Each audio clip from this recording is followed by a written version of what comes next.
Good evening, ladies and gentlemen. Welcome to Super Old Game Saturday.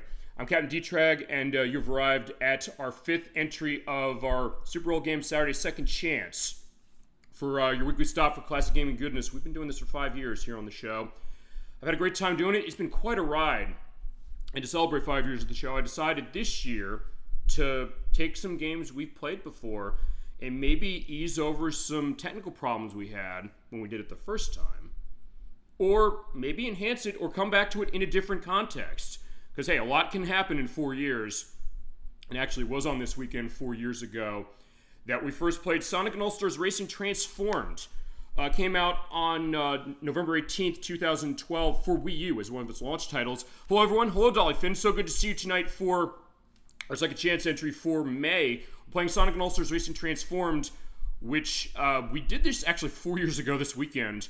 But I didn't have my tech set right when it came to that as far as the microphone, and I also didn't have as much of a tech element going on back then. It was kind of sort of shoestring.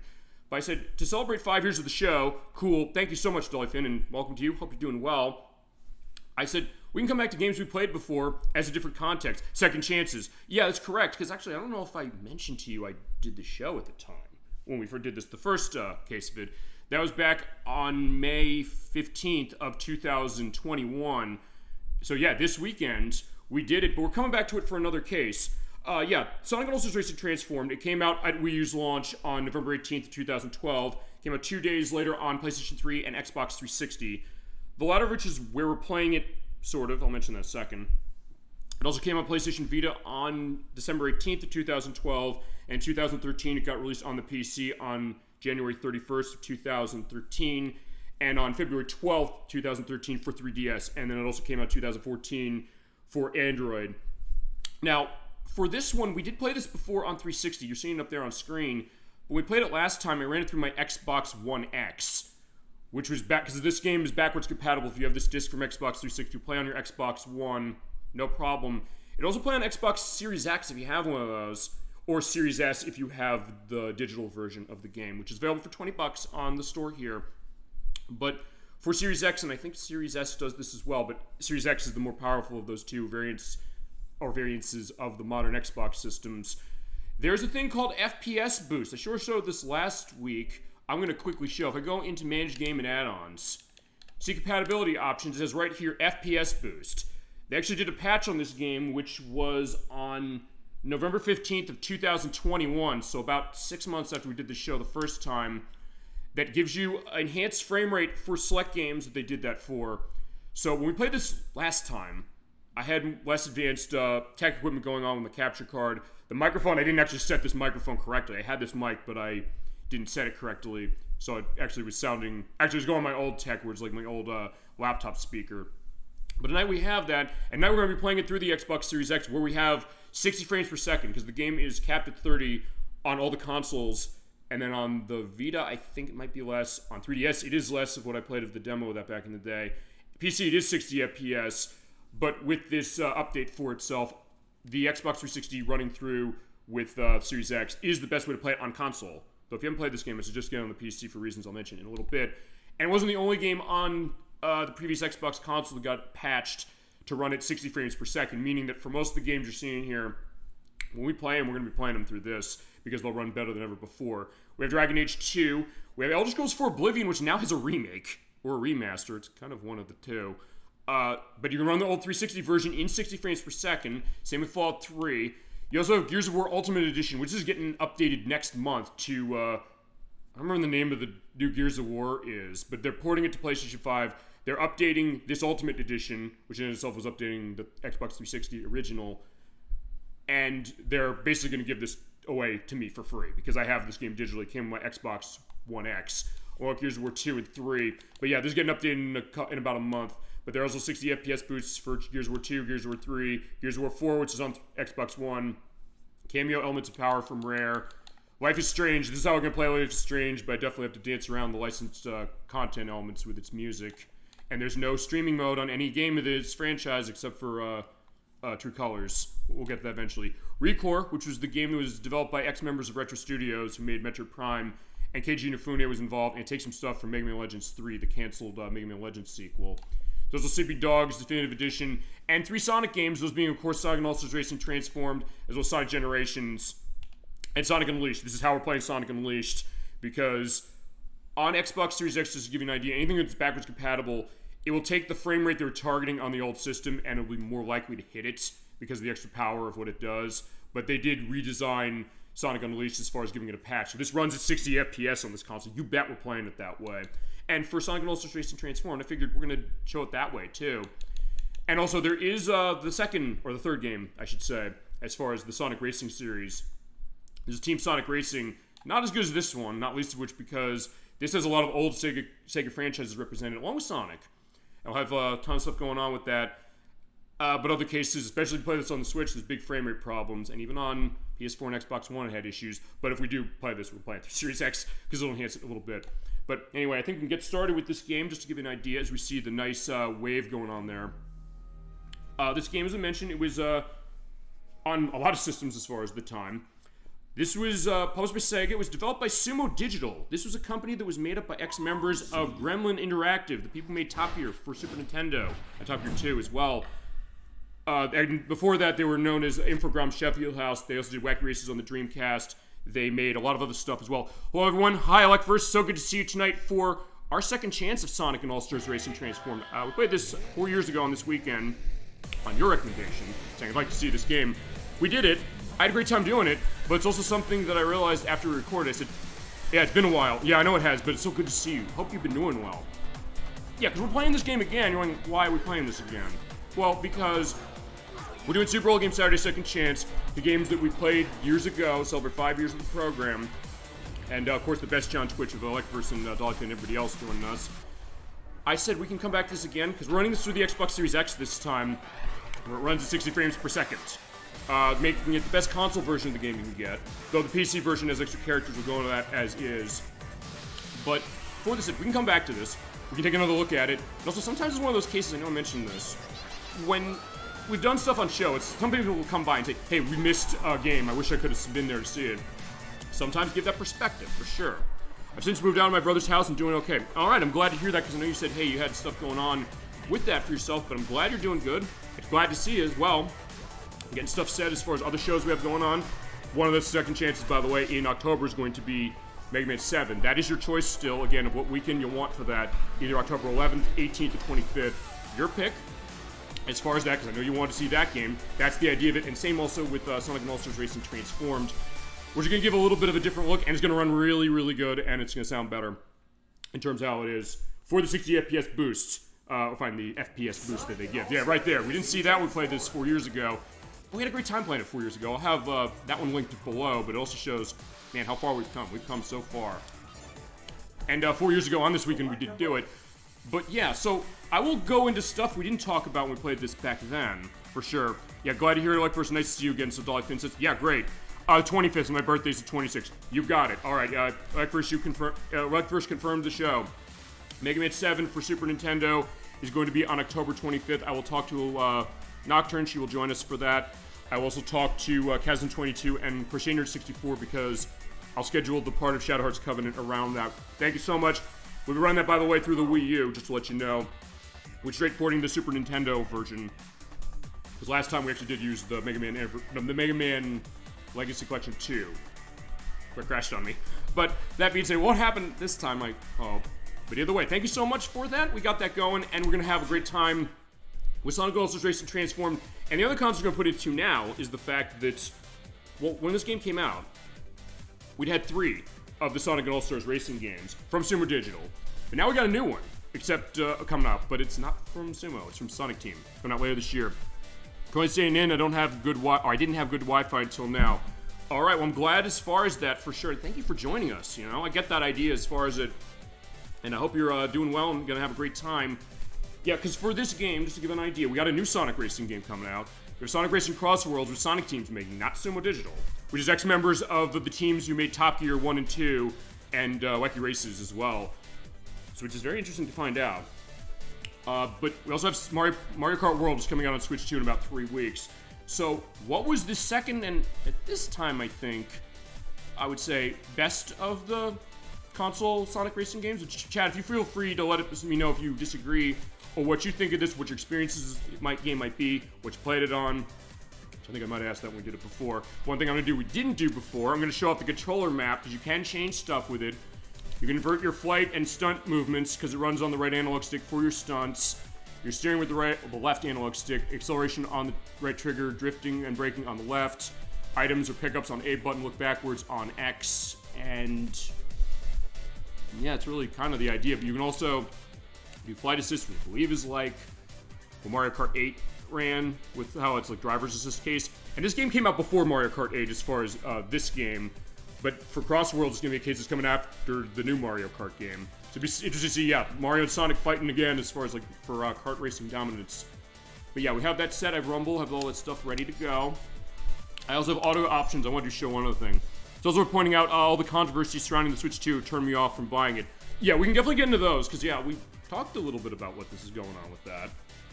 Aspects of like the game keycard stuff, the price, question of is it a case where it's going to have stuff going on, what's backwards compatibility looking like, how our game's getting enhanced.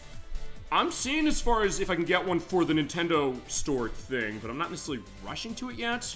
But it's also something that for some games that are going to be enhanced by that, I'm going to have that element going on. And for the time being, we'll have Chasm 22 and Edwack and Nikki. They will have the background, because they're the ones getting it specifically. I know Crusader Nerd 64 is kind of in your territory, saying, I don't want to get this yet. I want to wait for something that's going to make me want to buy it. But specifically, I guess we'll see what's going to happen. If nothing else, we can give an idea of what that is, and also thoughts as far as what else you got. And I guess stuff of Sega's going on with that console as it is. Honestly, it's a bad time to be a console gamer. I guess the case of what specifically costs, maybe, I don't know, the thought of, are we getting into inflection point maybe? Are you going to PC maybe now more? Which maybe that's a thought, perhaps. Also, just to give you an idea, I have my settings here. I did set these up a little bit as far as the audio stuff. I will show something funny. What? You're going the wrong way. Yeah, you can turn the voice up and down if you so desire. The sound of my own voice. And he likes the sound of his old voice, by the way. I will also go into a voice actor discussion we did not talk about when we played this the first time. That, by the way, is Tom Clark Hill as the announcer. He was Sergeant Cortez in Time Splitters 3 Future Perfect. He's the voice of Jaguar in Space Channel 5 Kinda Funky Newsflash, which is the VR game, and also in Space Channel 5 Part 2. He was the voice of Noodle and Doodle in Snake Pass, Eskel in The Witcher 3 and Witcher 1, Colonel Stark in Second Sight. He was the voice of the big boss in Silent Scope from Konami, and he was also the announcer in Sega Rally Revo and Sega Rally Online Arcade, the latter of which we're going to show in our delisted Xbox Live Showcase Volume 2 in a few months. And he's the announcer of this game. I'll confirm it as far as what we got. It's cost in general and PC gaming being a cheaper option. Yeah, which is something to be said about that, and it's interesting. We can talk about this. And display options is just stuff with Gamma, as far as like brightness and things like that. He played Cortez. Yeah, that's what I heard on my notes. Yeah, what's your experience on Time Splitters 3? It's worth pointing out, since I'm in this console, I can at least show this. I think I have this organized on original Xbox games. I do have Time Splitters 3 on this console, as well as Time Splitters 2, because they are back and pat for this, and when we get to these games, we will play them this way. We've not played Time Splitters, any of them, on this program yet. If that's a request, feel free to let me know, and we can definitely put down the master rules when we get to that one. Yeah, because there's extra members of Rare who worked on those, and also Second Sight, which was kind of like Psyops. Not as good as Psyops as far as coming out at the time, but yeah, apparently that's the idea when it comes to Tom Clark Hill as the voice case. And feel free, we'll go into that. Is 3 Future Perfect? Yes, it is. And just to give an indication, just as far as what I have here, that is, I know, let's look at the game card. I can come back to that. That is it. So here it is. Time Splitters 3 Future Perfect, right there, released in 2005 for the PlayStation 2, GameCube, and Xbox, and this is your modern way to play it. It's back and pat on the Xbox One and the Series S and X, as far as how it is. Yeah, if you were to go to memories of that or anything else, as we're going to start racing, we will do, I'll try online, see how online goes. Custom games for multiplayer, and we also have stuff for World Tour, Grand Prix, Time Attack, Single Race. I have all the characters unlocked. I just showed last time. Also make sure we don't forget to show characters like I did last time. Specifically, I'll start with a single race. We're going to go through all the courses. We're going to talk about where these franchises are. We'll talk about voice acting, of course. We'll keep going. And loving that aspect as well. More stuff on Switch 2 as well. I played co-op of that game with my stepbrother as well as Versus Mode. I was not aware that game had a co-op mode to that. That might be an interesting one to show. I guess here's the other question with Time Splitters. Is that one where it makes sense to pull... Does it make sense to go those in order with 1, 2, and 3, or does it not really matter which one we pick? because it's either way as far as I don't need to be. What was it? Yeah, we'll do that in a second. We don't need to be necessarily canonical on the show unless it makes sense, or else it may be as the case where you'd want to go canonical with something. And it's fine. Sometimes franchises doesn't matter. Like with this one, we're playing the second game of these as opposed to the first one, or the third one, or soon the fourth one when it comes out. So that's a question. I honestly don't know. Yeah, because my only experience really with those is I played Demo 2 on Xbox years ago. I played Demo 3, and I bought these when they were on sale. They're like $2, I think, at a point. I think they're only like 10, as it is. And at some point, we definitely get to those, as is the case. We'll start at Ocean View. This is takeoff of Seaside Hill and Ocean Palace of Sonic Heroes. Gonna go hard. You go easy, medium, and hard. Every arc cast character. You have Sonic, Tails, Knuckles, Ai from Super Monkey Ball, Beat from Jet Set Radio, Amy Rose, BD Joe from Crazy Taxi, Mimi also from Super Monkey Ball, Uala from Space Channel 5, Wreck-It Ralph, because remember there's tie-in with Wreck-It Ralph, the movie at the time, with Sonic being in it, so they said Ralph's in the game too, Amigo from Somebody Amigo, Danica Patrick, because there is a tie-in with Hot Wheels and GoDaddy.com with this game. So yeah, NASCAR racer Danica Patrick is in this game voicing herself. Shadow the Hedgehog, of course, he is here.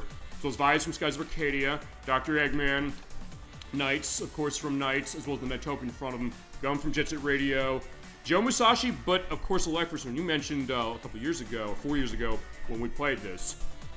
I did not know this, thank you for indicating this when we did that show. This is Jiro Musashi from Shinobi from 3DS, who is the father of Joe Musashi. So it's kind of one of those weird cases where it's been kind of going around and what they set up with this. And Shinobi's coming back now at this point. 4 years ago, I said, wouldn't it be nice to get a new game of that? Yeah, we're getting one. Art of Vengeance was out in 3 months. So yeah, here is not Joe Musashi, but fine, that's the idea. At least the thought is like he's there. It's the Musashi lineage. But as Jiro from the 3DS game, with an all-star move music that's from the PlayStation 2 game, and then a lot of stuff from 3 with music. The little pudding from Space Channel 5, Gilly's Thunderhead from Golden Axe.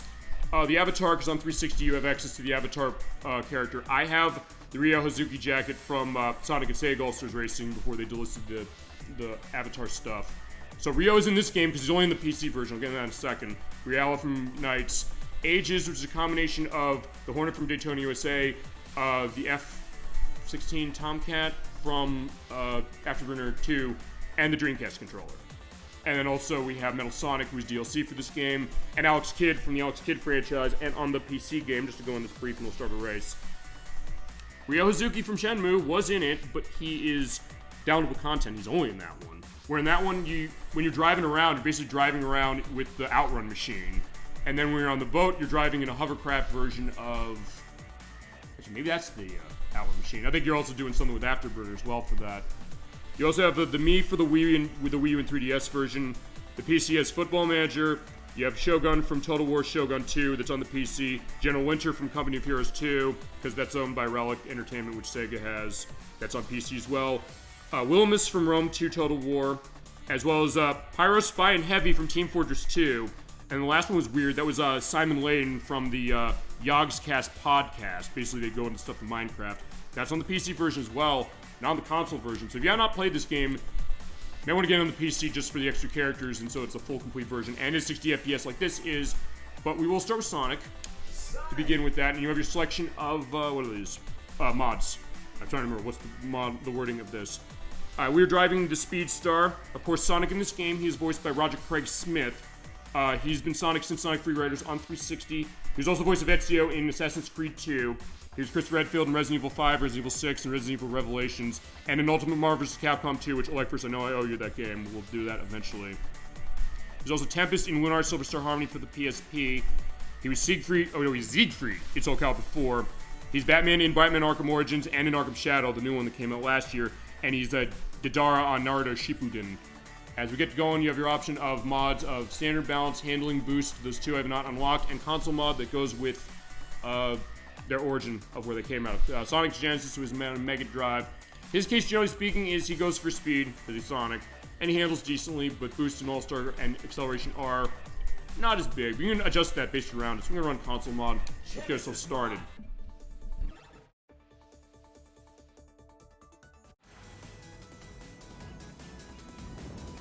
Okay, and we're seeing the flyby of the course, which, by the way, when I did this the first time, I got a copyright question on that logo of Sonic the Hedgehog. We'll see if I do this time when I upload on the YouTube site in a couple of days. But we have that great rainbow. Of course, you're hearing you can do anything from Sonic CD. 2, 1, go. If you hit the right trigger for acceleration when the screen goes dark for the 3, 2, 1, you get a speed boost off the line. Drifting's on left trigger, keep drifting, and you get power boosts going on as you go. And you hear this great remix of You Can Do Anything, and then turns into Supersonic Racing from Sonic R. Actually, that's a second chance idea. Probably should do Sonic CD with the Japanese music, because we've not done that perspective. Not fully, at least. And also, Electros, just to let you know, I did buy a copy, finally, of Turn and Burn No Fly Zone. I'm liking what I'm playing, but so far, when I can scope that and be confident in doing it, we'll do that for the show. I guarantee you that one for sure. Alright, but let's keep going and hearing more of the stuff going on, hearing more of the music and voice stuff going on. Okay. In the meantime, feel free to go into memories of this game or other kart racing games. And I guess we can also talk about where are these franchises standing now. Yeah, because 4 years ago it was a question of, okay, Sonic was still around. Sonic's always going to be around, no matter what happens. He'll still be a big part of Sega, no question. But we had, I guess, questions of what was going on with the series. The movie had come out. It was well received, generally speaking. We get All-Star. Glad to show that, because then we can hear the All-Star music. This is a takeoff of Reach for the Stars from Sonic Colors. And when you have that, you hit the A button, you're able to cause havoc to everybody. But in second place, final lap, hit the circle like that, you transform in a vehicle based on where you're going. In this case, hitting the water, so we have boats.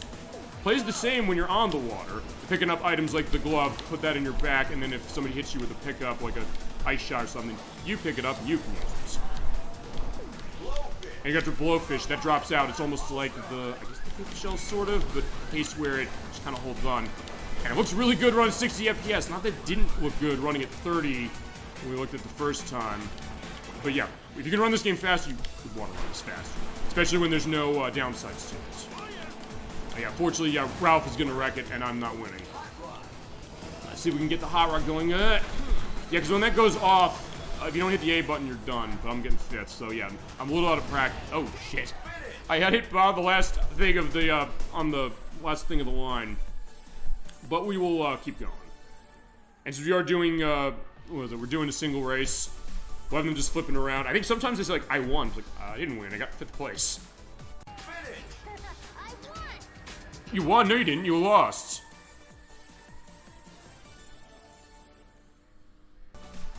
But either way, gonna have a good time as far as this. And so far, having a good time. Look at this again. And when you do something in race, either by doing driving skills, placing, or anything else, or having weapon skills, you get experience points. And when you get that, you get level ups. And as you level up, you get more mods that you're able to use for driving. And you can replay a race if you so desire. I'm going to go to another character. I'm also going to go to another event. And we'll show off the event types for sure as it is.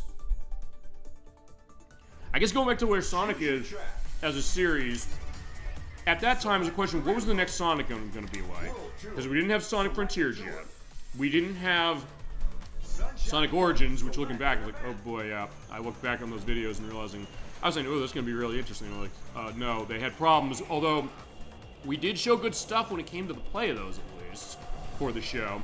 We're going to go here as far as Panzer Dragoon land, and I'm going to go hard.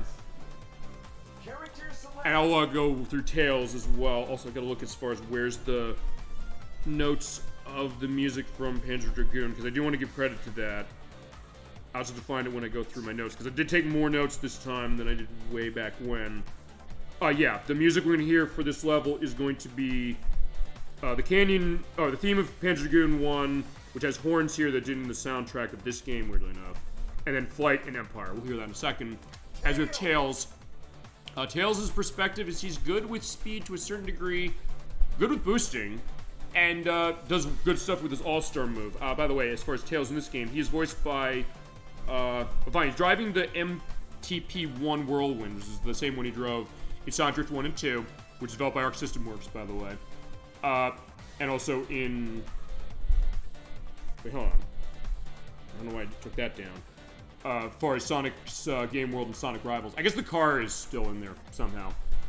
But anyway, he's voiced by Kate Higgins, who's the voice of Tails in Sonic Colors and in Sonic Lost World before Colleen O'Shaughnessy came in. She's the voice of Ami on Sailor Moon's Viz dub, as well as Sakura Haruno on Naruto. She's been the voice of Pauline in the Super Mario games since Super Mario Bros. Run, or Super Mario Run, and Super Mario Odyssey. She's Omo in Xenoblade Chronicles X Definitive Edition that just came out a few months ago, as well as Micah's in Suikoden 5, because we keep coming up with Suikoden voice actors in our games, don't we? Well as Becky and Candy Cane in Rumble Rosa Double X. She's been the voice of Tina Armstrong in the Dead or Alive games since Dead or Alive Extreme 2, Dr. Owen in Halo 4, Lemia Royce and Fresca in the PSP version of Lunar as far as that, as well as Pura in The Legend of Zelda Breath of the Wild, and Deborah Harper in Resident Evil 6. And if we hear the all-star music of Tails, hopefully we will, it'll be the invincibility theme from Sonic Adventure 1. You get this great regal perspective of the main theme of Panzer Dragoon, which we've sort of shown on the show, but we haven't shown much outside of the first one a little bit. And one thing we also are still waiting on. Speaking of things that I've been asking for the past 4 years, Forever Entertainment said after they remade Panzer Dragoon 1, they're gonna do Panzer Dragoon II Zwei and remake that. They've said for the past 4 years they're remaking it, but we haven't heard anything. Hopefully, maybe me saying it now, we'll hear something at the Game Award, no, at the Summer Games Fest. Sorry, that's what's in 3 weeks as well. Maybe we hear something like that, because I've been asking, I think, most of the time the show has been around, where's Panzer Dragoon II Zwei's remake? That game cost a lot of money, and they did pretty good on the other one. Let's get going. I guess I'm doing good on as far as the boosting. Well, let's get going. So I guess then that answers the question of where Panzer Dragoon is. Panzer Dragoon is having the remake from 2019, I think is when the remake came out. And it is on all the consoles and it's on Switch. I have the collector's edition for the Switch, which comes in a Saturn long case. Which is cool stuff.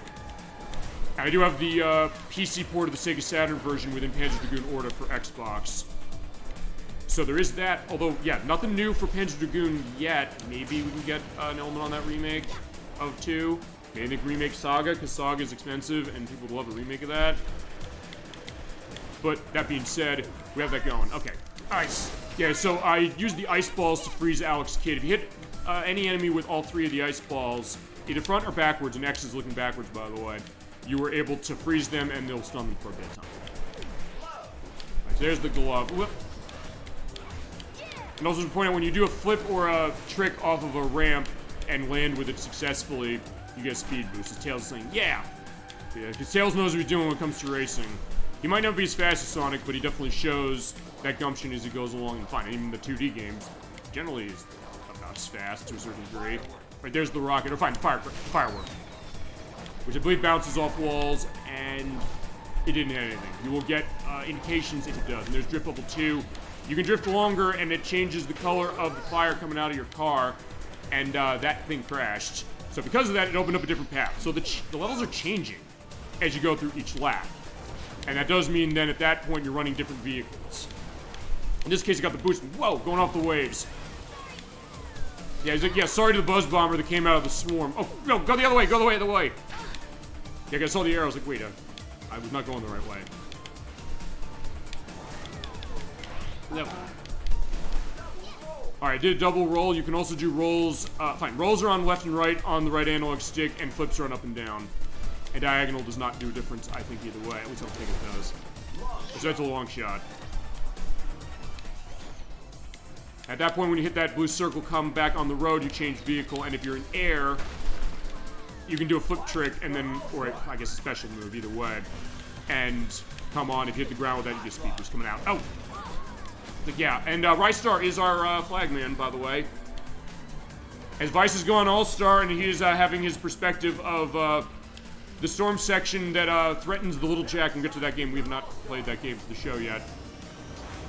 As also we have Metal Sonic with the theme of his from Sonic 4 Episode 2. Whoa! Also pointing out, oh, I got hit for the hot rod. I didn't turn it off, or shoot it off in time. Yeah, so yeah, now we're definitely getting in the Panzer Dragoon perspective, specifically as far as flying, so we're not looking left or right, or, okay, we are looking backwards. Okay, everybody's going All-Star. There's Amigo going All-Star with the music from the bonus stages from Summon Amigo. I was remember Guacamole. Oh, no, Guacamole. Oh, which is the takeoff on Whack-A-Mole. I'm surprised they didn't call it Guacamole. And I say in the voice saying, Guacamole. As far as out on the Dreamcast. Actually, that's another franchise that, since we played this game, got a new version. That being Party Central, was on Switch, which is admittedly a little mixed, because, like the Wii version of the first one, questions on control. But it was pretty fun still. Ooh. I'm glad we got another one of those. Alright, so Vise, let's get going. Go for it. Yeah, so I shot Knights as far as that, so I got third. Yeah, that was better, but fine. Tails is saying, alright, I could have won. As we're pointing out, when you're in career mode, it'll tell you this. Aww. Yeah, sorry, Tails. Yeah, because you have to have a target of winning when it comes to this based on the difficulty. Yeah, but I got enough stuff for my experience points. I got a mod for him. Because there's some characters I do not have mods for yet. Okay, I could try again, but I said we will go through all these, and I guess then, Chad, if there's anything you want to see out of this game that either we didn't see the first time, or anything you want to go into that we didn't go into the first time, or anything really, we can do that. That being said, I will show the next thing. We'll show a drift challenge. You have a lot of different options, and when it comes to their difficulties, by the way, based on whether you select easy, medium, hard, or expert, you have harder things or easier things to do. And for this drift challenge, you have to go through these areas. You have to pass through each checkpoint to get time, because if you run out of time, you're going to lose. I'm going to stick on hard for this. I picked somebody who can do handling. I guess we'll go in the line. I guess we'll look at Knuckles. Yeah, so there's Knuckles. He, of course, Knuckles the Echidna from the Sonic games. This is the Landbreaker he's driving. He's voiced by Travis Willingham, who's voiced him since, I think, Sonic Free Riders is the first game he voiced him. He's also the voice of Kyle in the PSP version of Lunar. We're running into that, I think, with everybody we talked about so far. As well as Evan Bernard in Time Crisis 4 from Namco. He was the voice of... actually, no, he was in a movie. He was in the movie The Guardian, which came out in 2006 with Kevin Costner and Ashton Kutcher as Travis finally to take off on Top Gun and Officer and Gentleman. Or as Richard Roper famously said, it's a movie that's a takeoff on those two movies that pretends that, hey, let's pretend the audience has never seen either one of those, specifically. He also is the voice of Theodore in Persona 3 Portable, as well as Relius Clover in the BlazBlue games, specifically BlazBlue Continuum Shift. We have to do Calamity Trigger. I gotta figure out how to scope that, or Chad, if you have an idea how you want to scope that game, feel free to tell me and we'll do it. As far as getting that set that way. He's also the voice of Yodai Higashizawa in The World Ends With You. He's been Guile in the Street Fighter franchise since Street Fighter 4. And he is the voice of Niba in the Tower Draga The Aegis of Uruk, which is the anime based on the Tower Draga from Namco.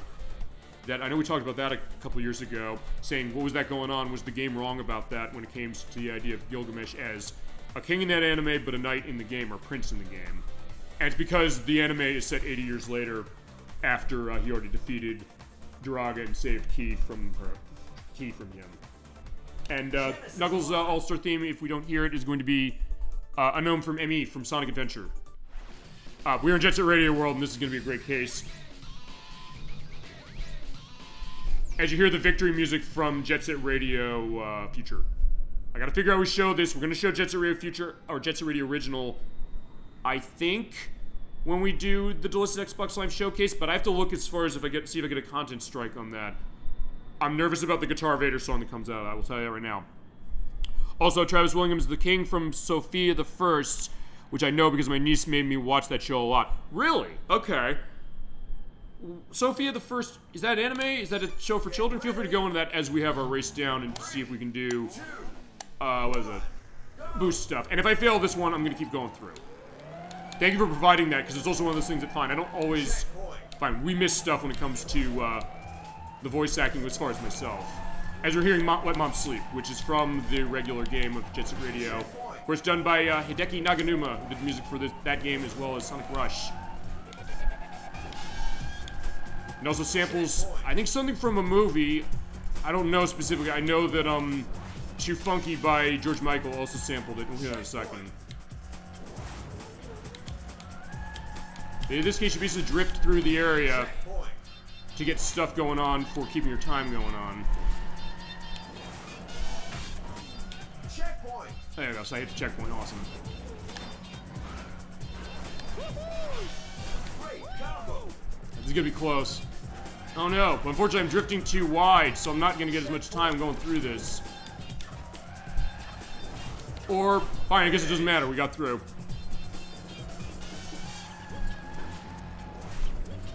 Alright, fine, we're barely hearing that. The case where she says, "Would you stop playing with that radio, Lord? I'm trying to get to sleep." I think that's from a movie of some sort. That's interesting to think about that, and thank you for indicating that, Electverse, as far as Travis Williams' other credits. Because sometimes I'll take things down based on what I know. Chat, you've mentioned, Electverse, you, Dolphin, you, anybody as far as that. But sometimes cases where you might miss stuff. Now, so it was short enough, I think I want to do that track as far as... we'll do a race on that one. I'll stick with Knuckles briefly as far as that, so at that point we keep going on that. And at that point I can also talk about the Jet Set Radio aspect, which was, what was that? Graffiti Cities later.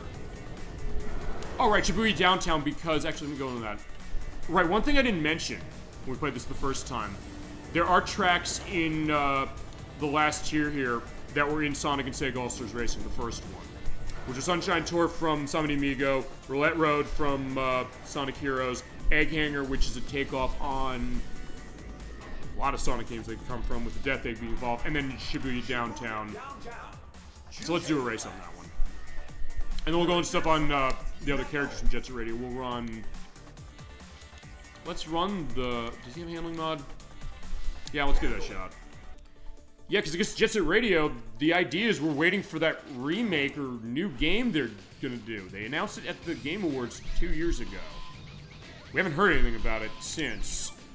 We'll see if we see it, maybe at the Summer Games Fest. As we talk about that, what do you want to see come out of that? And when they do come out of that, I'll have Crusader 64 and Kazutoy 2 on board, because we're gonna do the Shadow Hearts Covenant part the week after that. Oh, well... Actually, fine, the weekend of it, we're also going back to another game that I had audio problems with, Rez. We're doing Infinite for PlayStation 5 for that one. So we'll bring that up and say, like, what are you hoping to see? I don't know what I'm hoping to see. I'm hoping for a release date on the new Perfect Dark game, I guess, as it is. Maybe some stuff of Sega's as far as those remakes of that, Crazy Taxi, or the new Crazy Taxi game, whatever it is. Streets of Rage 5, which I guess they're doing a new one of those, with the Golden Axe as, I guess, a missling... Danica Patrick and Sonic. A weird case as far as that perspective of sentence, but still something that's fun. And I guess gives it a bit of an unpredictability, saying that, I don't know, I guess this is as close as they've gotten to Smash Brothers, really, with Sega, saying, we're gonna mix and match characters from other franchises of ours, but then let's pull other things out from, I guess, NASCAR and then Disney for that. I did a Boost Escape. And also, that is the all-star move of Gilly's Thunderhead. I'll get into that a little later. Actually, because there was a question of, like, what were they based on? Even when I did it 4 years ago, but now, this time, I said, I want to make sure I have that set. I'll also take a different path. We're going to go on.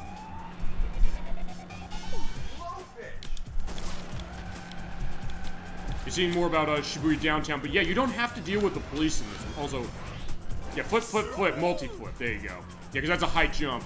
And I believe it's worth pointing out, I don't think the courses changed from how they were in Sonic and Sega All-Stars Racing that I'm aware of.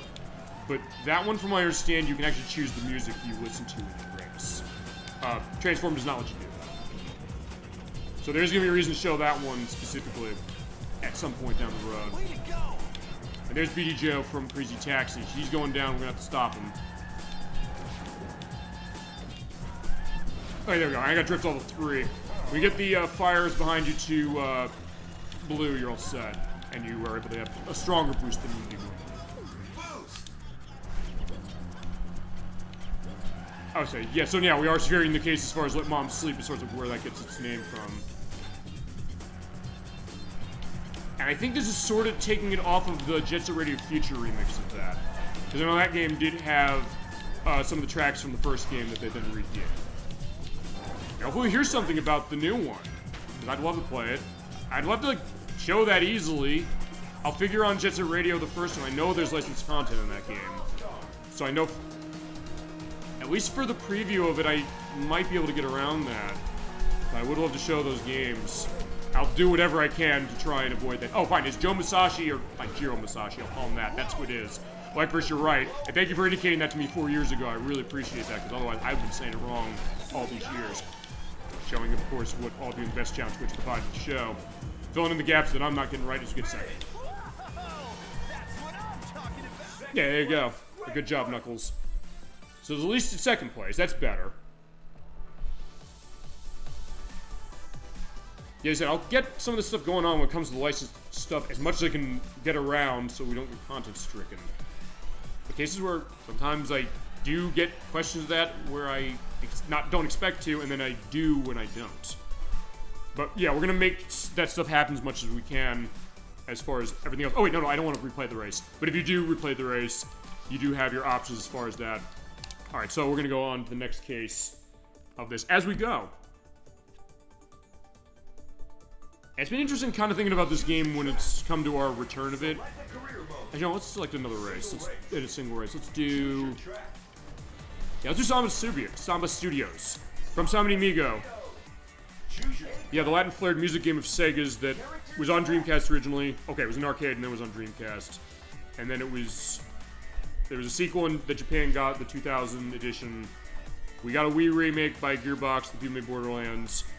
We got the new one that was on Switch, which is... I think Sega themselves made that one, if I remember correctly. Alright, we'll go with II from Super Monkey Ball. Now, for II, this is one of only 2 characters in this game who is not spoken in an English voice. It is the original Japanese voice of the character, specifically Kaoru Murata, who she was the voice of Ayane Hayashi in You're Under Arrest, the movie. She was Ryogen in Monokoromu Mebutsu Koko no Daishoku. That's a long one. And my Japanese days, as far as pronouncing that stuff, is not what it used to be. I hate to say it. I'm giving the credit as much as I can, though. She was also Lirin in Sayuki Requiem, the motion picture. She was Asuka Misaki in an adult anime called Renzu. And she was also Shiba Kobe on the series Magical Kanon, which had an adult version of itself, but also a non-adult version specifically. But as the voice of II from Super Monkey Ball, as far as the character designs, well, okay, I haven't done stuff as far as much with him. He's good at accelerating, so I do want to try and maybe boost his speed a bit. Can I do that? Yeah, with the console mod, the arcade mod. Because Monkey Ball was an arcade game first, before it got versions on GameCube, and then on other systems as well. Yeah, they're getting the design set up on Super Monkey Ball Banana Blitz for how II and Mimi look. Which is worth pointing out, yeah, since then... Actually, no, when we did the show, we were like, yeah, we're not liking that one. I don't know if I'm liking it much either. But then I bought Steppenroll on Wii. I said, yeah, Nikki, she likes Super Monkey Ball, the remakes of the first 2, Banana Mania. And I said, I'll get her this. She likes Super Monkey Ball. But I realized, wait a second. This game is not good enough for her to have. I'm like, yeah, this is boring. Actually, it kind of makes me like Banana Blitz more, honestly, by comparison. And I kept it myself. I said, fine. It's one of those cases where I bought a game as far as a gift or something. I'm sorry, this game is too shitty for me to give you. Because I bought it used, and it's one of those cases when I buy a game used, I would say, let me test this, make sure it works. As a plan, I said, I don't want her to have this. I don't think she should have to go through this. I figured it would be in line with something like that. But alas, no. As far as Amigo stuff, as you're going down the way, I'll mention what the music is from here. It's not licensed, and I know in the Sonic & Sega All-Stars Racing game there is some licensed stuff. I'll have to dance around that, but still, we'll make it happen as much as we can again. But yeah, we are going through the town, yeah, because I don't think Samba Amigo never ever explicitly indicates this, because I don't think it ever really had like a story mode to itself, which is surprising because there is a lot of background material. Because I think the idea of the Samba Studios, they're creating, I guess, a show for, I guess, the performances of Amigo and for everybody around. In this case, yeah, you're kind of going around with the idea that we're kind of going, I guess, backstage with a lot of stuff. There's Gum from Jitsu Radio. Like, yeah, I'm shooting her out of the way.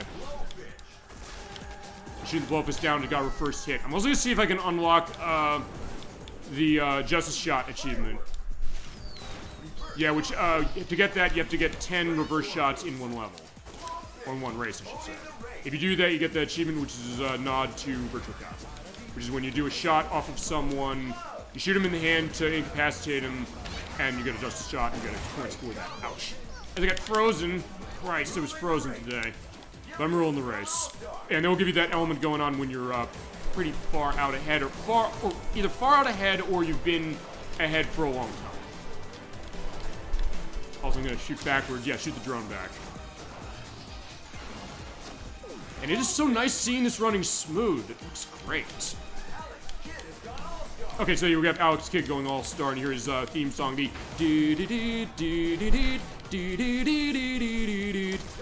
That's a franchise we haven't shown you on the show either, and one that does have new games. They remade Alex Kidd Miracle. I've heard it's really good. I'll chat if you've played it. As far as my ownership of games like that or ones to show, I have Shinobi World, which is on Sega Master System. They put that to Wii Virtual Console years ago, and I heard it was the best one, and they're right, it's awesome. It's kind of like a product take on Shinobi, actually. And it's one I'd love to show. And actually, I would probably like to do a second chance of Shinobi 3, thinking about second chance ideas, anyway. And then do other stuff with Shinobi. I'm definitely getting Art of Vengeance when it comes out in a couple months. I'm just waiting for them to tell me about a physical version of that, or when they're going to do it. As you also get the super power-up, or the super pickup, you get the yellow item on the course, you get a pickup that usually is in a group of more than one. So in this case, you get 3 missiles. So kind of a takeoff on a game we still haven't played, because I think Nocturne called dibs on this one. Diddy Kong Racing for Nintendo 64. And we got it, we won. Alright, so good job, II. And going to Super Monkey Ball's case again. Since we did that show, it's a question of are they going to do another one? Which they remade 1 and 2 for the Banana Mania game, and then they did make a new one, that being Super Monkey Ball Banana Rumble, which I have played that game a little bit. Edwack bought that game, because he loves Super Monkey Ball, as does Nikki. And it's one of those, yeah, that game is actually a lot of fun, and in case where Sega knowing or noticing, I guess, the fact that, hey, a franchise of theirs has enough of into itself to bring it back, and to do some new stuff with it, which is good to see. We love to see that, for sure, as far as, like, the return of a series. And seeing, hey, it was good before, but what can it do as far as bringing people into it, I guess, in a modern context? Choose your track. Alrighty, so yeah, for this, let's see. We could do Carrier Zone. Actually, I should also mention when we went through Samba Studios, I guess that's, yeah, it is for that track. The music was Mambo de Verano, and then it's for both that one and the Sunshine Tour, and then also for his All-Star, it is well, fine, for II's All-Star, because I had to dig that out. I think I asked last time, what was his All-Star in this game?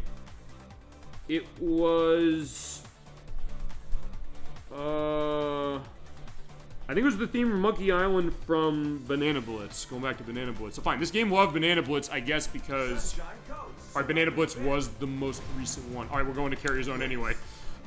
Not that I was gonna avoid it. Let's bump it up. Let's put it on S. Character select. At that point, let's also pull out Beat from Jet Set Radio.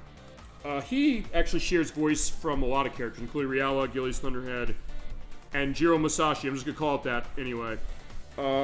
They are all voiced by Casey Robertson, who's the voice of G in House of the Dead 3, as well as the voice of Caliburn in Sonic and the Black Knight for the Wii.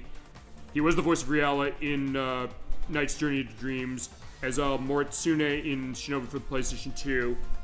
And he was Sheriff George Woodman in Deadly Premonition, and Shat in Virtual Quest for PS2 and GameCube. And no, I didn't say something vulgar to that just because I don't like that game. Edwack loves that game, though, so if anybody's going to play it, it's going to be on him. But with Beat, we do have him. He is good as far as handling, mostly, and boosting's pretty good. But his All-Star stuff apparently isn't that great.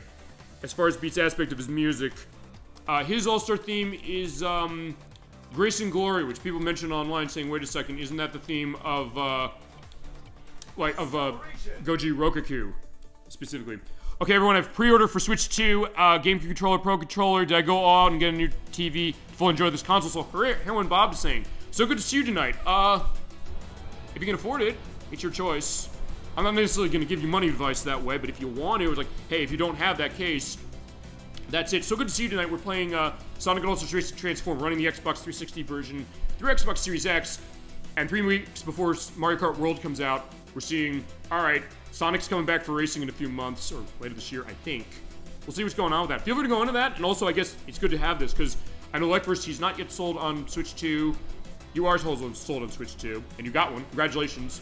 Because the only thing harder to get than a pre-order for that is a physical copy of Lunar Remastered Collection, which I got because I bought it the day it came out, and then Gung-Ho said, we're not doing pre-orders, and by the way, let's try and get stock in, but they not had a good case of doing that. And then Amazon marked the price up to $130, and people said, well, how dare you? And then they got stock again, and that's the idea. But good luck finding that, but still, good case of that, and we also go with the idea, like, why you're sold on it, why people might not be sold on it. I guess in my case, going backwards as far as, or going in between, I guess. As you're in this takeoff on Afterburner, and also, there is an element of final takeoff in this, which I wrongly said when we played this a couple years ago. It doesn't have, it does. And the music we heard on the intro here was the Maximum Power, which is the track music. Okay, so you got a transform boost. Yeah, it's your choice as far as if you want to do that, as far as getting that. As far as the GameCube controller, yeah, Edwack tried to get one. Actually, I was trying to help him get one, but then it was a case where fine. He was in queue to get that as far as the online case, and maybe that's the other reason, the idea of, hey, cost reason, but also, can you actually get some of this stuff? Basically, in my case, I'm waiting on the My Nintendo store. The case of that, where I'm gonna try and get close to Knights with the Hot Rod, and, oh, get him. Yes, or get her. Oh, right, Knights is generalist in the regular game, as we also get. Fine, we're gonna hear Grace and Glory now. Knights is generalist in the original game, and Knights is female in the Wii game. And people are like, yeah, how dare you? The idea is that Knights is supposed to be really representation of anything because it's a dream case. We'll get to that when we look at Knights as a full show. All right, let's go.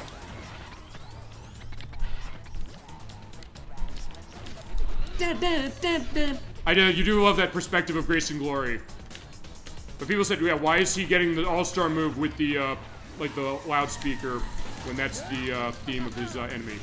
I guess so, but also a case that I don't know what piece of music in that game, and Chad, I don't know what your experience at Jet Set Radio is, or for that matter, Afterburner, since you're doing the Afterburner level, and going up here to get the transfer boots to get in plane early.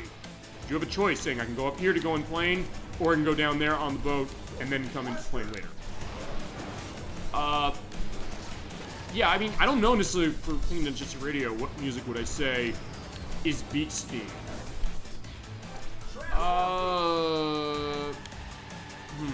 And also, I guess, which one is not a licensed track? I think that Guitar Vader Magical Girl, which is, I think, the first piece of music you hear in that game, the she's a beautiful girl. If there's anything that's gonna give me a content question when we do that Delicious Showcase, if I can be able to show Jet Set Radio off, I think it might be that. As I said, I don't know if I'd say that is a Steam. Maybe it is. Oh, maybe anything really could be. Alright, and there's... Alright, Mimi's on All-Star. I don't remember what All-Star music is. I think it's from... Okay, it's from something from Super Monkey Ball, of course. That'd be funny if it was, I don't know, something for Afterburner. I don't know why they'd do that, but it's not that. Oh, you see that going on. That being said, I don't think I'm gonna win. At least I could try and boost my way through. Oh no. Also, that's a shortcut there. Making that curve is really hard, and it cost me the entire race, basically. Alright, so bring up the rear along with Pudding from Space Channel 5. Also, I guess a question of this, going back to the Switch 2 thing, does Sonic Racing Crossworld's come out on Switch 2? Ooh, they haven't announced it yet. And also, for that matter, is it on a game keycard, the way that everything from Sega is, which, from what I understand, actually, Chasm22, Harold Bob, your cousin, mentioned this. He said to me, and I think this has been kind of understood, it's sort of a rumor, I'm gonna try that again because I failed this, and I'll go down to hard on this. He said to me that apparently the way the Switch 2 is working, it has maximum card size of 64 gigabytes. But then the only other size that's available is apparently not very big. And from what is suggested, there are a lot of developers who are saying we can't or won't put our games into a 64 gigabyte card because of the cost, I guess. But then again, to that question, I said, the Sega stuff, not a single Sega game is on a physical card on Switch, too. They're all game key cards, which is admittingly a better case to me, I would argue, of a code in a box, because it's not a code in a box. It is a download in a box where you have to put the card in, you go online, and you can download it. But you can resell the game, so if you don't like it, you can resell it. But it's also the case that if years later, when the servers turn off, you can't get the game anymore, you're out of luck. And I guess they're openly saying, okay, by the way, this is one of those. They're being a little more open with it than certain things. They're more open with it than the fact that, as much as I love Indiana Jones The Great Circle that came out on PS5 recently and is also on Series X last year, and I love that game, you have to go online in order to actually activate it, to download it, in order to actually play it. I'm like, what? I didn't even notice it because I played it through Game Pass. Or fine, Game Pass you have to be online anyway for it, which sort of makes sense, because to hide the account. It's still a question of, wait a second, what's that all about? And why is Puyo Puyo Tetris 2S, which is remaking Puyo Puyo Tetris 2, or enhancing it, that is 2 gigs on Switch 1. Why can't they do that? But apparently they're saying the cards, I don't know, it's like 1 gig or something. It's weird that way, and it's one of those things of me thinking, okay, that's kind of strange. And also the fact that none of the Sega stuff's gonna have an upgrade plan. So we bought Sonic and Sonic and Shadow Generations last year on Switch, and you want to upgrade to Switch 2, yeah, you're shit out of luck. You're not doing that. Which is too bad that way. But that might also be a question as far as what that's about, and maybe what's alienating people along with price. Fine, I guess the question is this, and I've sometimes said this, which is, when it comes to price, if they can say to me or justify the cost of something insane, or maybe seemingly insane, I don't know if this is not the most insanely priced console I've ever seen, I'll say that. Because remember, the 3DO came out in 1993, that was $700. 1993 is $700, as I'm reversed by the whirlwind or the tornado. And your controls are reversed when you do that as far as going left and right and up and down. If I survive Foot Beast, so I'm good. And that was $700 in 1993 money, so like over $1,000 now. There was the Laser Active, that was like an $1,000 unit in the 90s. There's PlayStation 3, that was $600 when that came out. But oftentimes, I think, maybe it's just me, but my usual case is, I take the Bernie Stoller attitude. The late Bernie Stoller said, software is always justified hardware sales, that's what pushes it. If you don't have software, the hardware is going to fail. So, if they can justify that price to me, I will then put down the money. They'll make me say, oh, I want to buy this for this game. But Crusader64 brought up a good point as well a couple weeks ago, saying, first off, I think companies are too greedy, which maybe is the case as far as that. I remember Microsoft raising their prices to $80 for everything later this year for the Xbox systems. In case where it's like, I don't know if they're having to get that from other countries. So, question of, does that make sense as far as them doing that as a failing again? I'll do it one more time just to finish this aspect of itself. I guess the thought that if they can really say to me, like, I want to spend this much money on a game that I can't get somewhere else, that's what I like. But then Crusader64 saying, why should I buy a new console? As far as it, why should we, for that matter, have console exclusives? Which was interesting to think about, because it used to be that was where, because we're playing the Sega game now. Back in the day of Genesis and things like that, it was console exclusive. You couldn't get Sonic on Nintendo. You couldn't get Skies of Arcadia for PlayStation. You couldn't get Crazy Taxi on Xbox. All but one of those things is now a reality. You can get everything except Skies of Arcadia on the PlayStation. That hasn't been re-released. I'm begging for one of those as far as it, because that game's awesome and expensive nowadays. Even if you get on the GameCube, it's expensive. But he's saying, yeah, maybe the time has passed for that. Maybe Microsoft's attitude of saying, we're going to just have all our games coming out on everything else. In my case, I'm saying, wait a minute, why you make... What, is that going to justify a purchase of your console when it's a case where, like for Indiana Jones The Great Circle, I had Series X, I played it right away when it came out, but other people saying, I could just wait. I would not buy a console that way for it. And because I said, oh, it's just coming out PlayStation 5 soon enough. I guess the only case like with Nintendo, they're probably not putting their games on other systems except for maybe mobile, with stuff like Sonic or Super Mario Run and things like that. But that's really about it. And Sony's even saying, we're going to put our LB game on everything. We're going to even put Horizon Zero Dawn on the PC. We're putting everything for us to the PC now, the way Microsoft's doing. So maybe the case that people are not liking the idea of it as exclusive, maybe going to the attitude of the 3DO originally, which was one box. That was Trip Hawkins' argument, saying we can just license the tech out to companies. They'll make consoles that way. It'll be like a VCR. It'll be like a stereo. You can use it for everything. It'll be a universal case of itself. Maybe that's where gaming's pushing. And the case of what, like first you said, the idea of, hey, it's kind of a grim case as far as, or fine, it's a bad time to be a console gamer because cost compared to PC. That's the other thing. A lot of the stuff is on the PC. This game is on the PC. Not that it's necessarily deficient on this console, it's just that they released it later on the PC and it's better on the PC because they added more stuff that the consoles never got. Except the 60 FPS mode. That's the only thing that the consoles have, and you have to have the Series X for.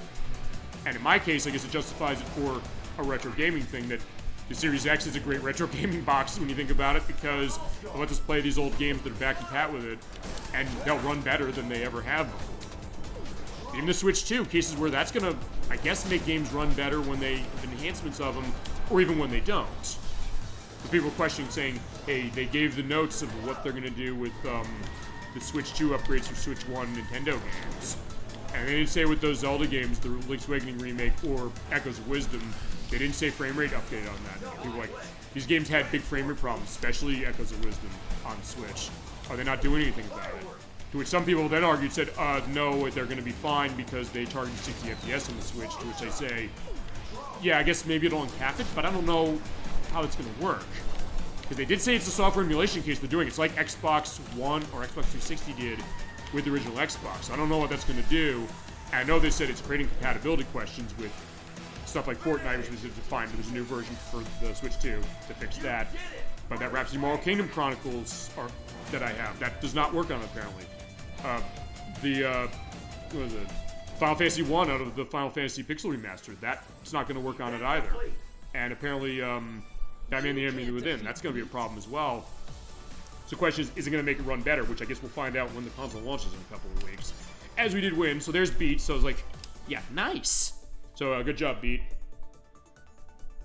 And with that, we can go on to another course and another character. Let's see. What are we not shown? I'll talk the Super Monkey Ball case, as it is, because we're going there. We're doing another race. As far as the Super Monkey Ball track, the music is Jungle World from Super Monkey Ball 1, and then also Monkey Target from Super Monkey Ball 1, as is. As we'll pull out... Fine, the character I forgot to show live when we did this last time. So, thank God I'm doing it this time and fixing that. Although I did append in last time saying, oh yeah, I forgot to show her, and oh yeah, I forgot to turn this mic on right. That's not happening this time, although if it sounds weird, let me know, and I'll do that. And I'm also doing mic pulls between loading screens to take care of potential issues. As far as Amy Rose, she of course is the love interest of Sonic, sort of, but not as much anymore. The cases where I almost wonder, does Sega even not understand this character? Because on the one hand, she loves Sonic because he saved her from Metal Sonic and Sonic CD, and then Sonic Adventure, she kind of was doing things herself. He said, Sonic, you can help out as far as saving this birdie, you're helping him. He's like, initially I don't want to do it, but then said, alright, I'll do it. And then, when Amy's kidnapped, he jumps into action. But then she learns, I can defeat Zero, I can do stuff my own way while still admiring Sonic. But either way, she is driving the pink Cabriolet, or Cabaret, specifically, which was not the car she drove in Sonic Drift games. But either way, she's voiced by Cindy Robinson. She's been the voice of Amy since Sonic Free Riders. She was also the voice of Pepper Potts on the Iron Man Enemies series, Electros. I remember you mentioned that when we did Space Channel 5. We'll get to Space Channel 5's reputation here soon enough, too. She was also the voice of Connie Senna in Final Fantasy XIV, so something Harold Bob for Chasm 22. She was also the voice of Lagretta the Quick in Tales of the Abyss for the PlayStation 2 and 3DS. She was also the main title character in Paprika, the movie from the late Satoshi Kon from 2007. She was the voice of Zafina in the Tekken games since Tekken 6, in Tekken 6, 7, 8, and Tag Tournament 2. She was the voice of Guy and Makoto Nanaya in BlazBlue, all the BlazBlue games, as well as Alibaba in Code Princess for 3DS and Switch. Speaking of Puyo Puyo Tetris, she's the voice of O, U, and Ray, and we will play Puyo Puyo Tetris 1 at some point. Like, first I know you want to see that. We'll start there as full show. She has the voice of a Dark Elf in the Elder Scrolls 4 Oblivion Remastered that came out a couple weeks ago. And she also the voice in a couple of adult animes as Marin, the main character of Marin and Go-Go, and Kotoa in Virgin Touch. But yeah, that is the idea as far as Amy. We're going to drive her car, and there she has with the little, the eyelashes on the front cars, which now I'm seeing those in real life. Wait a second. Did this game predict a trend as it is? In her case, she's good at handling and accelerating, which makes sense. And I think we'll stay with that. Standard. So those are the standard run with Amy.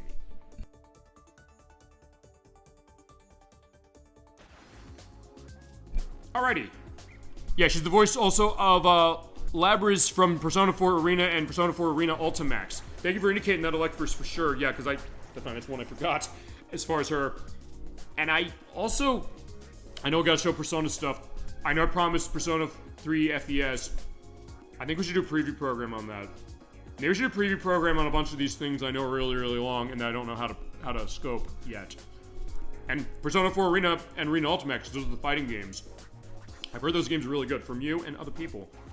Thank you also for giving other aspects as far as that. And that's the other thing. I love this, and I love the case of everybody in our best chat on Twitch, because it's a case where what's your memories with voice performers? We'll give them their credit, and like what you kind of spearheaded that idea. As we are seeing Monkey Target right there. And give you a sense of what things do I remember these voice performers from, what they do, and then filling in those gaps. I appreciate that for sure, as we're going to go on our little hovercraft. 3, 2, 1. But just looking at this thing, again, back to Diddy Kong Racing, I'm thinking of like how Pipsy from Diddy Kong Racing was, as far as that. When we get to that game. I'll talk with Nocturne about that, for sure, because I know she wanted to do that. Whoa. As we have the transform boost. Okay. As we go along. Okay. And going back to Super Monkey Ball. Super Monkey Ball is a case where, as I said, they had a new game of it last year, Banana Rumble, which I thought was pretty good. Oh, fine, I played it a little bit. It is pretty good. I actually won a tournament that Edwag was throwing with a gameplay of that, and then also the Origami Crane Challenge from Wheel of Katamari. And I came in as far as that. Nikki was number 1 before I came in, and I got 979 out of 1,000. And she semi-jokingly, angrily said, "How could you do this to me?" It's like, well, you came by far the closest. You would have run away with this thing if not for me doing that. He was like, yeah, that was not possible as far as me doing it. I was like, yeah, it was. But then again, she also has the skills that way, and she has the skills on Super Monkey Ball. Going back to that. I think I mentioned to her, she mentioned, I floated the idea of doing those, and I said, I think you need to be the one to handle that, because when Banana Mania came out, she was the one who was handling the hardest stage, and Edward was sometimes saying, yeah, the thought that sometimes he questions the idea of how good is she going to be at a game, but then again, the case that oftentimes she and anybody else really can surprise you as far as that. And the case she said, oh, you're just going to roll down here. She's like, I'm going to roll this way. He was like, no, that's not the right way to go. You're going to die here. But then you realize she's rolling like straight in a straight line to where she needs to go. And then you just look like, oh my God, she did it. And she pulled off these insanely hard stunts. And you hear the idea of like how that goes of rolling through and like goes to the flag going like, goal. It's like, oh my God, you did it. And she was just like whooping it up like, oh wow, that was great. But she definitely has the skills. And as I mentioned, she understands the shortest distance between 2 points is a straight line. At Super Monkey Ball, she definitely shows that off as it is. So at some point, I think that is going to be there as we get to that game. And Chad, I don't know which ones do you want to see Banana Mania as far as the first ones look at for Super Monkey Ball 1 and 2? Or do you want to see Deluxe from PS2 or Xbox? Oh, I think I'd run Xbox because of the frame rate. Because it's 30 FPS on PS2 and 60 on Xbox. But we do the 2 on the GameCube. As it is, because those are also cases of that. I kind of want to get 1 and 2 on GameCube for myself personally. Because maybe it's me, but I get the sense that the controls maybe feel better on those. Although if we do play Banana Mania, I bought it on Switch. Because I said I can put the GameCube controller in and play it. And like, that is absolutely the way to go. That is one of those games that I'll play that with the GameCube controller only. Unless I don't have a choice, which would be when we get to Banana Blitz, I guess. We won't do that one first, I promise. But when we get to that eventually, and we will get to eventually, unless you want to see the Wii version, I have it on this. Oh, I have the Xbox One version, so I'll probably run it that way. And Banana Rumble was only on the Switch, so it would be that way. I guess that's where it sold best. Going through the temple and seeing what we can do. Actually, wait, I actually didn't realize that when we did this last time, which is the rolling of the ball there. It is like the monkey ball as far as, I guess, right, Ooh is going All-Star, going to Space Channel 5. So yeah, she hadn't played that on the show by the time we did this. I'm fine. She's getting ahead, and unfortunately, she's going to beat me. But either way. These are more just, as we mentioned, the idea of kind of a loose layout as far as this. Just sitting here relaxing, have a good time, and looking at a game we already played, but also under different context, and also going to voice act discussion, which we did not do before. And I think it's worth it. Alright, so I got third, but I don't think I got in a good pace of that. Event failed. Wait for me! Yeah, well, good try, Amy. Let's give her another shot. A class. We'll stand hard. Yeah, this one I think is going in... Fine, this level is going to Banana Blitz. I do know that. Because of what I've played of that game, which meaningfully is not as much as you think. I know that, like, the first area, it is kind of like a temple case. And you also have boss battles in that, which... It's kind of weird how that plays, so that's... I don't know if I don't like it, but it's also something that I don't think I like as much as the first two. Although I would say, fine, I guess I like it better than the step and roll, although fine, in step and roll's case, I also am a little bit of a... I didn't do due diligence on that as far as me owning it, or even me thinking they can have that. Because that game controls the Wii balance board, or can control it. You can use it with the nunchuck as it is, and they make the levels really, really wide to account for that. I don't know, maybe it plays better running that. I got the target on the 400. Alright, firework time. Yeah, there you go. Take that, Wreck-It Ralph. Yeah, I don't know if Amy was... No, Amy wasn't in Wreck-It Ralph, I don't think. Going back to that. Okay, there we go. Hot Rod, I see VMU of Dreamcast over there. For once, I want to destroy it. Instead of shooting fire, it's shooting ice at me. I hit it and I missed. Yeah, because this is Dreamcast control. That's the idea when we get to Ages, which, by the way, Sega reversed, which I didn't really kind of think about until, honestly, today. Oh, fine. I guess not completely. I have Ages completely maxed out. Uh-oh, I hear sounds. They do get the little indicator showing how close pickups are getting. Wait, I was lucky. Okay, fine. I escaped it, and then I boost escaped from the fact that it went off the cliff. Alright, yeah, fireworks. No! Alright, so yeah, I hit into the statue. Alright, there's Ages. To be this good takes ages, and to hit it backwards like that also takes ages. Except somebody sent out a swarm of buzz bombers. Which it's... honestly, I'll say this. I don't know, chat, what you think on this. With this game, I think the items are actually pretty well balanced in this one, all things considered. Because I guess the swarm's like the spike shell from Mario Kart, sort of, in the sense it goes after whoever first, but also kind of hits on the ground and leaves the buzz bombers out for really anybody to hit. So, I get the sense, maybe for me, I don't get the sense I'm getting hit like crazy on this as much as sometimes you can in Mario Kart. Particularly Mario Kart Wii. Mario Kart Wii is definitely the worst with that one. Which is why if you play Mario Kart Wii, you probably want to play it in multiplayer. And also why... Well, actually I don't have Mario Kart Wii, believe it or not. But I'll get it eventually. And we show Mario Kart on the show because I realized, yeah, 5 years we've not shown a damn Mario Kart game on the show. We'll show off the first one. I wanted to do that with people. And actually I want to talk to my brother in here now. I think he might be down to do Super Mario Kart for the Super Nintendo. Because I want to start there. That being said, if I do get to Switch 2, I mentioned this, ouch. I will have a show where I'm gonna, like, do an overview of the console. Because I know we've sometimes done that. In fact, Lifers, I know you mentioned something when we played Luigi's Mansion, and it kind of made me realize there's a question that at the time you're not sold on the Switch Online expansion pack, which made sense because the question, what does it offer? Is it gonna have enough stuff going on? Where nowadays it has more. It seems like it's going to good case of itself. And also the GameCube stuff that it's going to offer at the Switch 2's launch, and then throughout the Switch 2's life with what it's got. And Eggman has to go down, but... Alright, fine. Eggman and Sonic are going to beat me, so alright. I will take second at least, even though I'm not going to win the mission. But when we did Rystar for the show, I said that's also a good time to take a look at the Switch Online expansion pack, see where it's at that time, which has definitely come pretty far since then. I was thinking of doing something like that for, what is it? For Switch 2, if I can get one. But I'll see as far as if I can do that. I missed this game. So says Marcus Who. So good to see you tonight. Welcome to Super Bowl Game Saturday. We are celebrating Sonic and Sega, or Sonic and All-Stars Racing Transformed. My slip up on that one. Playing the Xbox 360 version, but we're running it through the Series X. It's running 60 FPS. Excuse me interrupting. No, you're not interrupting.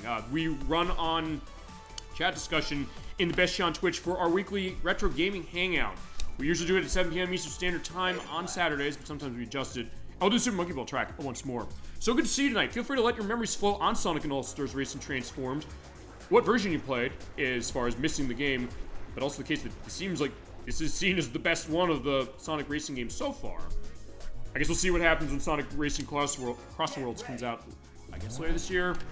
I'm gonna make a guess now. I think we get a date on that one as far as when it's coming out at the Summer Games Fest in 3 weeks. But feel free to sit back, relax, and let your memories flow. We do thrive on the discussions as far as that. And in some ways, you're driving the program. I might be here playing games. I'm Captain D-Track, by the way, and is so glad to meet you. And thank you for stopping by our show. I appreciate that. Just for joining us and having a good time. Yeah, feel free to let us know anything you got, and also any requests of games that maybe you want to see. We do take those all the time, including the other ones of these or other cases of Sega games that are represented in this. As we try and see, yeah, if I can avoid getting hit by the not the tracer, no, the drone. I'm thinking fine. When I'm saying tracer, I'm thinking the Tracer Chaser from Make It Speedway USA, which is on Nintendo 64, and there's also a Game Boy Color version of that. Which I do have that game. I should show that off. It's interesting. It's not the best car racing game the N64 has, but it is also one of the most unique games of Rare's, and it's also not a game of theirs that you're ever going to get a re-release of. Because I realized yesterday when they put up Killer Instinct Gold for the Switch Online expansion pack for Nintendo 64, I realized we only have 4 more Rare games that are not represented on that service. I don't think we get Make It Speedway USA unless they want to go back to Disney and pay a lot of money for that.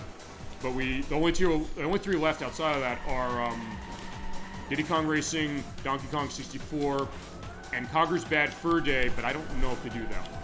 Given how much Nintendo wanted to disavow knowledge of that game, even though they were sort of kind of involved in marketing it back in the day, I don't know if they put that up even as far as the mature app. But we got our All-Star move, and we do that.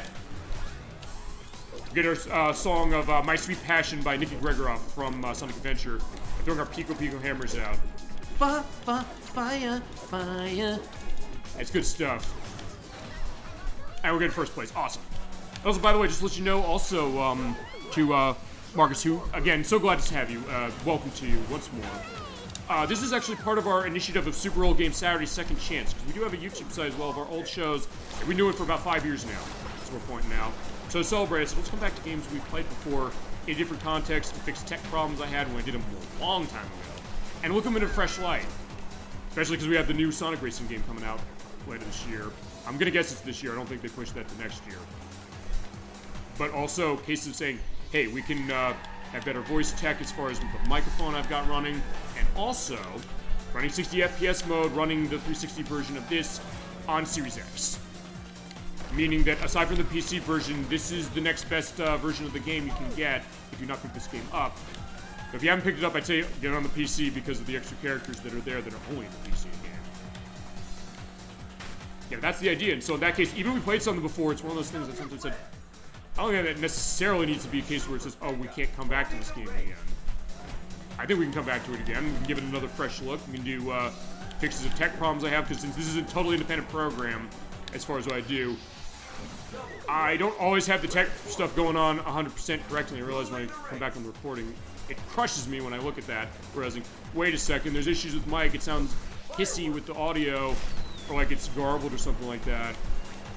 We have tech problems with stuff, which I can edit around to some degree, but when something like that comes around, I don't want to have that happen, but it also means, oh, I can show this again. We can do it a different way.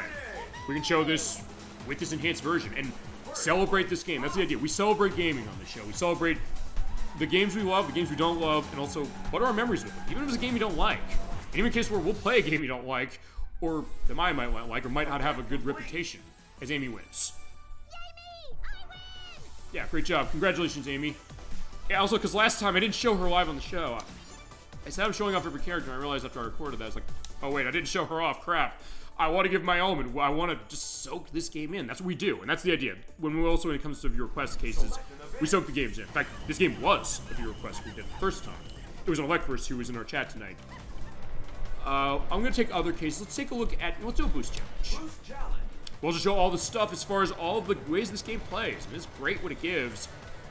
And you just see this, because this came out before Mario Kart 8, and then Mario Kart 8 came out, and then Team Sonic Racing came out, and Mario Kart World's out in 3 weeks, and then the next Sonic Racing game, Sonic Racing Cross Worlds, that's coming out later. Seeing like they're kind of jockeying. Yeah, we can really take on Mario Kart. And how's Sega going to do it? It's like the 16-bit era all over again. Okay, you have to boost to stop the clock, and you can use that for doing drifts, and you have to pass the checkpoints as you go. Alright, so we're going to go on A class of difficulty, and for character, we're going to select BD Joe. Yeah, we gonna have some fun. I think, IMDb might be wrong in terms of voice performance, because we're also going to the voice performances on this. As far as BD Joe, in the Dreamcast game and also in the arcade original, BD Joe, who's one of the 4 original cabbies, he is voiced by Kent Frick. They changed his voice for the PlayStation 2 and GameCube versions because there were actually kind of questions or apparent outrage, honestly, on this game, saying, hey, the voices of the non-white characters are stereotypical, perhaps. I don't know. I never got that necessarily as far as Crazy Taxi myself, but they changed voice. They changed him to Daryl Harris. I think it is him in this game. I don't think it's Ken Frick. But I'll have a listen. If I'm wrong, I'll say down here, no, it is Ken Frick. I'll give credit to both of them. And Ken Frick also voices BD Joe in the PSP game, as far as that. Crazy Taxi Fair Wars, which is remaking 1 and 2. But, yeah, it's Daryl Harris, I think. If it is, he was the voice of BD Joe in Crazy Taxi on the PS2 and the GameCube, and also on Crazy Taxi 2 and 3, because he's in both of those. He played a firefighter in direct-to-video Dennis the Menace movie called Dennis the Menace Strikes Again. He also had bit parts actually on television shows, particularly L.A. Law, Murder, She Wrote, Murphy Brown, and Hill Street Blues. That's most of the case. It's like, yeah, you're not going to get a play of this game that's going to go into that, but we do have BD Joe. Like in the arcade game of Crazy Taxi, he's great at speed.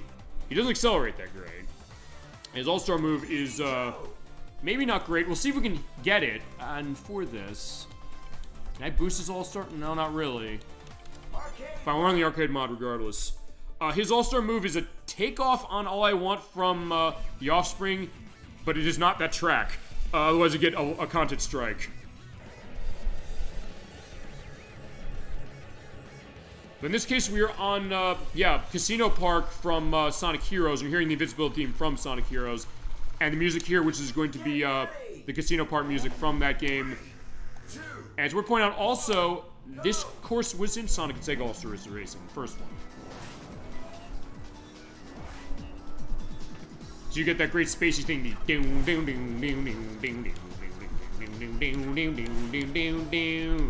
and for this, the way this works, for the boost challenge, you have to go through all the checkpoints that you set to get through as far as your difficulty. What you gotta do is you have to hit the boosts. As you drift, okay, when you hit the boost, the time stops. Now it goes to red, it'll start again. You also use the drift to keep it going. So basically, you keep that timer from going. You also have a free boost. So if you're in trouble like I was, I crashed into poker chips. You can use that to maybe give yourself a little bit of a buffer. And as you get the checkpoints, you get extra time. I've seen, the time go down. And in this case, you also have to look for the purple on the courses form, which, honestly, in this track's not easy to do, because it's such a color explosion. There's sometimes a question like, where is it? If you see a little bit of purple on the ground, chances are it's going to be there. And when you complete a lap, you do get free speed boosts. Or boosted. Yeah, boosted. I said that.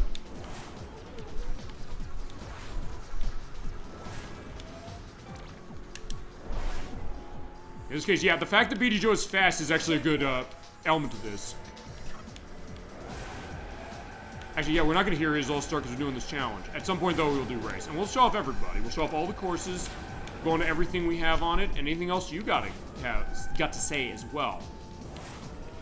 That's what I do love. I love the idea that it is this kind of communal element, I've realized. It was something that when I started the show 5 years ago, just to give an idea, because we do have a new face in chat as far as it. When I started this, I just said, it was when COVID was around, so everybody's locked down, although I was still in a case actually where I had special permission to do work, or to go into work as far as myself with stuff I have going on with my occupation during the week. And so I said, I was not seeing a lot of my friends and coworkers, a lot of them who were working from home. But for stuff I had to work on, I had to work in the office, so I had to do it. I said, I have tech as far as this to show off for show.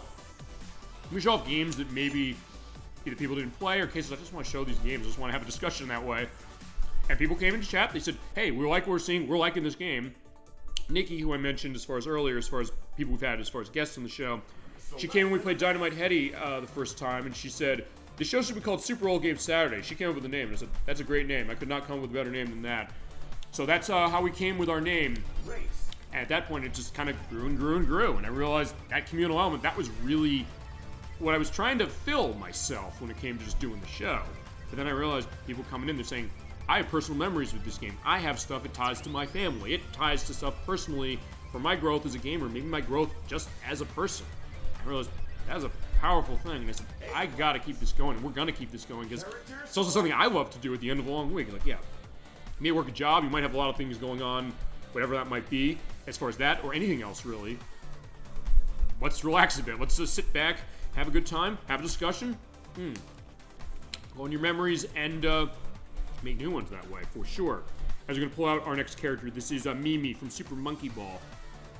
Like with Ai, she is voiced by Japanese actor, or by Mimi's original Japanese actress.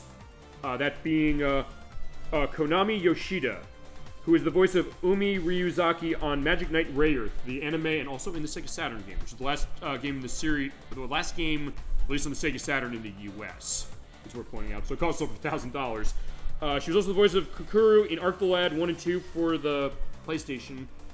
She's the voice of Rick in Lunar Walking School. This, by the way, is the Saturn remake of Lunar Senpurusuru Gaikuen, which was a Game Gear game that came out in Japan. It is a prequel to the Lunar RPG series, which we played Lunar Silver Star Story complete on the show already. There's also Eternal Blue. There's that game. There's Lunar Dragon Song, which on DS, I've heard people say it's not very good. There are a lot of versions of Silver Star. There's one on PSP, there's two on mobile. There's the remake of it, or the new version that's in that Lunar Remastered collection. Maybe they can get to remaking and releasing that prequel here in the US. But Konami Yoshida was also the voice of Mel in Star Ocean, as well as Nicola in Snowball Kids Plus on the PlayStation. That, by the way, is a PlayStation 1 enhanced version of Snowboard Kids, which we got on Nintendo 64.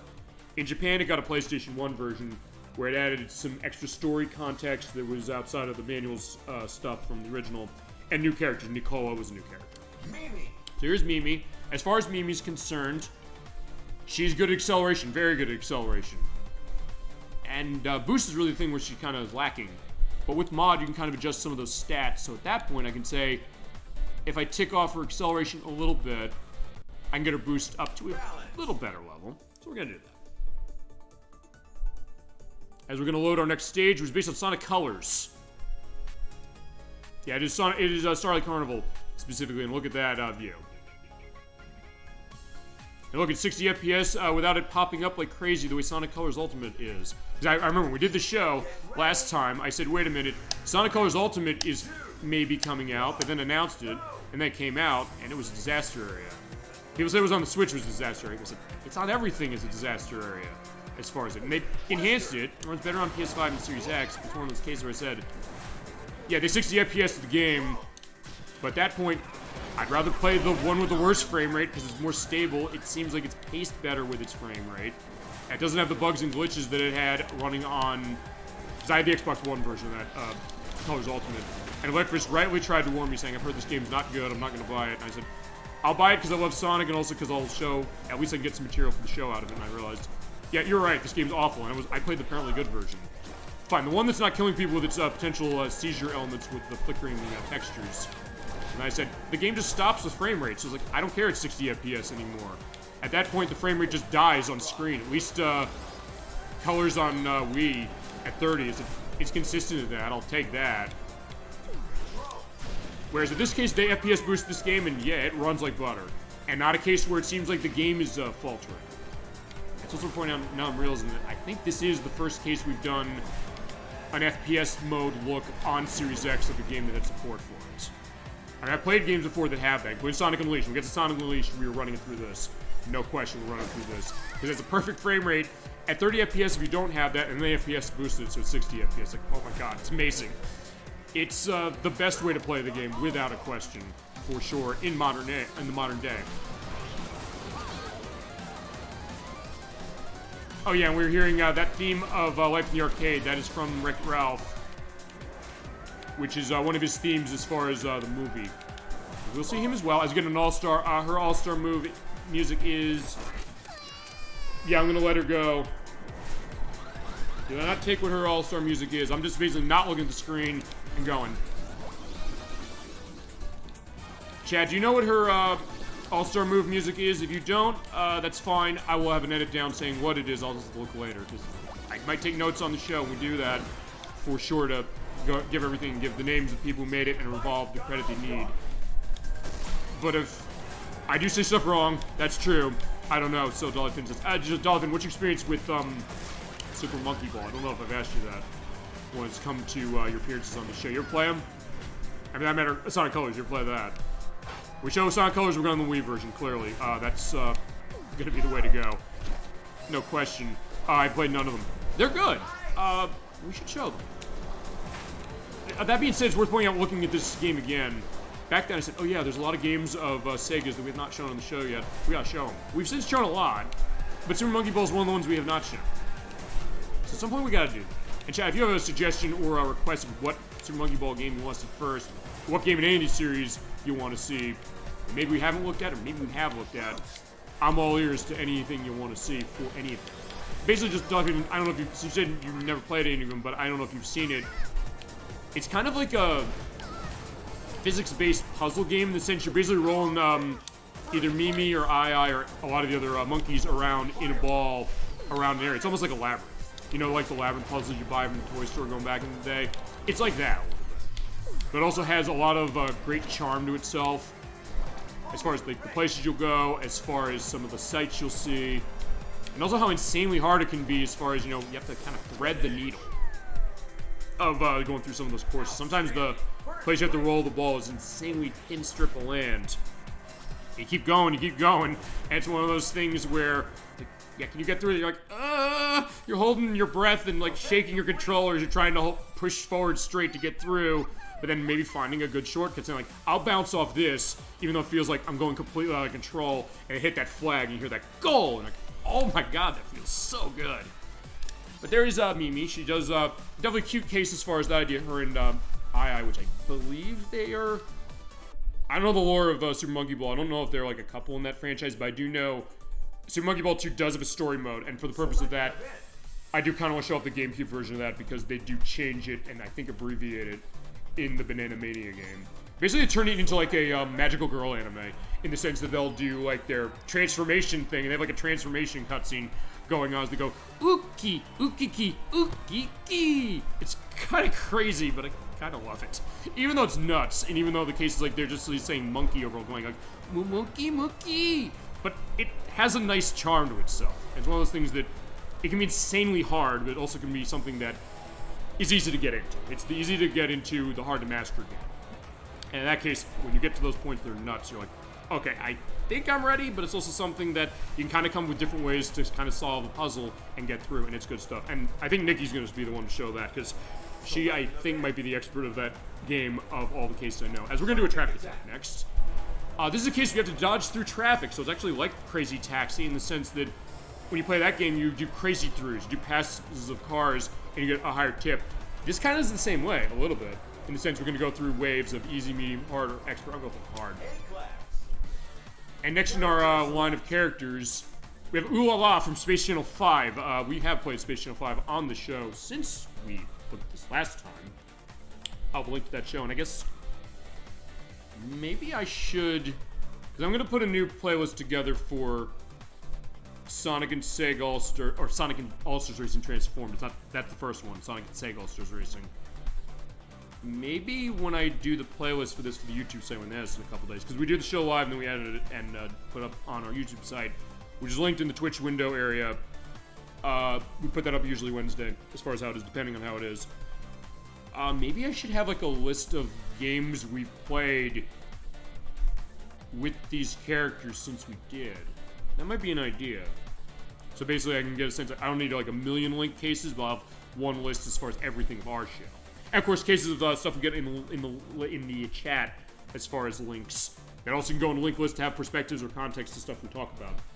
But yeah, Ooh La La, as far as that, she is voiced like in the game where they took the footage or the archival footage from the game. She's voiced by Paul Smile, or as she was known specifically, or is known specifically, Paul Ann DeMonico. She's the voice of Ooh La La in all the games of the series. She was the voice of Tracy on the OVA of Battle Arena Toshinden. She was Karine in Voltage Fighter Gao Kaiser.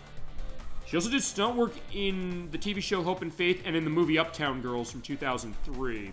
And she also is a musician. She did the music for albums of hers, specifically Wrecking Ball, not the Miley Cyrus one, Love, Kisses, and Grenades, and Dune Buggy. And she's having that element, and we'll go to that as it is. Crusader64 and I, by the way, did Space Shuttle 5. We did it, and I don't know if he wants to be involved when we do part 2. Well, I'll talk with him in a couple weeks when he's on the show next. Yeah, with Ulala, she is not fast, but she's about handling and acceleration and boosting, so she actually gets some good stuff going. I will go balance with her. Balance. I'll get that stuff going.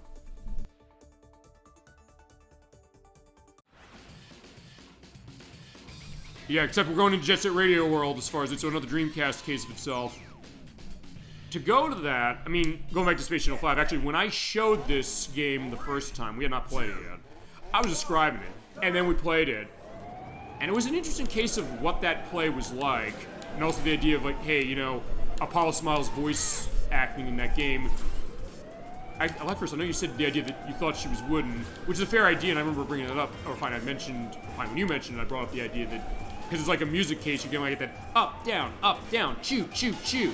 So the idea that it does have this kind of mechanical sound to itself, compared to something like Parappa the Rapper, in the sense that maybe there's more variety in terms of how Dread Fox's voice is, in that when you hit the button timing wrong, he'll say, like, instead of like, kick, punch, it's like, kick, punch?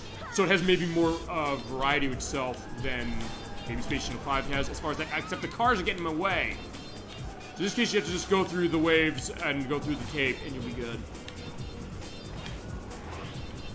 And you go through the ones with the clock, you get extra time, and if you run out of time, you were done. So do not let that happen. Sometimes you have to drift around the cars, and even though they are just like virtual, I don't know, like toys or something, sometimes you have to be careful, especially in the blue ones. The blue ones are the worst because they will get in your way actively. It's like, yeah, I don't like you. It's like you have to be stopped. I guess we'll assume, for the sake of argument for now, that it's Pudding from Channel 42, because the idea is that Pudding is her rival as far as the other TV station covering the alien invasion with her forcing people to dance. It's like, watch my report on Channel 42. And then you have Fuse saying, is that another reporter? And the first time we played this game, I said, I have to show that. I just described this insanity. And then I showed it, and we had a great time playing that game as far as the show off on that. Actually, if you are going to avoid the blue cars, I'll say this. Basically, get them to one side and then veer the other way. Basically, faking that off.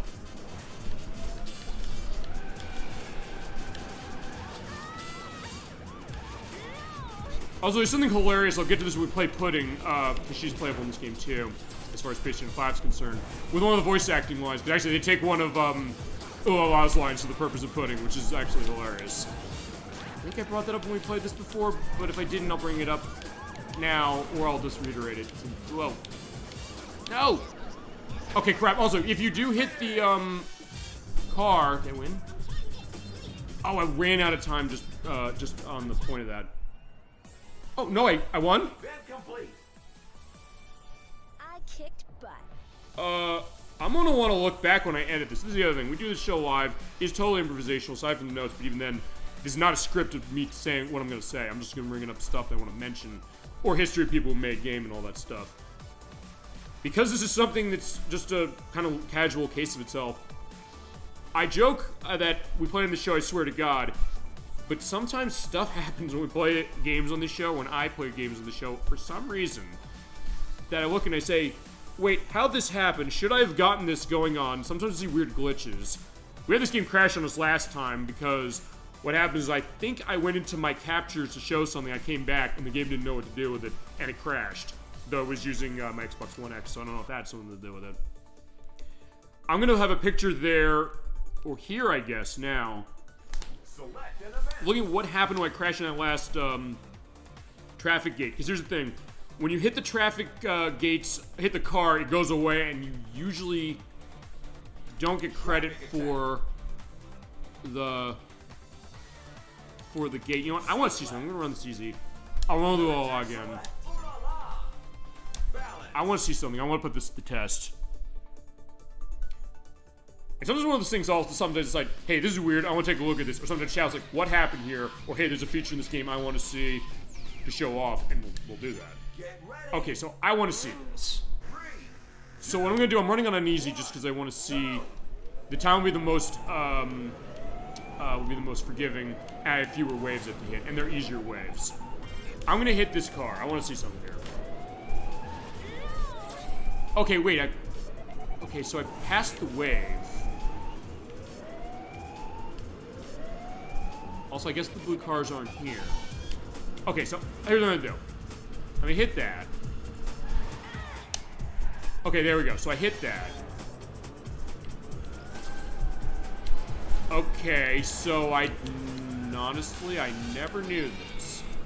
Chad, I don't know if you knew this yourselves, because sometimes you do. Sometimes I realize something with a game that I never knew, but Chad's like, oh, I knew this is a fact of this game, which is great. I love that idea that you figured out something that maybe I didn't. I don't have all the answers. I don't know everything, despite what it might sound like. Fine, I'm hitting that. Okay, so I hit that one. That's the one that had the gate on the other side. Okay, so it still counts.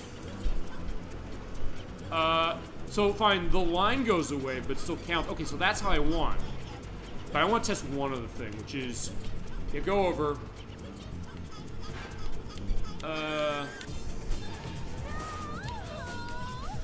Okay, I passed it going off there. You know what? I want to restart this race. This will be the option to do it. Yeah, I'm gonna restart this race. I want to check one other thing, and then we'll go on to something else, or another race or something. I want to see something here. So, all right. So in traffic attack, you lose time to crash into cars. They disappear. The line disappears, but if you hit the line or pass the other car, you still get credit for it. So that's what happened. That's why I won that. That gets the answer. What? I want to try something else. I want to hit that. Now I want to hit this. Okay, so does it not matter? I would say if I hit both of them off, the gate goes away. Let's hit that, and it's gonna stop here. Okay, so all right, that's the answer. So for the traffic attack, I never knew this. For the gates, the line goes away when you hit one of the cars, as far as being on the screen. But if you hit the other car, it still counts as you getting credit for it. But at that point, if you're on the higher difficulties of this, you lose time. Fine, you slow down because you hit into that. But because of that, chances are that the time you get off of a checkpoint gate, when you're not on easy like we are here, is not going to be enough for you to win. Because I was gonna say, does this mean that it completely negates the difficulty of this? Because it doesn't matter if you crash into it. But the answer is it does matter, because as you hit into it, I guess it's gonna be the same thing with the clock. Let's put that to the test too. Okay, no, it's not with the clock. Okay, so fine, the clock does disappear here. So for the main gate you have to go through, it does that. Alright. So I learned something new today, and that's the case, even though I might have been playing this game for a while, or sometimes I haven't played games that recently.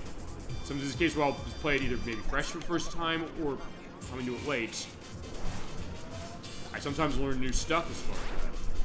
Another case where you might say, as far as all you in the chat, saying, I found something with this game that maybe I never saw before, or unique exploits or benefits of things, you know? We had that a couple weeks ago, or about a month ago now, when Suika Theme Rondage requested Bakugan Defenders of the Court. We played it, and when we played it, I think I'm gonna miss this, which is fine. Mentioned there's a quick way to get money or core energy for the purpose of upgrading all the Bakugan, which is something I didn't see documented online, so it's one of those things that I was glad to hear that. This just isn't my day. Yeah, it's not our day. In fact, it is our day as far as this was weird as far as what happened there.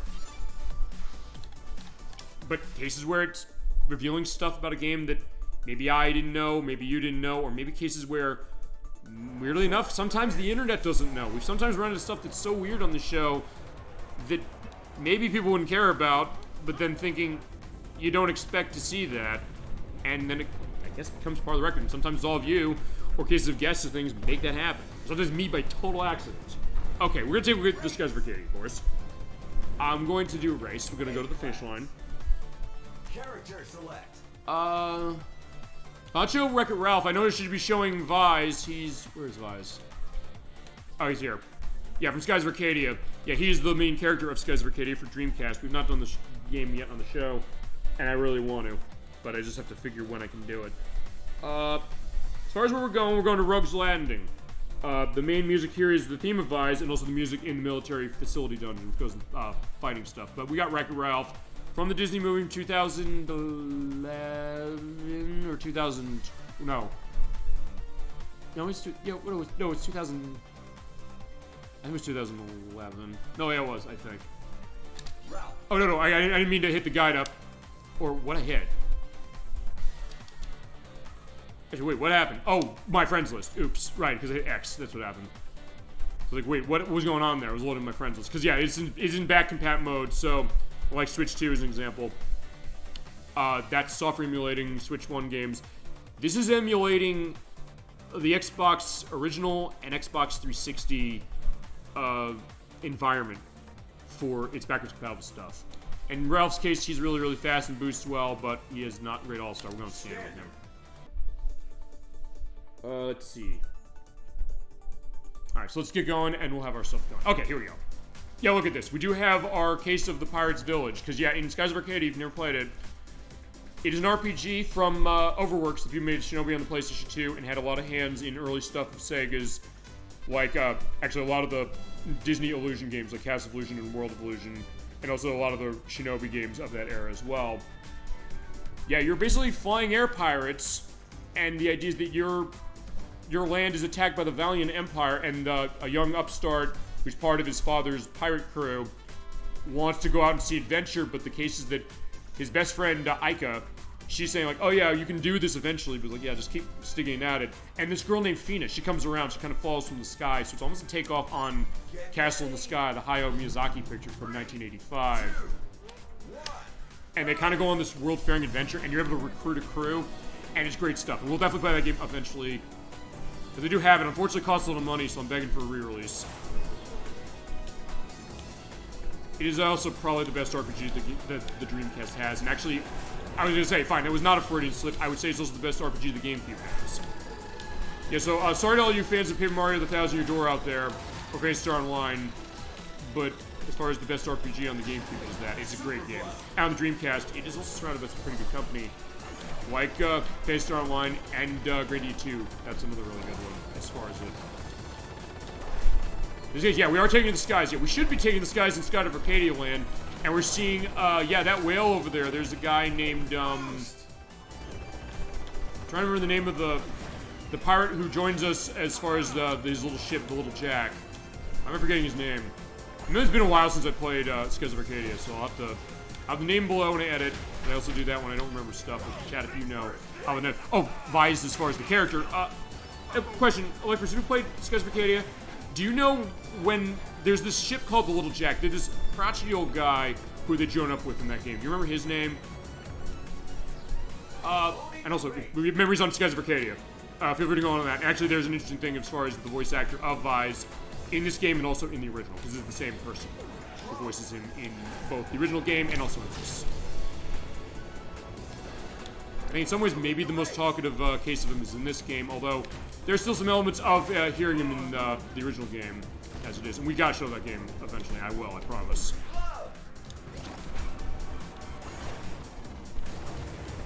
Yeah, if you haven't played it, it's a great game. I just wish it didn't cost so much money, only because it's a great game that I'd love people to get a hand on, and also because I've been begging for a re-release of that for years. And it's been rumored for years they were going to do one. There was a thought they were going to do it going back to the PS3 and the 360. They were thinking maybe they were going to do that for Xbox Live Arcade or PlayStation Network, but they never did. It was a real disappointment. I thought maybe they can. Although Vice is in, fine, as you were saying, funny, I didn't even look at the chat as far as that Electris until you said it, saying Vice and Iker are playable characters in Valkyria Chronicles, which is on PlayStation 3, which is by the same people who made it. And of course, Valiant Empire attacking, boom, the bridge is out, so we gotta take the sky. Yeah, you're right, and when I found that out, I was like, oh, that's great. And I don't know, what's your experience on Valkyria Chronicles? It's kind of a strategy RPG a little bit. It has a feel of, like Full Spectrum Warrior or Brothers in Arms, in the sense it's a real-time battle case, but you have kind of getting yourself set up as far as like doing shots and things. I have the Switch version of that. It's actually a really good game. And that's thankfully been ported a lot. And it's a really fun game and a unique one. kind of like a steampunk World War II style to itself. There's really good story and really good characterization, and the idea that you can recruit icon buys for your team, which is great stuff and great attention to detail. I thought that, I don't know, maybe with that, my thought was, would we get a re-release of that game, which so far we haven't. I don't know if they're saying no, we don't want to do it. I need to play Skies of Arcadia.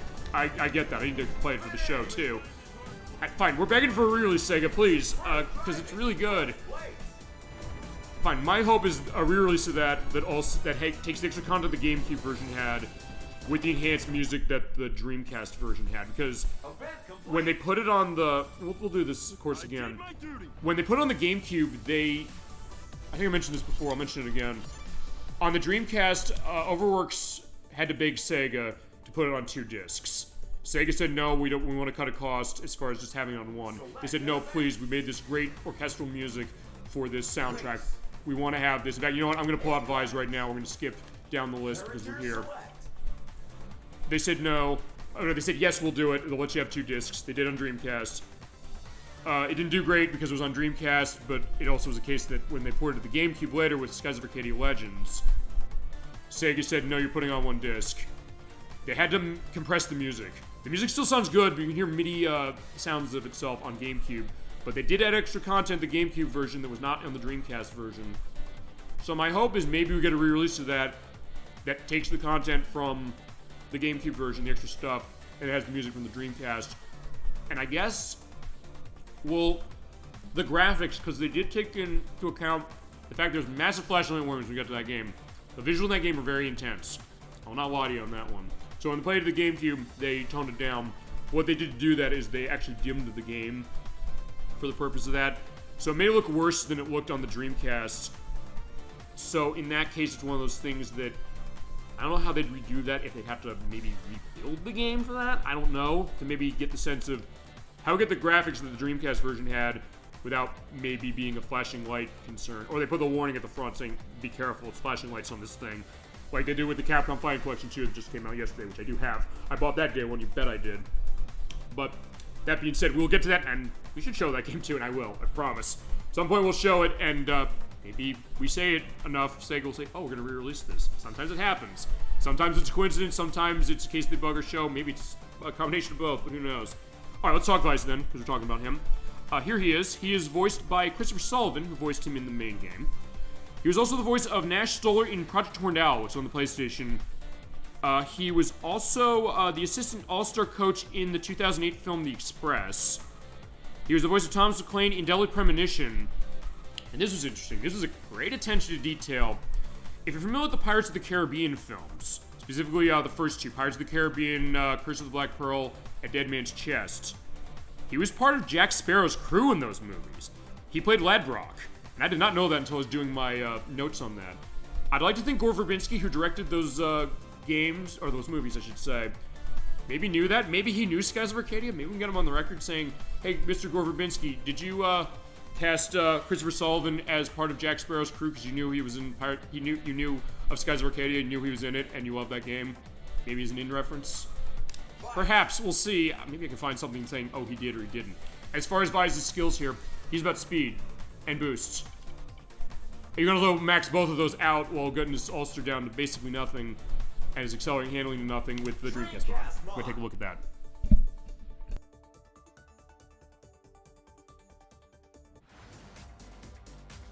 And also, if you're hearing those hits on mic, I feel like I'm hitting my hand against it.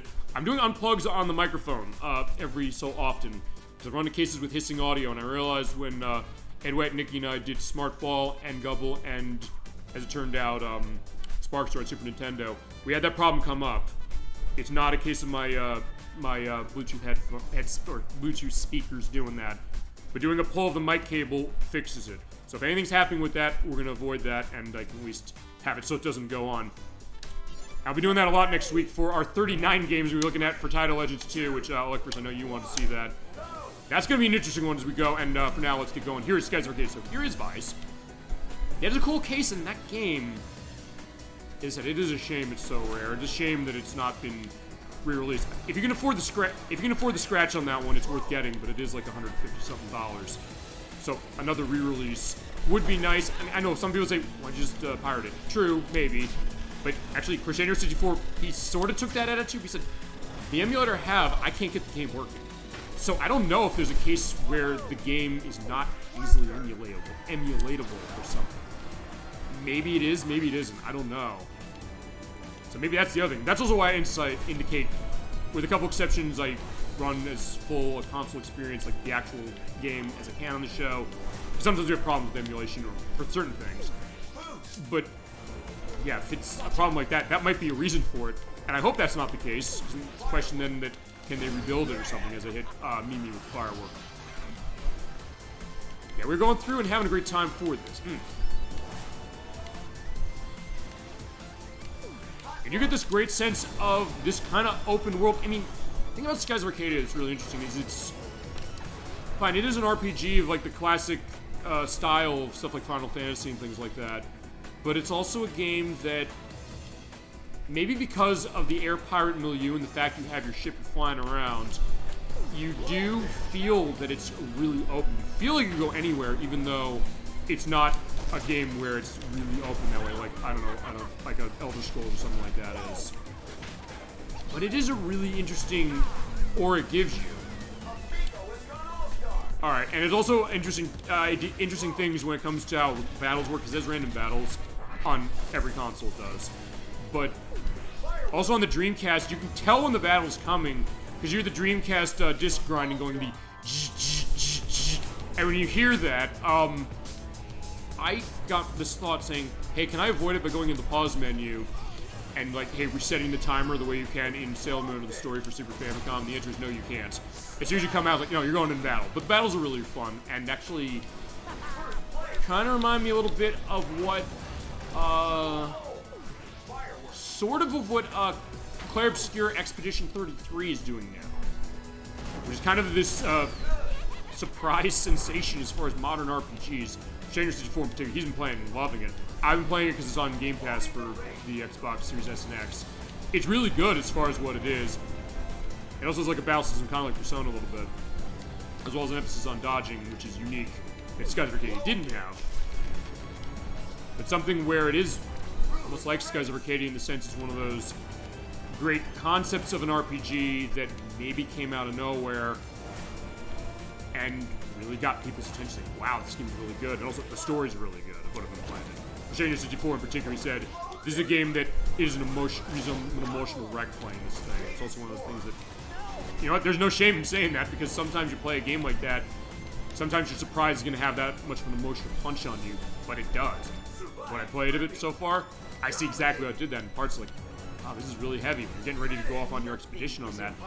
It's this thought that everybody who's gone on that, the case, do they ever come back? I really get a sense that, wow, this is kind of heavy stuff, but you're really appreciating the idea of that experience as There Goes Vi's flying. Good job. Nothing is impossible. There you go, and he does have that great can-do attitude about himself. And also in that game, as we're pointing out, it also has kind of a ranking system where when you make dialogue decisions, as I get a boost mod for him by doing a level up, he does get a sense of his reputation increasing. Actually, I'll tell you what it's like. It's like Suikoden. In fact, it's exactly like Suikoden in the sense that... Stickers unlocked. Oh, I got a sticker. Okay, awesome. When abandoned Rogue's Landing is Vi's. So there you go, Pirate's Wrath. And you get a license. I'll show a license a little later. The case that, like with Suikoden, you have to have your reputation high enough to recruit people for your base in that game. And I owe Chasm 22 a completion of that game, which I have the new version of. They released that one, so hopefully on Skies of Arcadia as well. But you have to be in a good case, although it's like, oh, we don't want to join your group. And then you realize, wait a minute, he has a great, the hero in that game has a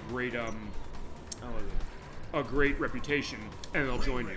And Skies of Arcadia kind of does something like that. And when you make choices that are heroic, they'll give you bonus points to that, saying like, hey, you know, if there's a part in the game, not to give too much away, where people are kidnapped, you have to basically go in and save them.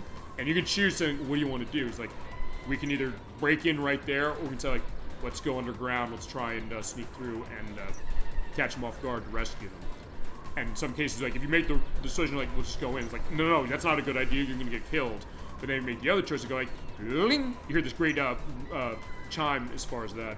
It's like, oh, that's a great idea. And then eventually it's like, Vi's the Like, I think eventually it becomes like Vi's the determined, or like Vi's the respected. Your rank changes as far as that. And it's really great when you recruit a crew in that game. So I realized, yeah, that's something Suikoden did before that game did, but also a case where, yeah, it was something cool to see. This guy's a case pulling from that. All right, we're playing as Amigo. He is the main character of Sonic Amigo. He is the only character in this line except for Metal Sonic, who is not voiced. Amigo. I mean, because he's not voiced in the games either, as far as what they are. As we have our mods from of balance, standard, acceleration, and console. In his case, he's about handling, really well on handling, but not so much at speed. Balance. Well, fine, he's driving the train. The train should be the fastest one, or one of the fastest, but we'll have that set. As you get this great remix of the Sonic & Knuckles title screen music. As we take on Sky Sanctuary from that game as well. But I do think it is also taking out of Sonic Generations as far as how this is. Get ready. Alright, we have a rolling start. Like, that's a Daytona USA thing, but still, that is represented in this. We have our toy airplane as far as with the what is it, the rotating key or the turning key. As you're hearing the Sky Sanctuary music, it is great stuff. As you go along, you basically go through the rings. So better take on Superman on Nintendo 64, or it's like something like Pilot Wing or something like that. Speaking of franchises I'm missing. But, fine, that's Nintendo's case as far as it. But either way, flying through, and as you fly through the rings, you get eventually checkpoint cases going on when you get the green ring. Ouch! Oh, I have a boost. There you go. Alright. And as you go along that way, you have that going on. It's good stuff. But yeah, Mio does handle really well. So actually, for this challenge, even though I'm not going really fast, it might not matter. So if nothing else, it just shows how well balanced this game is. And honestly, when it comes to kart racing games, I've noticed, unless chat, you can think of a one that's really not balanced well. I get the sense that a lot of them tend to be in cases where it's not a case where you pick one character and there's like no chance you're winning if you pick somebody else.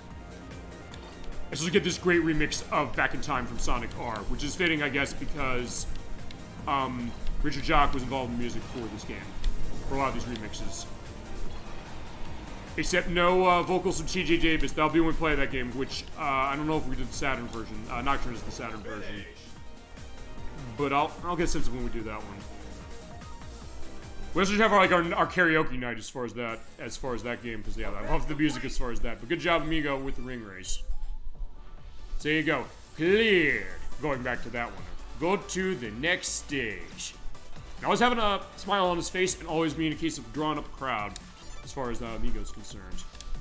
Alright, so good job, my friend. Okay, let's take a look also at other modes that maybe we didn't show off. Okay, we gotta do this. Oh, fight, race. Oh, we'll do that later. We gotta do this. We gotta do the Shinobi course. You bet we have to do the Shinobi course. Remember, we do have a new Shinobi game coming out. I asked when we played this 4 years ago, I said, can we get another one of these, please? I know we're getting re-releases on stuff, but I said, can we get a new one of these? We did. We're getting one. That's Active Vengeance. That's by the people who made Streets of Rage 4. It is out in August. That is something they showed a couple years ago, and Sega said we're reviving a bunch of games. And it looks awesome. I cannot wait to play it. I think Lizard Cube did show some new stuff as far as what they got with the development of this, because they're the people who were making it. As far as character on this one, I'm also stopping for a minute to make sure I didn't get anything wrong. Actually, fine, let me get a race with Ralph, because one thing I forgot to mention with Ralph. I forgot to mention who voices him, because it is not John C. Reilly from the movie. I don't know if John C. Reilly's in the game. Maybe he is. I'll see if he is. I'll have him down here if he is.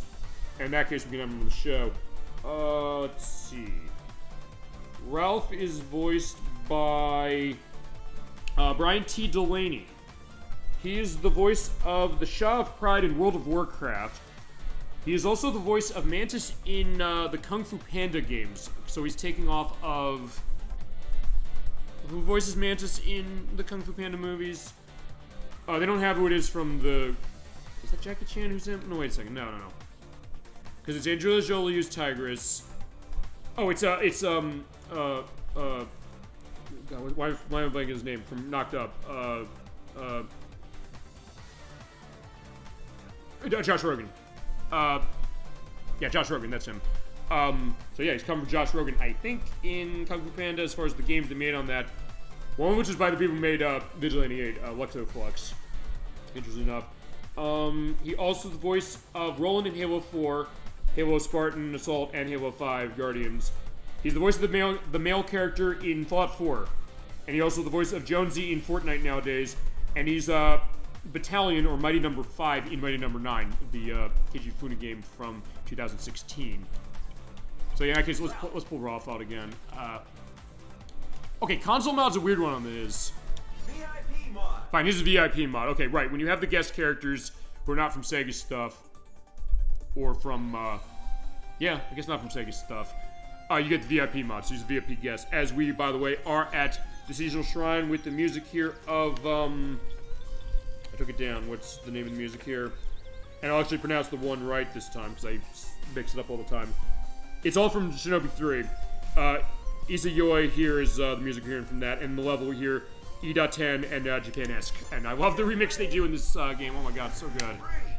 2, 1, go! There we go. You see the blue here already. Yeah, I do love this remix of E.10. I have to make sure I'm saying it right, because I say E.10. I've said that wrong before, so I said E.10. I just want to make sure I'm writing it down. I'm getting the D and the T mixed up. In case you are going through that way, and I think... Fine, one thing through this, as far as the course, I think up there was a boss from... I don't know what Shinobi game that's from. We've played Shinobi 3 on the show, but I think we should do it again. Electros, I think I want to do it again, because I know you want to see it. I think you were... I know you weren't able to make it for that one, and I know you wanted to see that. I know you were the one who requested that. I think I can justify returning that game. I think... In fact, I know we can. We can definitely justify returning it. We can justify returning anything, really. In fact, what I'll do on that case, I'll have a guest come in. It's like, hey, if you played Shinobi 3, and if I say no, if I say yes, I'll say, you want to do it again? They'll say, sure, maybe. And if they haven't, they'll say, you haven't? You gotta play this game, it's amazing. Probably my favorite of the Shinobi games, but honestly, I've played the early ones. I played the original arcade game, briefly. I'm gonna all-star, we're gonna hear Live in the Arcade from, Wreck-It Ralph. I'm gonna wreck it! Yeah, as far as my experience with Shinobi, I mentioned my cousin, Ace Riverside, has been on the show before. He introduced me to Revenge of Shinobi. I'll never, my gratitude for that will never cease. He introduced me to that in Streets of Rage. And then Shinobi 3, the Shinobi game from the arcade, and then Shadow Dancer, which we played the Genesis version of. I had a great time playing that one. That game's underrated as anything. And we do have the arcade game at some point to show off when I show off the Astro City Mini of Sega, which I've had for a long time, and wanted to show, but I have not shown it yet. We'll definitely do that at some point. Let's see. I didn't play the 2 on the PS2. I know, Electricus, you really didn't like the PS2 one of the first. And I think you said Nightshade, the second one was okay. But Nightshade also came out right when Ninja Gaiden came out on Xbox. Like, uh-oh. That was kind of a bad timing case.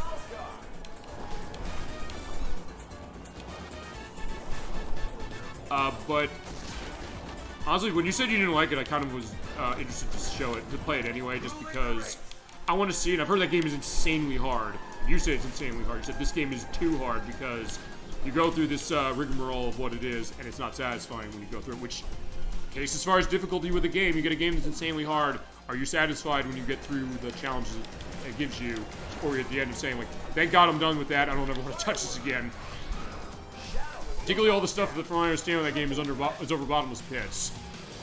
So definitely an interesting thing to that as far as understanding. And I guess we'll see also then what happens with Art of Vengeance. Although actually there is one other game of Shinobi's, Shinobi Legions, which is also known as Shinobi X in Japan. It's on Sega Saturn. It used actually like full motion video for the cinematics, and actually for the character of Joe Musashi in that one, I think. I don't know. I haven't played it. But it's one I've actually heard is really good. And one that, weird enough, Sega did not publish that here for some reason. They asked Vic Tokai to publish it, and I said, why are you not publishing the Shinobi game you made on the Saturn? Here's because I've heard it's actually pretty interesting. And actually, and then after Nightshade, I think that was it for Shinobi until the 3DS game. And then also, and then Art of Vengeance. Which I'm so glad to be seeing Art of Vengeance coming out. It looks a lot like Mark of the Ninja to a certain degree, but Electricus, as you said, I think very well, Mark of the Ninja is a game that's more about stealth, and even the people who made Mark of the Ninja, Clay Entertainment, they came out openly and they said, as much as we like Ninja Gaiden and Shinobi, those games are not about stealth the way ninjas are, so we want a game that's going to be taken off on that. I don't think Shinobi, the new Shinobi game, is going to be doing that. Fine, we'll continue. I don't want to do this again. We'll do it with not Joe Musashi for the purpose of that. But something that, hey, it's interesting to see that coexisting, and I guess where Shinobi goes different. Actually, I don't know. Talking about Shinobi, do you think Shinobi could work as a stealth game? Fine, here's Jiro Musashi. Fine, it's Joe Musashi, but it's the outfit of Jiro Musashi from the 3DS game, who's the father of Joe Musashi. Likers enlightened us to that 4 years ago, and I thank you again for that. And then we got to Shao Dancer. Shao Dancer was more confusing because of the idea that they say you're playing as Joe Musashi in the US version, but no, it's his son as far as the actual continuity from the Japanese version. And it's kind of a weird case for that. That being said, we have Musashi line somewhere, who's good on All-Star. He's really good on All-Star. And his piece of music, by the way, for the All-Star move is Patience from Shinobi on the PlayStation 2. Let's go Arcade mod, which is fitting because Shinobi from Arcade was the first time he appeared, and we'll be showing that, by the way, in the Ballistic Xbox Select Showcase in a few months.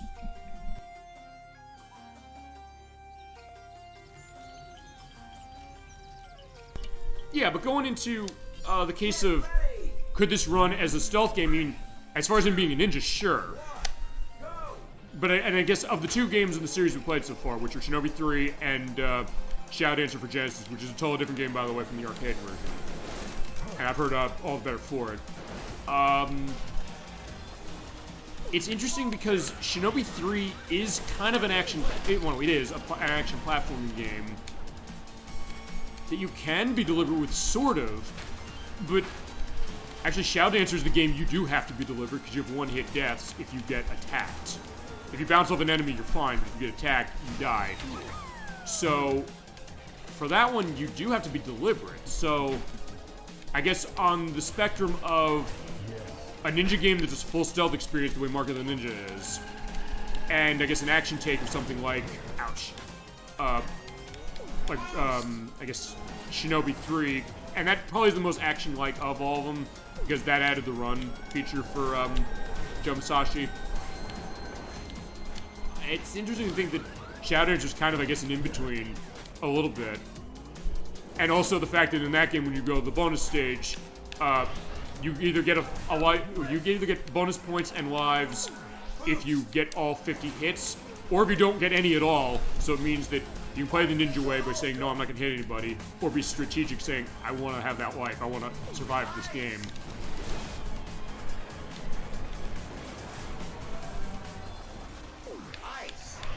Nice. There you go. Do the flip.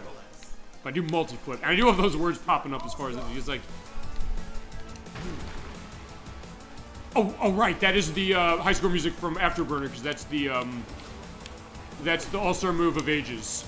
We'll get to that hopefully later. Right, if we don't hear it, we heard it last time, but we also have it here as far as it...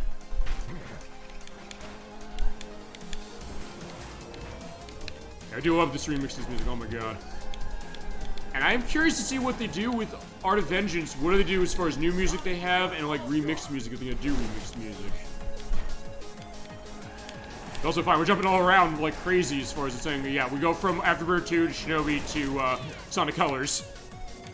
Yeah, only in this game, and also I guess maybe a little late to mention this. From what I understand, Sega's not said too much about this yet. The Sonic Racing Cross Worlds is supposed to be taken from other Sega games. From what I understand, not just the stuff of Sonic the way that Team Sonic Racing did. And they are bringing back the extreme gear from Sonic Riders. So that could be an interesting case of it. I guess we'll see what they come up with, what other stuff of Sega they're going to be mining for this. Yeah, we have a little bit of a jet ski here. I mentioned at the time we played this, I'll mention it again.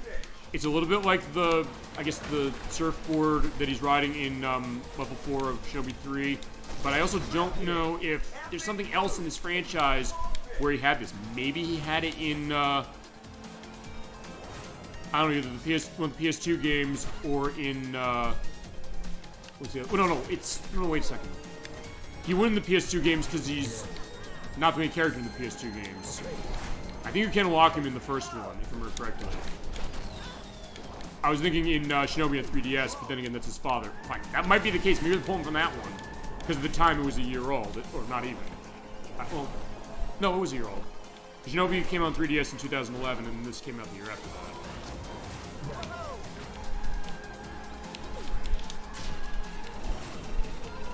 Alright, so there's Vibes. We love you, but you have to go.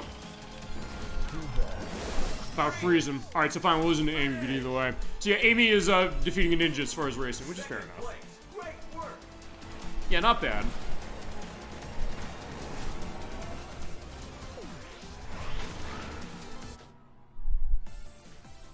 Event failed. I will return. Yeah, you will return. Yeah, you will. I appreciate that. I'm glad, fine. Joe Musashi. Maybe Jiro Musashi. Actually, I don't know. That's be a curious thing when Art of Vengeance comes out. I don't know where that's going as far as story on this franchise. In that matter, is the story for the US going to be as confusing based on region as the other ones were, or some of the other ones were? I don't think those PS2 versions changed anything as far as the region. Okay, so we did Starlight Carnival. I'm also seeing what we haven't done. Yeah, we haven't done the Graffiti Groove. We'll do... Actually, I haven't done the S. Let's try the S on this one. Yeah, because you can get stars for the purpose of running through this when you're in the World Tour mode. We'll show off... Fine, Danica Patrick voices herself, because she's in this. But before I do that, let's talk about Shadow. Let's play with him. And we'll also talk about his voice actor, or current voice actor, because we haven't... Actually, I don't know if we play anything his current voice actor's in. Well... Yeah, not yet. Yeah, let's talk about Shadow, by the way. He is voiced by Kirk Thornton. Or Kirk Thornton, I should say. That's his current voice actor. He's been voicing him ever since... I think it's Sonic 3 Riders. I think he's in that. I should know I have that game, and I should show it, because at that point I'll be on video. I'll also have an element going on to my friends and family saying, if something horrible happens to me on that show, given how that game can be a massive body ache to yourself running the Kinect with it not working, please call 911, I'm begging you. But he has been voicing him for quite a while now. I know, also going back to the Sonic Boom games, and also currently in Sonic X Shadow Generations. He also is the voice of Hero's grandfather, what's his name? Gwyn, in Lunar 2 Eternal Blue, specifically the Remastered Collection version that just came out. He's the voice of Guile in the manga dub of Street Fighter 2's anime. He's the voice of Ed, Lumina, and Rice in Brave Fencer Musashi for the PlayStation. I was on to play that. I never have. So the voice of Steve in Cowboy Bebop the movie. He's Kunimitsu Tezuka in Coach Kato and Shinji Ibu on The Prince of Tennis. He is Karatenmon, Mr. Himi, and Sunamon on Digimon. He's Ringmaster Ham in Phantom Brave on PlayStation 2, and also in the modern versions of that. And actually, final mention, he is in the game we're currently playing. He is in Shadow Hearts Covenant. As far as who he voices, I will keep that a secret. We will talk more about him when we get to Shadow Hearts Covenant, because he's also in that. Which we're coming back to, by the way, in a couple of weeks. In that case, we get Shadow the Hedgehog. Here he is. He is also in a very good position now. There was, I guess, a question at the time, because we'll talk about that. As his case is speed as well, because the idea is he's the ultimate life form. He's the idea that he's like Sonic, but with different perspectives going on. And we'll go Dreamcast mod, because he did debut in Sonic Adventure 2, which we've still not played for the show, but we will, of course. We will play all this stuff, I promise, eventually. And they're going to, yeah, the city, and we're going to be hearing, what's the name of the music that plays here? I think it's, Every Jump Around. I want to make sure I have that right. Not this. This is something else. I think when I first talked about... Because I'm looking back at my notes, like, wait a second, where I have this, because I took tons of notes on this game. Or I might find it after the race. I'll basically take a stop and just say, like, let me get a sense of that. I think that's the name of the piece of music. Get ready. 3, 2, 1, go. But yeah, we do hear this. I think it's Every Jump Around. I think that's the name of this track. Of course, we are hearing DJ Professor K, baby. He is on the radio with Jet Set Radio. Alright, so let's get going. Okay, going to Shadow's case. Yeah, since Sonic X Shadow Generations came out, it's a great case as far as the return of Shadow the Hedgehog as a character. He debut in Sonic Adventure 2 as far as the idea that And we are coming back to Shadow the Hedgehog, by the way, again, actually to celebrate its 20th anniversary. We're going to show off the expert mode. I did unlock it. I got A rankings on everything in that game. And there's no easy way to do that, to avoid that, the way there was in Sonic Heroes. They say, I got it, never does. No, I had to do that on my own. So, the Artificial Chaos's mission in Lost Impact, I did A rank that.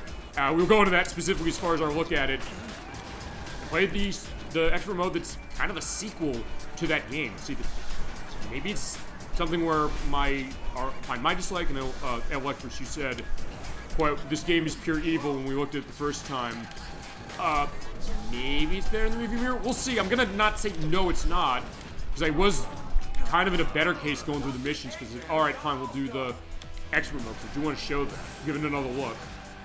I'll be able to run that as far as a full look. As we're hearing Eggman, he has EGGMAN from Sonic Adventure 2, as far as his all-star move. Yeah, Shadow's in a good place as far as it, because I guess after Shadow the Hedgehog, people said it was not well received. I didn't like it at all when I first played it. It was the first case where I said, yeah, this is a bad Sonic game. Like, wait, what happened here?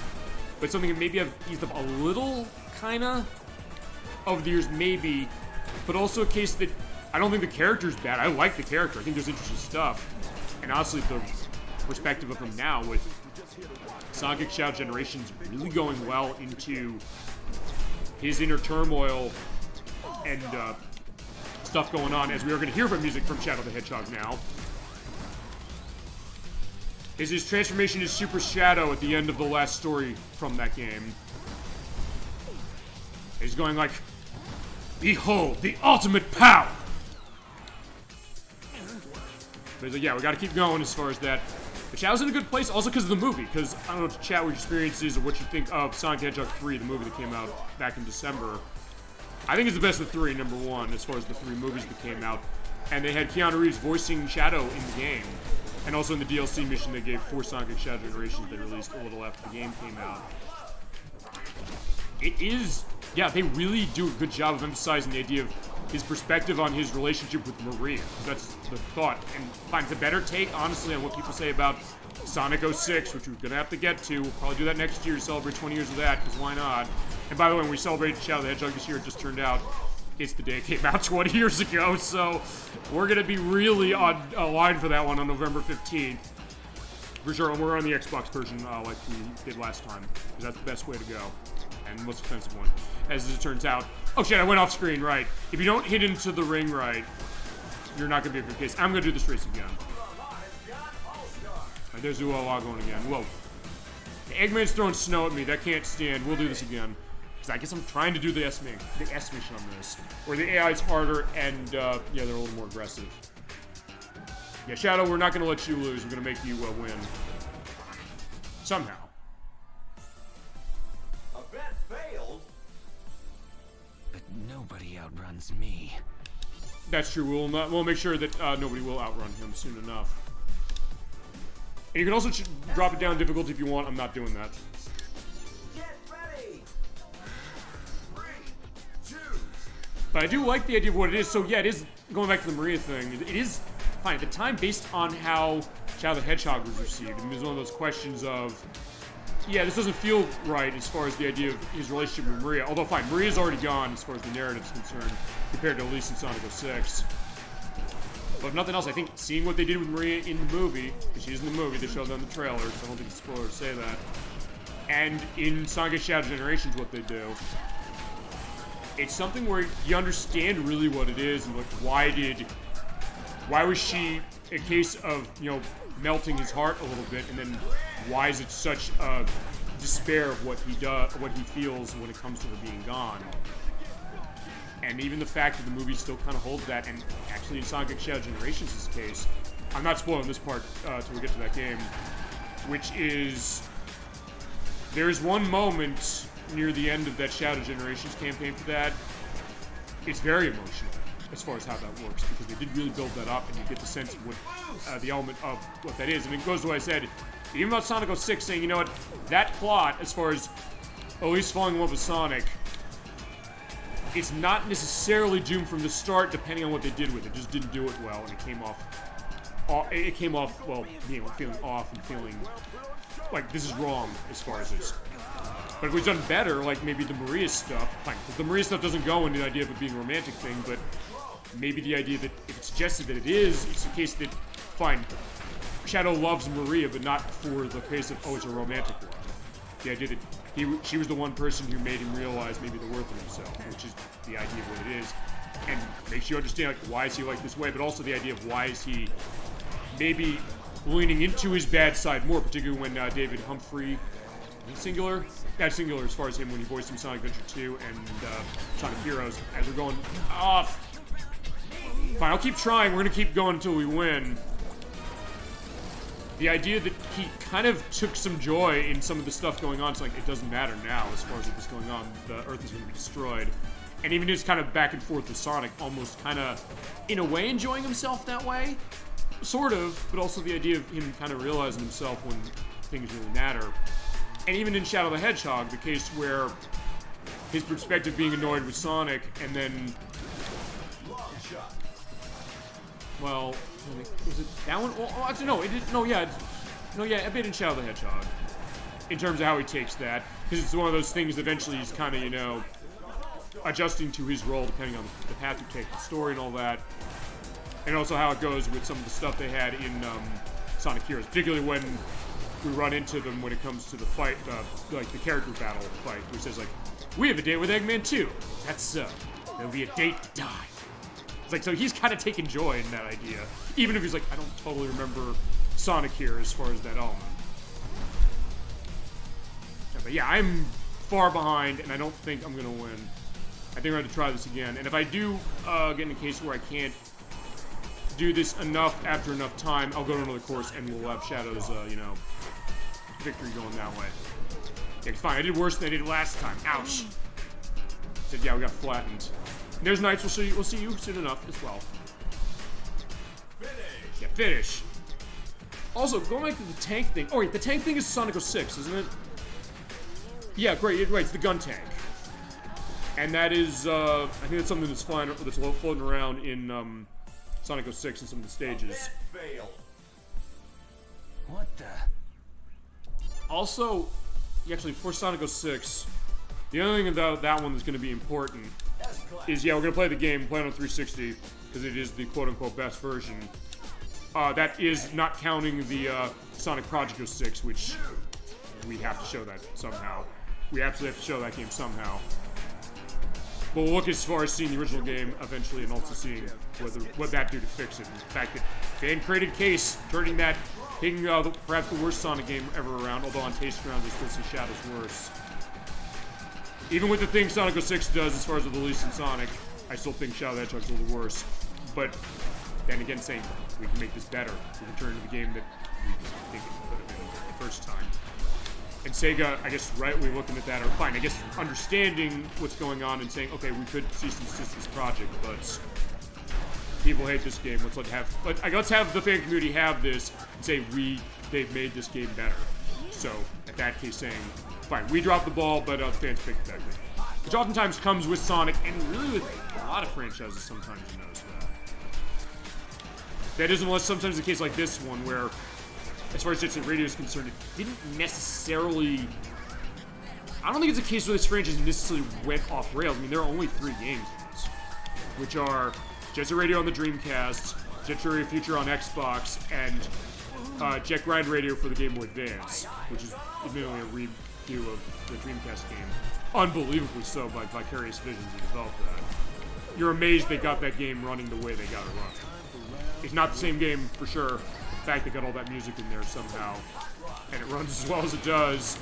There's a reason why it's one of the more sought-after games on the Game Boy Advance, from what I've seen.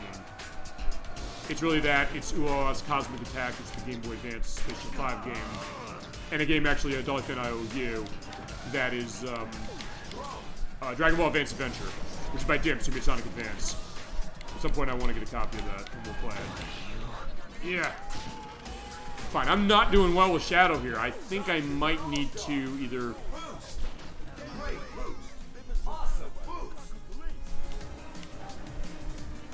I was gonna say, I was hearing what the music was. Yeah, because that was the, that's the boss theme of Metal Sonic in Sonic 4 Episode 2. The thing about this course, though, it is kind of cramped in a lot of ways, so and you don't have as many opportunities to do tricks as you might think you would. But the music just turns me on. I do love it. Yeah, it's fantastic. And I don't think we get copyright questioned on this game as far as this music. At least I don't think we do. At least as far as the Jet Set Radio stuff. That would be the only case where I think about it, but I doubt it. Keep going. Come on, Shadow. Whoa. Let me say, if I can't do this, I might try another set of mod for this, or set up another mod for this. And maybe I have to focus on something else. Oh, yeah, don't hit in the girder. That's my fault. Also, there are a lot of people in the chat tonight who I think know this, but I don't hold myself as the best game player ever. If you do that, ouch, you might lose trust of your audience if you come in acting like you're all hot shit and you realize, no, you're not. Fine, I will indicate my skill in games that I know I'm really good at. This one, I'm really good at in certain cases, in certain situations, with certain characters, but not always. And I'm not the best player at this game by a country mile. Okay, so I'm going to try another mod for the purpose of this. Yeah, I gotta watch that coming at you for sure. Yeah, sorry, Shadow. We're gonna get you your glory, I promise. This is nothing. Okay, well, at least he's taking his stride. So, yeah, at least Shadow has the right attitude. So the right attitude is we just need a new mod. So, let's try that again. But let me also get the set, and then I'm gonna have to do a micro. I'll do it between loading. Okay, so here's Shadow. His handling is the problem. So, I ran the Dreamcast mod. Can I up that somehow? Yeah, I can. I can just put on handling. Perfect. Alright, let's try again. Alright, Shadow, let's do this.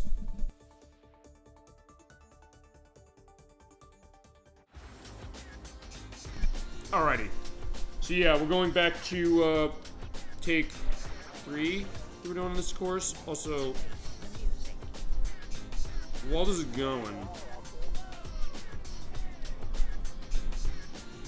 I'm just seeing where I have the notes for the Jet Set Radio music. I know I took it down. Somewhere. It's not one of the ones I forgot and I took notes, or not forgot when I took the notes on this a week or so ago. Here we go.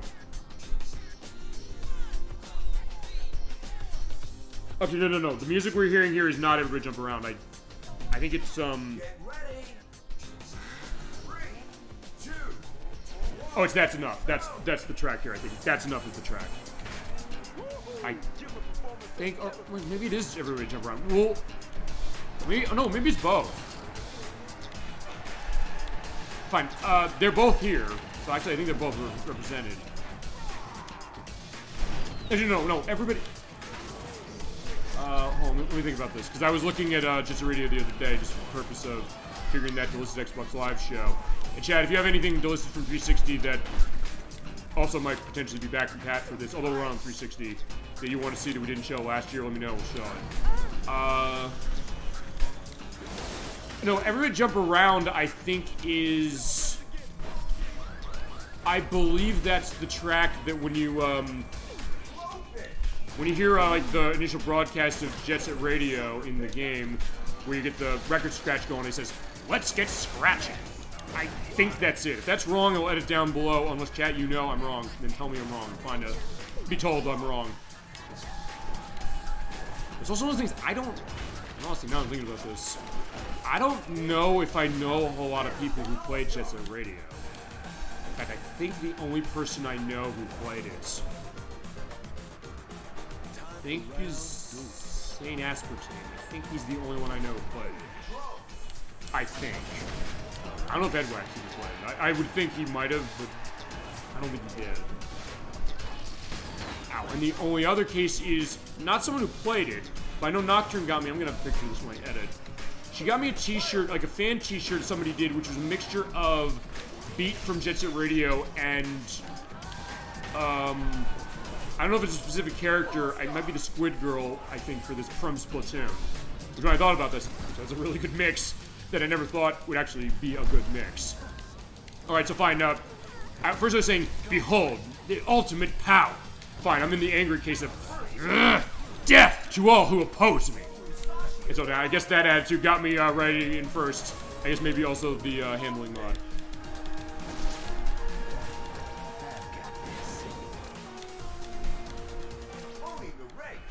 Yeah, okay, this is good. So, if nothing else, it shows this, which is, for this game, the stats of your character will A, matter, and B, are cases where, even if you're thinking it might be something where a challenge is insurmountable, even with the character you like, if you have a mod that goes to enhance something, as, yeah, the Rukaku group, they have the helicopters because they run the police station and everything in Jitsu Radio games.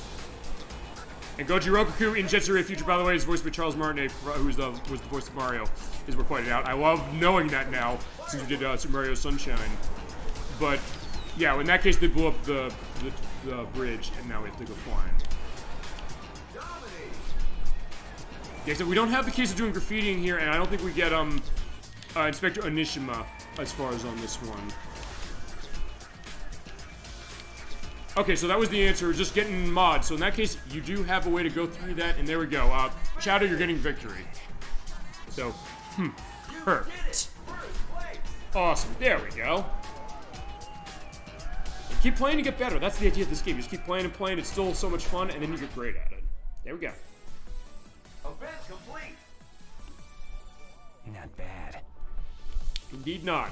And you do get that for star because, I'll show this as we're getting a level up. Yeah, we deserve a level up for that. We got speed mod. As you go, you do get level ups. You have, I think, 5 or 6 levels, and you get to star level. There's only 3 characters I have star level on, which are Alex Kidd, Ages, and Metal Sonic. And Metal Sonic's case, that came along with the fact that I got the bonus edition of this game when it came out, so it came with that DLC, but you can still download the DLC as far as on this console. Okay, so next, let's see. And as you go through World Tour, just show that you're having other things going on the map. You go down different ways to see unlocks of characters and things like that. So actually, there's Shadow. It's a good thing we're playing as him. And we do token. I'm going to do token. I'm going to show this off. When you get coins on the course, you're able to put them into the slot machine. If you get a win, you get a bonus next race when you start. Keep spinning, we're gonna keep putting in our money like compulsive gambler. Okay, glove.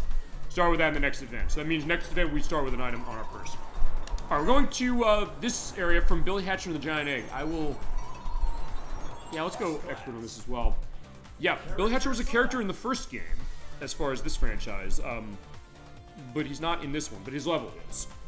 As far as that, we'll also get a sense of character, because hold on, we did not pick out yet. We did advise, if I didn't do Danica Patrick, this is Danica Patrick. So we're gonna go in Billy Hatcher land with Danica Patrick. Let's see. I did take down the music for Billy Hatcher land. The music here is from, we'll hear this as we start. We'll start Danica Patrick. She's good as far as handling and speed. I believe you got like a NASCAR-ish theme of sorts when you drive her. By the way, brought to you by Hot Wheels and GoDaddy.com. As you're seeing right there, you're seeing the logos right there. There's Hot Wheels leading the way, and GoDaddy.com for web hosting. Let's go. I think we can go stand with her.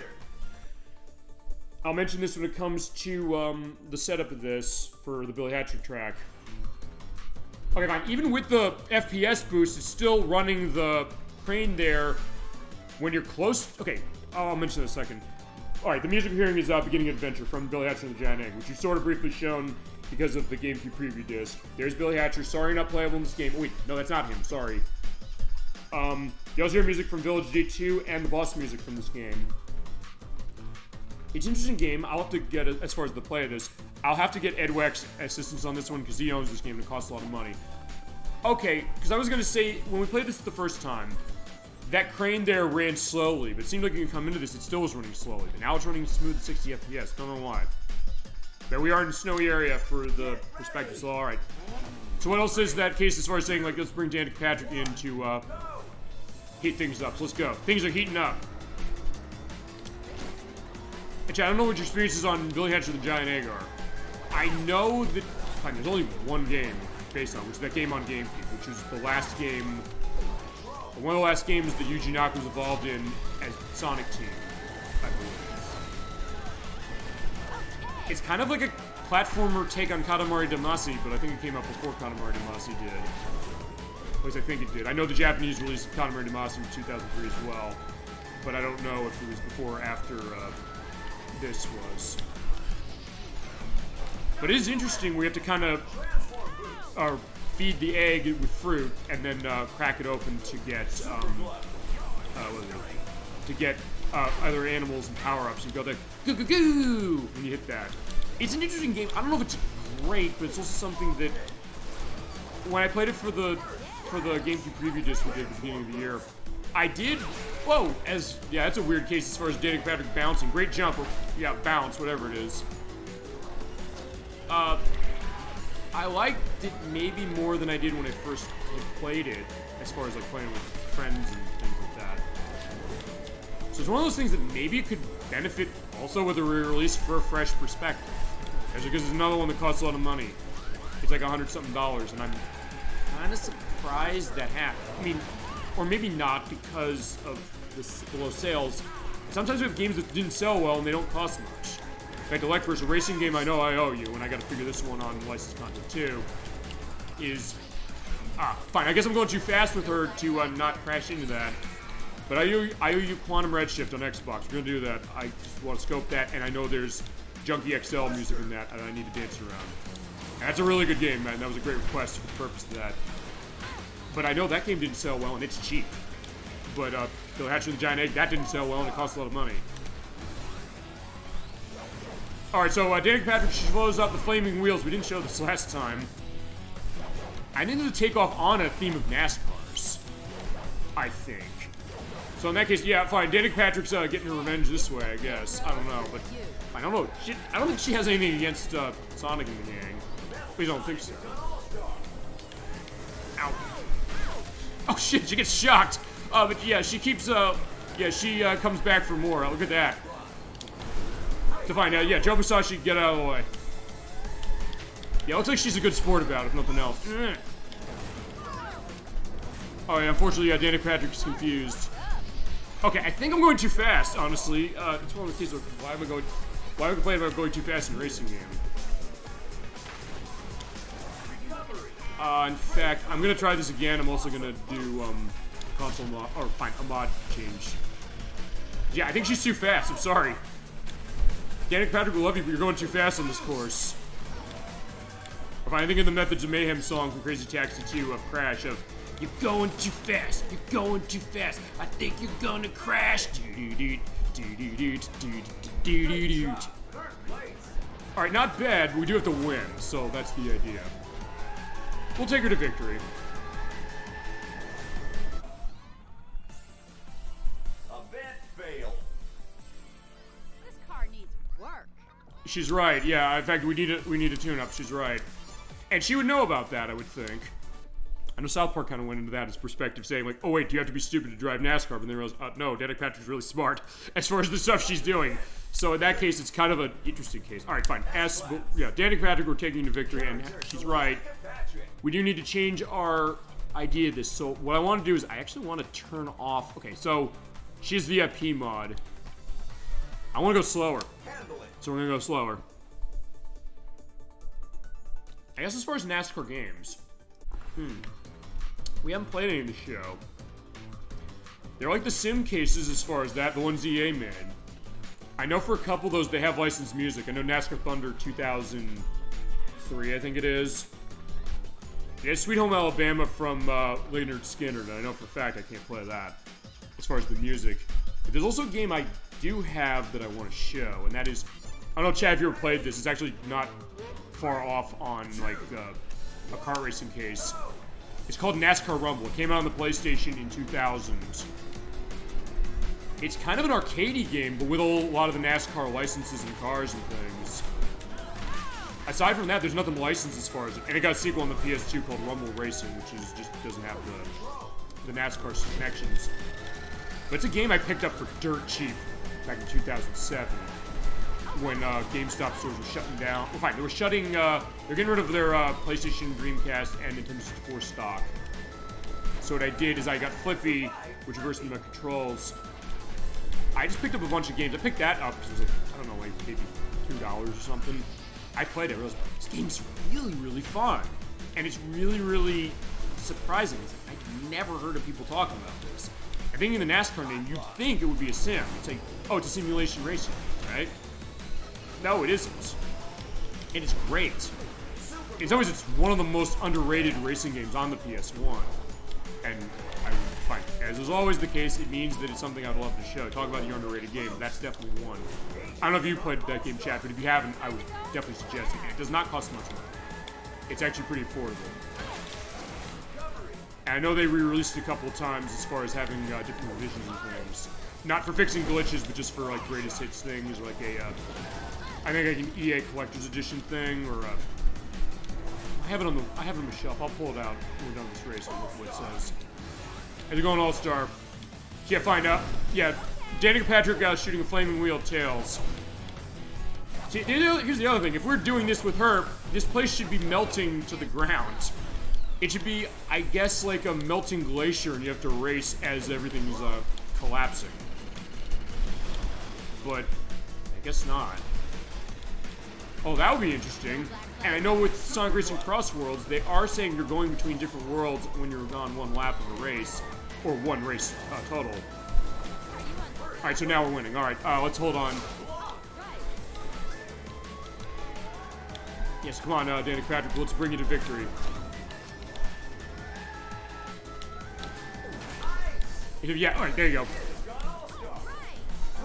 Oh, Alex Kidd, alright, so fine, we have to stop him.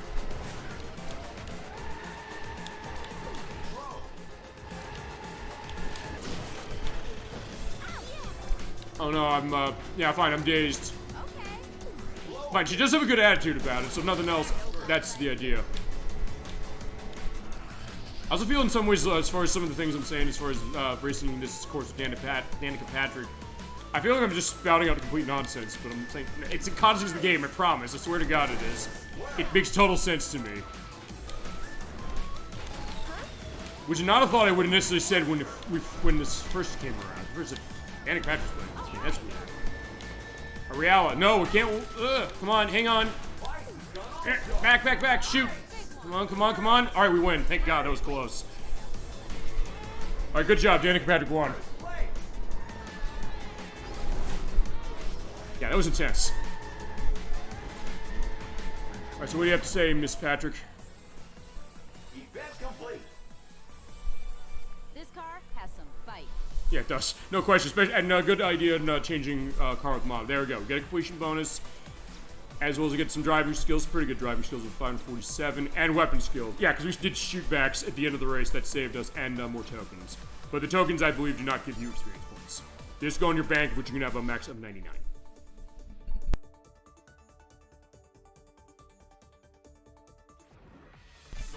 Alright, that was fun. Alright, so next, let's see. What have we not shown? Well, I'll have to look as far as the... Okay, that's... Actually, we haven't done the versus race. Let's do that. I don't know if we did that before. Well, maybe we did do that last time we played. Let's do that. This is an elimination thing, which Mario Kart World's gonna have. So, actually, they took that idea potentially from this game. Alright, but that being said, we'll bring out Dr. Eggman. So here is Dr. Eggman, the artist formerly known as Dr. Ivo Robotnik. He's driving his Eggman tank. And, of course, he's voiced by Mike Pollock. He's been voicing Eggman for 20 years, actually. Actually, no, 22 years. 22, 23. Because he first voiced him on Sonic X. In the games, he's been voicing him since 2005 after the passing of Dean Bristow, who voiced Eggman in Sonic Adventure 1, 2, and Heroes, and Sonic Advance 3. I think Sonic Battle. I don't remember if he's voicing that. But then Mike Pollock took over. He actually has been Eggman ever since, so even when they're changing cast for the Sonic games later on for that, yeah, he still remained Eggman. He still is him to this very day. His first game, by the way, was Shadow the Hedgehog, which will come out in a couple of months. As far as other credits of his, he was the voice of Mayor Blundergas and okay, no. I would say okay, it was Mayor Blundergas and Sumo on Kirby Right Back At You, and Electverse, thanks to you, I know that he sings the theme of Kirby Right Back At You. Kirby, Kirby, Kirby, that's a name you should know. Kirby, Kirby, Kirby, that's a style to show. But you can't hear its, the Eggman voice out of him, which is interesting to think that. Though you can kind of hear that when he's the narrator in Pokemon Advance. For some of the series, he is, or find that season of the show, it is, Eggman saying, like, Ash and Pikachu are on a great adventure. It's like, wait, Robotnik's talking about that. It's kind of funny. He's also the voice of Jean-Louis Bonaparte on Yu-Gi-Oh! GX. He's the voice of Langston Licketoad on the TV show Viva Pinata, which has its game, which is the rare game from Xbox 360. And he also is the voice of Mr. Baby and the Zookeeper in the 2010 film A Cat in Paris, which was nominated for a couple of Oscars that year. Dr. Eggman. So in that case, here is Eggman, as far as I am Eggman, I am great. And in that case, we do have, like, the egg tank there is going to cause trouble. In his case, yeah, he dominates with All-Star and Speed, and the course is selected. Okay, it's wide enough. Standard.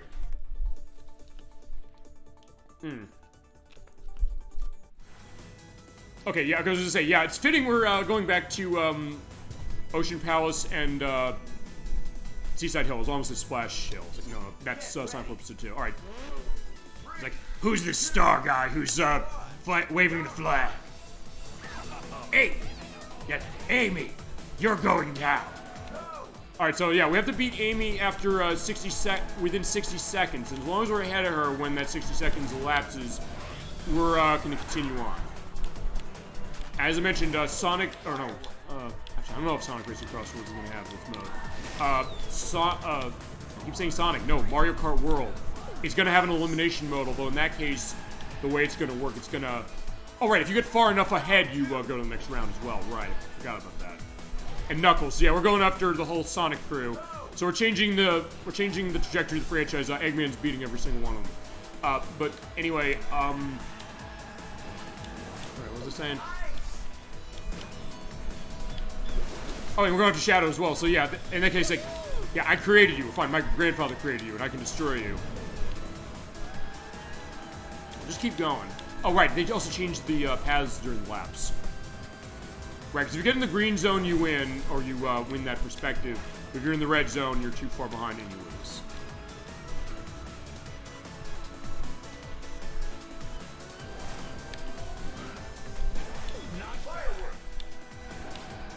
Oh, we do have our weapons. All right, there you go. So, what up, chat? So good to see you, King Vibe 125. Welcome to Super Bowl Game Saturday. We're playing Sonic and All-Stars Racing Transformed. I guess this is a pretty popular one. We're getting a good crowd tonight on the game, for sure. I'm Captain D-Trek. So glad to see you. Welcome to our weekly gaming hangout. We hang around, play games, talk, go into memories of stuff that we have as far as gaming, other stuff as well. So good to see you. I'm doing well. Hope you and everybody in chat, of course, is doing well, for sure. Feel free to sit back, relax. Thank you for joining the Super Bowl Game Saturday family for tonight's show. And feel free to let your memories flow on Sonic and All-Stars Racing Transformed. By the way, we're playing the Xbox 360 version. We're running it on Xbox Series X, which is why you're seeing it running at a beautiful 60 frames per second. Making it the only console version of the game to run this way. The PC version also 60 FPS as well. And has extra characters, but that being said, we're still having a great time with this game. And yeah, there we go. We destroyed the narrative of Sonic the Hedgehog by having Eggman beating Amy, Knuckles, and Shadow the Hedgehog. Event complete. Thought you could defeat me? Yeah, we never thought we couldn't defeat you, so good job, Eggman. You win. I do love that case. Oh, right, now I remember what I was talking about. Right, Mario Kart World's gonna have an elimination mode like that, except for that game, it's gonna be, I believe, a more traditional case of doing, like, laps. Actually, I think that's something... I think it's something Sonic and Sega All-Stars Racing, the game for this bit, I believe. Okay, let's take a look at other modes. We're really looking at every mode, every character that we have. We'll take a look at Battle Race. So we're going to Neon Knockout. This is it. Star Carnival from Sonic Colors once more. Okay, so winning. So that's that. Actually, wait a minute. Maybe this is the Battle Race. So I think it might be like this. Character select. Fine, there is it. Let's keep this going. Let's keep the Eggman train rolling because Standard. we're on this case. We ruined the I guess the canology. No, not canology. That's not the right word. I'm thinking destroy the canon of Sonic the Hedgehog. I guess. But fine, it's a racing game. I guess it doesn't count. It's like when Bowser wins in Get ready. Mario Kart. 3, 2, Or even in Mario Tennis, where he's like, I want to play tennis, and you're like, what? You want to play tennis? Okay, this is the mode I'm thinking. So, alright, this does have, like, the elimination race, which I think is how Mario Kart World, that's coming out in 3 weeks, is going to run it. You basically do a lap case, and at the end of each lap, as you hit Reala down from Knights, you, the person in last place is eliminated, and eventually gets to the point where you have to be first, otherwise you're going to be done. There's Gum from Jittery Future. Yeah, I hit the Hornet from Daytona USA. We'll have that going on. And of course, any memories on anything Sega, as far as it, because yeah, it is Sonic and Sega All-Stars Racing transformed in this game. Have a great time for sure. And also, fine, experience with NASCAR, because we were racing with Danica Patrick before as well. It's weird, but I kind of love that about it. I think if nothing else, this is the one that, for these Sonic racing games so far, this is the one that seems like it's kind of the most out there, but also the most, I don't know, it has maybe the biggest reach. Okay, fine, I take that back as far as the elimination, because I guess this is also going on a, what is it? On a basis of self. Ouch! Oh, right, that's what it is. It's, okay, never mind. This is an elimination race when you're, you have a health bar. Right. And if you take hits, then they die. Right. Okay.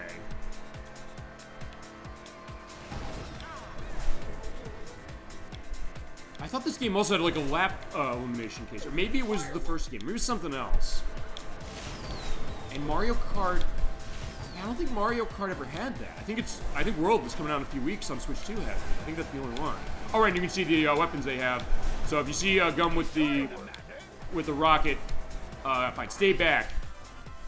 So you're going into space as far as this. I said bye, Gum. I guess fitting, so this is Robotnik's, you know, interstellar amusement park. Going back to that as far as Sonic Colors. Alright, drone, but I gotta be careful because if I hit it again, I'm dead. I got him. Never mind, so I win. So yeah, look at this, Dr. Robotnik or Dr. Eggman, your pick. Yeah, just destroying the competition, look at that.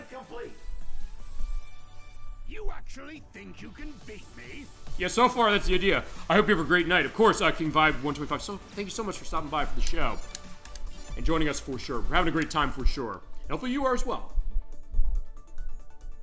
What was that? I heard something on the phone. I was like, what was that? Fine, I have it muted, but I just want to make sure that I was had that set. Okay, let's see what we haven't done. Go to Warp Gate. I'm just going through. We haven't touched Golden Axe yet. Yeah, let's take a look at Golden Axe going into the Golden Axe area. With not Golden Axe Man, which the only Golden Axe character in this is Gilly Slenderhead. We'll get to him in a second. Maybe just do him now. Well, okay, we got Knights. Did I mention who voices Knights yet? Let's see. No, I haven't actually. It's actually the voice of Knights as well as Gum and Alex Kidd. We'll get to them. They are voiced by Jules Giselle, who, going back to Skies of Arcadia, she's the voice of Fina in Skies of Arcadia, actually. So, fitting. She's also the voice of Farrah Orsted in Tales of Eternia. I think it was on the PlayStation 2? What was the Tales of Eternia on? Chat, feel free to let me know if you remember. She's also the voice of Ara-O in Sushi Striker: The Way of the Sushido, which I believe is on the Switch. And she's also the voice of Gulja in Final Fantasy 16. As far as Knights is concerned, Knights' music is a message from Nightopia, and the music we're going to hear here for Golden Axe case is one I actually had to figure out what was it. But with Knights' case is Knights is kind of good all around on everything. So in that case, let's just go standard. Let's see.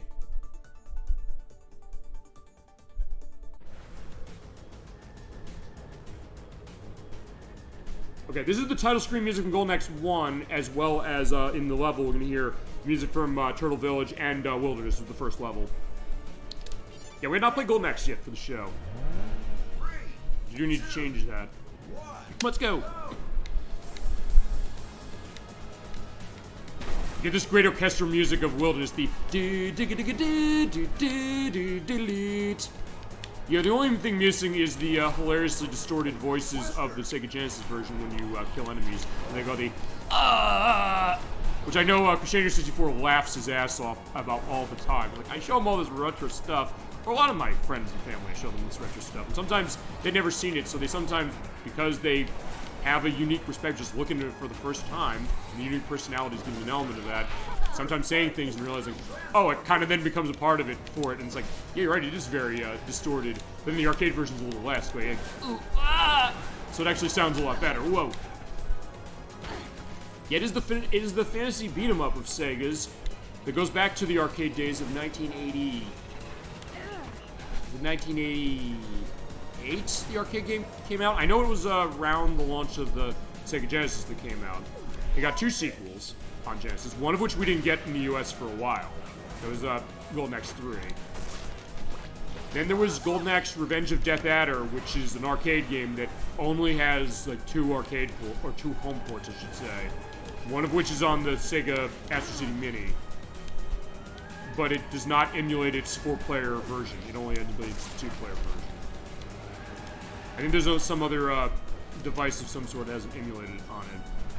And then, what else? Alright, there's Golden Axe The Duel. That's on Sega Saturn. It's a fighting game. I never played it, and I don't know if it's supposed to be good, but people's thinking, wait, why did they turn this into a fighting game? I don't know. Maybe it's great. Maybe it's not. Maybe they're right. By the way, what's the best overall player in your opinion for this game? As far as character? Ouch. I don't know if I'd necessarily say Knights only because I'm not good with Knights. Fine, best character? Okay, let me think about that. Good question. Feel free to let me know what yours is, King Vibe 125. Ouch. Or what you think, and also why. I think maybe one of my favorite characters is Aegis, which is the mixture of, the mixture of the Hornet from Daytona, USA, the Tomcat fighter from Afterburner, and the Dreamcast controller in its boat form. Right, there's Aegis. And we're gonna hear the high score table music from Afterburner 2 as far as its all-star music. I like how versatile Aegis is as far as how it is, and also the fact that Aegis is fast. And also handles pretty well, given everything. But then again, it's also something that there are characters like with Knights here, where Knights is balanced and everything, so it kind of helps out a lot when you go along. He's got a double swarm, triple swarm, shit. All right, the other attention to detail when you go through the ring is Knights. He goes Knights. Fine, Knights is genderless as far as the Saturn game, which should indicate that. Fine. Female in Knight's Journey Dreams on Wii. But either way, when you go through that ring, you hear the ding when you transform Knights in those games. I guess then I think Knights, not Knights, Aegis is probably my best character. As far as good character to learn the game with, I guess Knights wouldn't be a bad choice. Or Sonic, say. I would also say, fun of what we played tonight. In fact, when we're done with this race, I'll also go back to character select and we can dive into that further. Because that's also what we do. We dive into everything that all of you in the Best Chat on Twitch have to say, or what your thoughts are, or the questions you have, whether it's for me, but also everybody else as far as chat as well, which I do love that. Basically, as I mentioned, I haven't mentioned this tonight. We have new face in chat, and so good to have everyone of you. I can't thank you enough for joining us, but also adding to the show. You're basically driving the show more than you might think you are. Definitely getting a sense of, hey, we asked this question, and you go into what you have to say. And any memories and things like that. But, yeah, we'll go to the character select as far as what that is in just a second. But, yeah, we will kind of dive into these things deep. Get a sense of it, and also say, what do you think as far as this? So we can definitely get that question answered. Or come up with an answer, like, what is it and why? I'll see if I can win with Knights. Come on, Knights, let's do it. Yeah. Okay, super jumping. Oh, I hit him in the air. Okay, I never did that before. I don't think I've ever seen air hit. Okay, so I'm glad I got that on tape. Whoa. Alright, fortunately I didn't win. It was close, but yeah, Tails just edged me out. Yeah, not bad though, so we did okay. Alright, now we'll have to try again, Knights. But don't worry, dream is not over. Event failed. I Yeah, we will. But that being said, we're going to go into character selection to go through that. Because honestly, it's one of those things that, yeah, I would like to kind of just sit back and kind of, I guess, soak that question in. Kind of answer it specifically, because I don't want to necessarily just say, like, oh, yeah, I know this necessarily. Let's try this again. But, okay, let's take a look. So let's take character. Because we have Sonic, who goes in speed. We have Tails, who kind of emphasizing handling. Tails is a good one if you're starting the game, I would say, to a certain degree. Although I think any character you can do really well with. Knuckles is kind of in the middle on everything, so all-star move. I's slower, but also has good cases of handling an all-star. Actually, I think I is also pretty good as far as learning the game. And Beat and Amy. As far as best character, well, maybe I'm going to lean towards ages again. Right, we have BD Joe and Mimi and Uala, Wreck-It Ralph, Dr. Eggman, Vise, Shadow, Danica Patrick, Amigo, Knights, Gum, Joe Masashi, or Jiro Masashi, because that's who it is as far as who's based off of Shinobi from 3DS. Pudding from Station 05, Gilly's Thunderhead from Golden Axe, I think I'll pull him out next. Alex Kidd, Metal Sonic, Ages, Riala, and then on 360 you get the Avatar, who I have the Avatar outfit for Ryo Suzuki. So I'm making up for the fact that Ryo Suzuki's only in the PC version. But also, fine, that's one thing I can't cover as far as best characters. So I can't necessarily say myself, because I've not played this on the PC. I can't say if Ryo, or the Football Manager, or Shogun, or General Winter, or Wilhelmus, or Pyrospire Heavy, or Simon Lane from the Yogg's cast are better characters. Or the me on the Wii U version. I guess in this case, I would say Ages, fine, better on boost and speed. Honestly, since I do drifting a lot with this game, I'll say that. I would say Ages because of the way the boost goes. I think Ages might be the best character in the game on boost, or one of the strongest. Okay, Gillius Thunderhead is as well. Let's see who's best on boost. It's Ages, it's Gillius Thunderhead. And this is by default, by the way, because you can adjust the stats when it comes to the mods. So I guess in that case, yeah, I guess I would say Ages then. Maybe because I like to play this as a drifting game. I mean, that is a part of the game's mechanics, for sure. So I would say that maybe that, and fine, it ties to my classic Sega love. I realized, wait, you can unlock the car in Daytona USA. I was like, oh my god, that's awesome. Maybe that's it. Like I said, there might not be a different answer as far as it. And as far as King Vibe 125, your answer to this. For me, it's Wreck-It Ralph and Shadow. When learning more tactics, but as starter, I like Sonic or Ages. Okay, and that's actually a good indication, because just to show this briefly, I'll go back as far as Shadow, because when we were, before we jumped on, I was doing a race, and I said, I wanted to win this on S rank. I said his default mods were not doing it. I said, let me do that. But I said, well, can I do something better? Maybe handling is better. And since you do have the level ups going on, you get new mods going on as you do that. And you also have the console one as a default for every character. But that's an interesting distinction. Thank you for indicating that. The fact that, if I go, let's take a look at each of these characters this way, as far as what they have. I don't have every mod, admittedly, unlocked on every character. But that being said, show the idea at least to start. The thought that you only start with like 1 or 2 mods. I think you usually start with balanced and standard and console mod. But yeah, you're right. The case that as you go along and you level them up more, you unlock the other ones. So the case that might be better if you start with Sonic, but as you mentioned with Ralph, fine, I don't have him leveled up a whole lot either, admittingly. So I have the acceleration. Actually, let's run Ralph as far as that for this. Let's run him on. Let's go handling. Let's run him again, just because I want to see this then, and maybe get a level up going on him soon enough. Also, you're probably noticing, with the FPS boost on this system, it isn't fine. The 60 FPS thing, that's true, but when you're on an Xbox Series X, the loading is a little faster. Now, there's bad on the other versions, but still, you're going a little faster. Right, go. So that's an interesting distinction. That's actually a distinction I didn't necessarily think about. So I was thinking about, it also shows that differing perspective that everybody has this way, and everybody brings to the show, which is, when I get a question like that, or that question I should say, as far as who's best character, I said, I'm gonna look at it based on stats. But then, King Vibe 125, you came in and just, I think, did an interesting thing, and maybe a better case as far as answering, is saying, okay, let's look at stats, but let's also say, since you get mods as you go along doing level ups, and nothing else, I can maybe get another level up for Ralph here. You can then get a sense of, as you go along, who's better when you first start playing, and who are cases where you build them up. So, not this game's exactly an RPG, even though it is a case where you have experience for doing races, and you get more experience doing better in races. You do get cases where, yeah, you build them up, and you get the sense of this nice progression. Which goes to the gameplay of this game, which is terrific.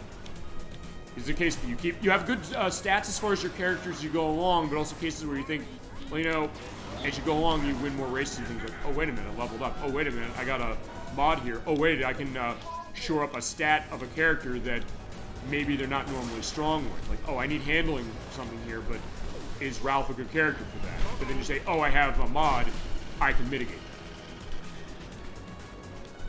Which honestly was then something the Mario Kart sort of took from this for 8. I mean, there were the bikes and other vehicle types and things the Mario Kart Wii had, and the Mario Kart 7 on 3DS had. But then they said, well, you can kind of adjust your vehicle up a bit more and your wheels and things to change what your stats are.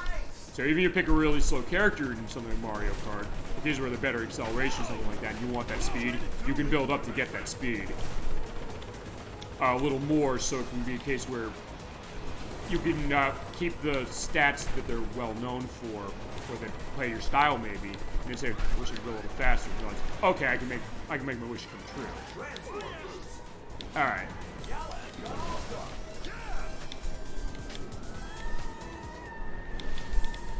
We're coming up on Gillius Thunderhead, fitting on his course. Oh, I guess it's not. Okay, that's maybe a misnomer, because this maybe, ouch, is not his course so much as Death Adder's course. Yeah, we don't see Death Adder in here. And also, there's one other, oh, like, 2 other Golden Axe games. Oh, actually, no, that's wrong. There's a couple more. There's Axe Battler, which is on the Sega Master System. It's like Zelda, actually. Oh, okay, I did that too early. There's Golden Axe Warrior. That's on Game Gear. That's like an RPG. There's Golden Axe, which was a free proof of concept game that they were making that never came out. It was on Steam. I think they've since delisted it. I got it, so we can definitely show it at some point. Ouch! As, yeah, right, look at Ralph going through. He's like, yeah, he just burned in the lava. But I'm not doing a good job showing him. I know that. Ouch! And there's also Golden Axe Beast Raider, which is on PS3 and 360. Also, as a little kid, I had some cases with my cousin. We used real good strategy, so there's special driving skills. All right, there you go. Case of memory as far as playing this game with cousins, but also case of saying, using their special skills to go about. So I thought of thinking, what are you doing as far as a race, as far as a kart racing game? What do you think about when you play it? Which is really interesting to think about. And that's what I said. We go deep into guts of games on this, saying, other people might say, does it necessarily matter to go that deep into it? Say, yes, it does matter to go that deep into it, number one. Number two, chat, you're asking this, you're having this insight to this to say, you're having your personal memory. I'm not going to trample on that, for sure. You're making a concerted effort to come to the small show that's not the biggest thing you're ever going to see, as far as on Twitch. But then you say, hey, I have an insight this way, and yeah, we welcome that. It helps me understand gaming more as well, I guess, but also all of you. Maybe some cases, maybe what I say, cases where, fine, that sharing of ideas, we mentioned that before. I have that when we have guests on the show as far as on show, but also case of chat as well. I love it. And it's what I think sets the show apart in cases where, honestly, all of you made me realize that's the way to go. And we're going to show Ralph getting the victory. I don't feel right getting into a case where I said I can do this well. Fine. Okay, I didn't say I could do it well, but I said I'm going to show him off. I'm going to show him off right, but I'll hunker down and get this right. Ouch! Okay, I hit the top of the buzz bomber from the swarm. At this point, the super pickup's not going to matter. Alright, so yeah, there's Flagman of Rystar. Oh, I go backwards! Okay, so fine, the AI cases that went backwards. Okay, that's the other thing. Because the show is totally improvisational, I don't really... Fine, I can't plan anything with the game. You see weird stuff like that, I love having that. Where is a guy like me gonna get a medal? You'll get your time in the sun very soon, Ralph. And also there'll be a cutout for the Twitch site for like clips we do. Yeah, I'll keep it on hard. Okay, so there we go. There is the case of that. Yeah, it is like the actually the skull up there. It is like the character select screen from Golden Axe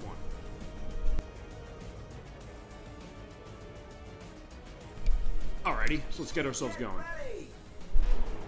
3, 2, 1. I was like, I get that boost right off the line. Basically, you do the press down the right trigger for the acceleration on when the screen goes black between 3, 2, and 1.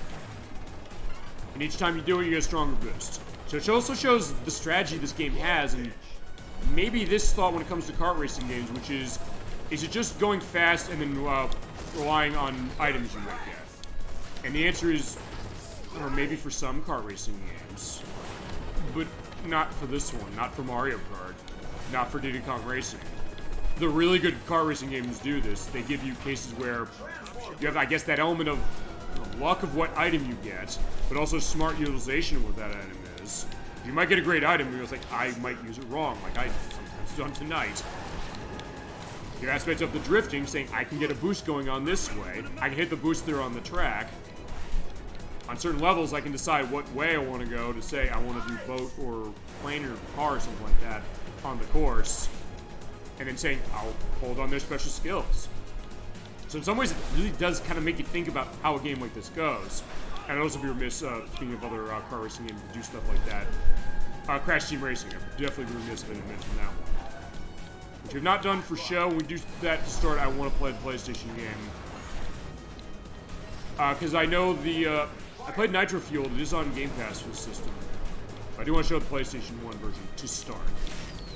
Not that the Nitro Fueled game is bad, but the boost system's different and it took me some time to get used to it. And also, fine, there is the whole deal of how Activision and VNOX said, oh, we're not going to do microtransactions for this game, and then they fucking lied. They did it anyway. Fine, they did it after they got good reviews, and then when all the good reviews came in, they said, oh, by the way, we're doing this. Yeah, talk about scummy. Because they probably knew that if we did this, we would get bad reviews from the press, and they said, fine, we'll exploit you guys and gals for that.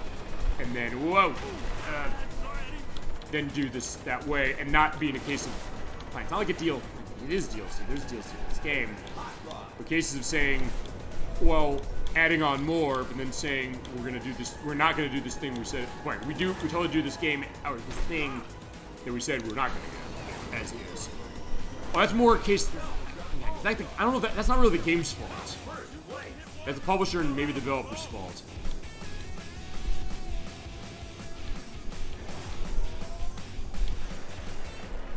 Okay, no, that is the, Not All I Want track of, BD Joe's.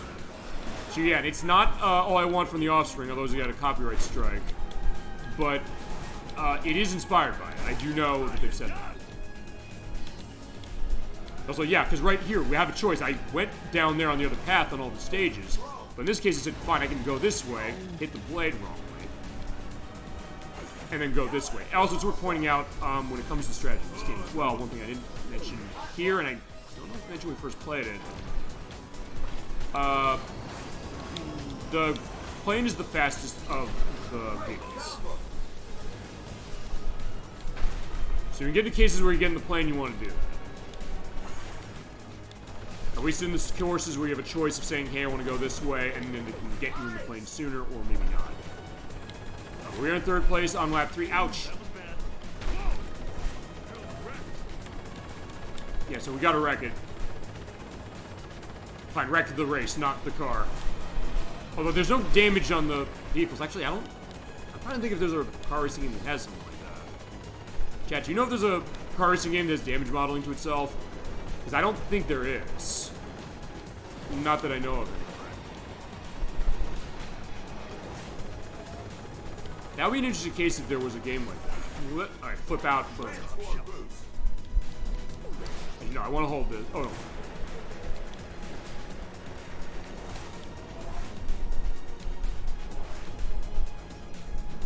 Okay, that being said, I think the path I want to go, I do want to go down the other path to get to the boat quicker. Actually, I don't know if the if the car's the slowest. Alright, there's Hot Rod.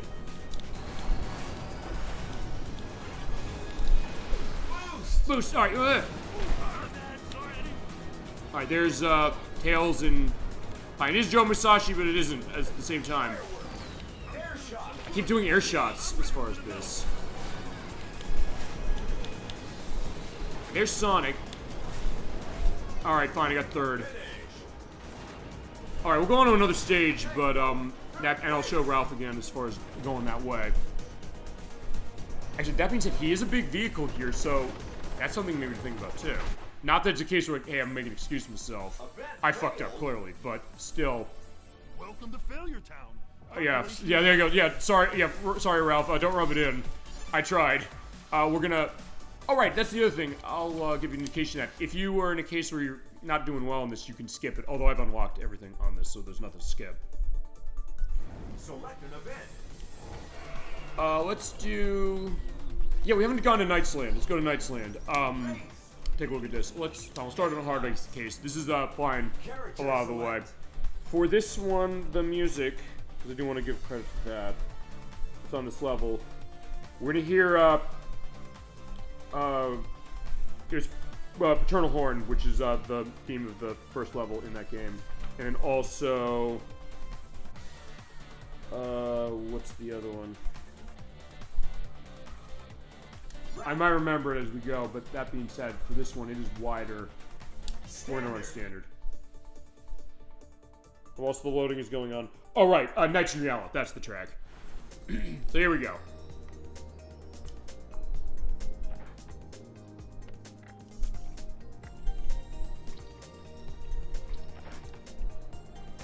We hear like a takeoff on message from Knightopia from Knights itself.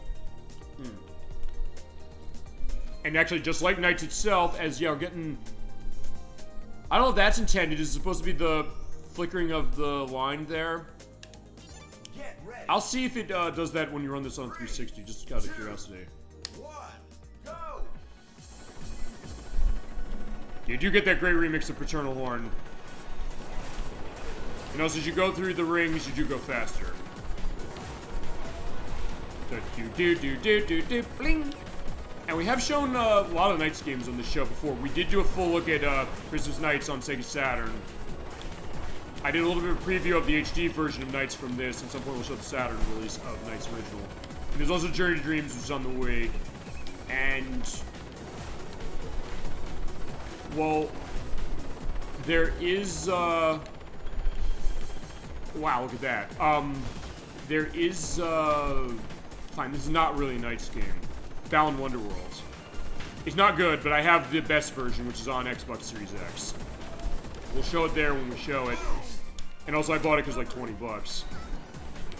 But, I guess it sort of counts because it's pulling a lot from Knights, but it's nowhere near as good. It's not even necessarily the same kind of game. It's a platforming game, really, above anything else. And one's apparently broken if you play it in co-op. And one on the Switch and you run it that way, it's a horrible frame rate. Alright, we got our All-Star. I'll use it in just a second. Alright, here we go. We can go in to off of this and then hit the plane right now, so off we go. So fine, I guess, Ralph, I guess, is mad about Balan Wonderworld, as is everybody. But it was played it. I mean, although, I'll say this, maybe because I'm played the Xbox Series X version. It's okay for certain things, but it's also a case where the design is a problem with that game. I mean, it looks really good. The music's pretty good, too. But, turns out plays, it's the one-button mentality case of itself, play Sonic tends to be. But also something where, when you get the costumes, they didn't think as far as the fact that you map that, or maps to every button. As you're seeing some of the bosses, like we saw Gilwing before, and here's Puffy. Basically the opera singer, just like in Knights itself, Puffy crashes through the walls, you crash through the walls as far as that. Actually, I think Puffy's female, because I know Puffy, the idea is that Puffy's supposed to be like an opera singer or something, based on the lore of that game. Chat, feel free to go on Memories on Knights, what your take on it is, any of the games in it. Actually, I guess this is a little bit of a preview now I'm thinking about to what Sonic Racing Crossworlds is going to do. Actually, in some ways, Okay, now I'm not in first place anymore. In some ways, this is kind of going between worlds the way that game is, or that game's going. So I guess we'll see what that's gonna do as we're flying. Yeah, this level does not use car.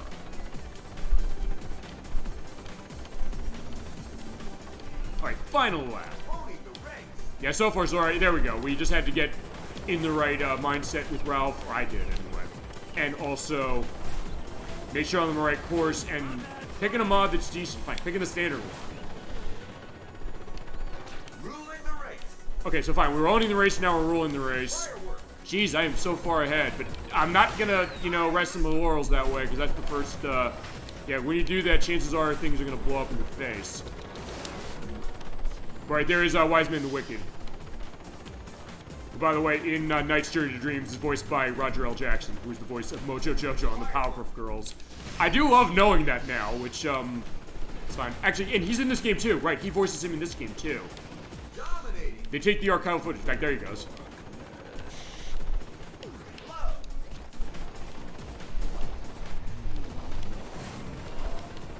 So he's like, so there you go. There is Roger L. Jackson. So that is the. Hold on. How many times have we shown him on the show before? Okay, because we showed Poker Night 2. He's in that as Reginald Von Winslow retired. He is he's Helios in Bakugan Affairs of the Corps. He's Wiseman the Wicked in this. Ow! Whoa! Fine, let's get going. Come on, Ralph. Ugh. Yeah, his acceleration is really hurting me. Because we're so close. Also, see if we see the glitch that sometimes I see if I don't win. I did win. Because there's a glitch in this game when you're doing races. If you finish the same time, the exact same time as another opponent, you usually be indicated as the worst position in some cases, but then sometimes you won't. Who won? Who won? Who won? Who won? Me? Yeah, you won. Good job, Ralph. Alright, there we go. Get some nice experience for you.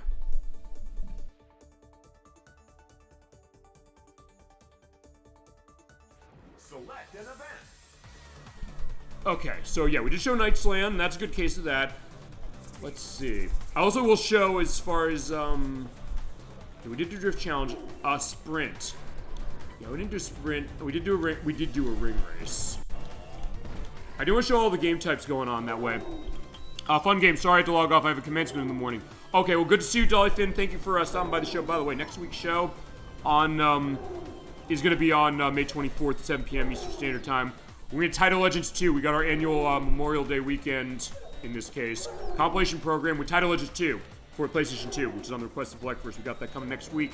So good to see you. Thank you for stopping by the show. Great. Yeah, looking forward to that for sure. A lot of esoterica from Taito, but there's some Space Invaders in there. And some sort of other franchises, of other cases not. But thank you so much for stopping by the show. Hope you have a good night, and take care and have a good day tomorrow, for sure. All right, for Sprint. Sprint is you have to get a good lap time. Honestly, I'm not... I don't know if I'm good as far as the lap time. We did show Knights. I'm going to show Gum. In Gum's case, I think I taught Gum's voice performer. Because that is, yeah, Jules Giselle, who's also the voice of Knights. And Alex Kidd. Let's show Gum from Jet Set Ryu, as far as that. I have a couple mods of hers. Let's see. What do I want to do here? I think I want to emphasize speed as much as I can emphasize it. So let's do that. Thank you. Of course, Dolphin, and thank you for stopping by the show. We appreciate it. And also for adding to the show. Everybody's adding to the show. We're having a great crowd tonight, and I appreciate that all of you are here for it. I hope you're having a good time. That's the idea. We always just want to give you a good time with anything else. And you give us and me, for sure, a good time. No question. Alright, so let's see what we can do as far as Joe Musashi. So it's Ghost Race. So there's a lot of modes as far as ways to play. So a lot of good variety on this game, honestly.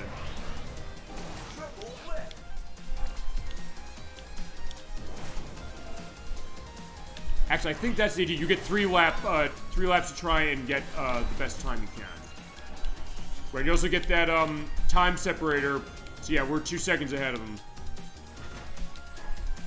Except, yeah, I'm going slow. Why am I slowing down? Alright, there we go. So, yeah. I mean, I guess it's, it makes sense, the idea that, Gum is not as fast as other characters. As far as Jet Set Radio is concerned, she's more about her, skills at graffitiing and sort of with stunts than anything else. So it does make sense as far as that. Alright, there you go. So open the door on the temple.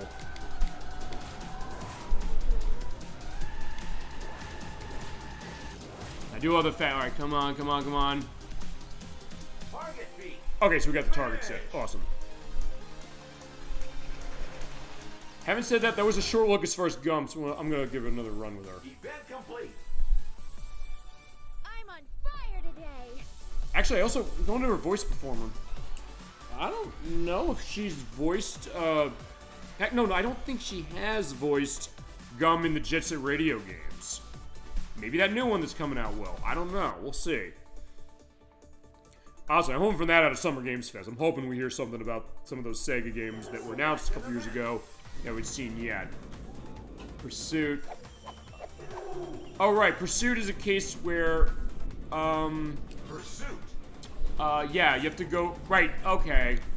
Yeah, you have to pick up weapons and destroy the tanks. Alright, so we're going to the Death Egg. This is a course that was in Sonic and Sega All-Stars Racing, by the way. Dreamcast mod. Actually, in that one, it was DLC. And for it, you got a couple pieces of music out of it you could select. This one only gives you one piece of music, that being Cosmic Fall from Shadow the Hedgehog. Although it is a tie back to Sonic and Knuckles right there, because yeah, we do have, if we're at the Death Egg area, but coming into the Death Egg there, we have the Doomsday Robot that Robotnik is running in that game. Get ready. Alright, let's see as far as what that's set up. Oh, right, I remember this when I did this for the show 4 years ago. In this case, you have to do pickups of items, and then the tank will drop down things. So you basically shoot it enough and live as well, because if you run out of health, you're done. Ouch. So actually, and you pick up hearts on the way. It's actually going to the Sonic and Knuckles thing. It's, oh, right, and it is a blast. Like, uh-oh. Oh, no, it gives you, like, a break, I think, right. Ouch. Let's get some ammo. Yeah, you have to react quickly. And be careful when it drops out, because it drops them out, ouch, really quick. I would say, like, going back to Sonic and Knuckles for a second, it's not necessarily dissimilar to the Doomsday Zone fight as it is, because... Oh, there you go. And when you get its health down more, it starts going berserk, and it is more, alright, shoots out missile shots. But fine, like that game, going to Sonic and Knuckles once more before I get hit again. The strategy that is to hang back if you're doing badly, because the rings will keep coming. I'm too close. Like, I don't want to be too close on that one. Alright, so we're going okay on this. I just have to be careful.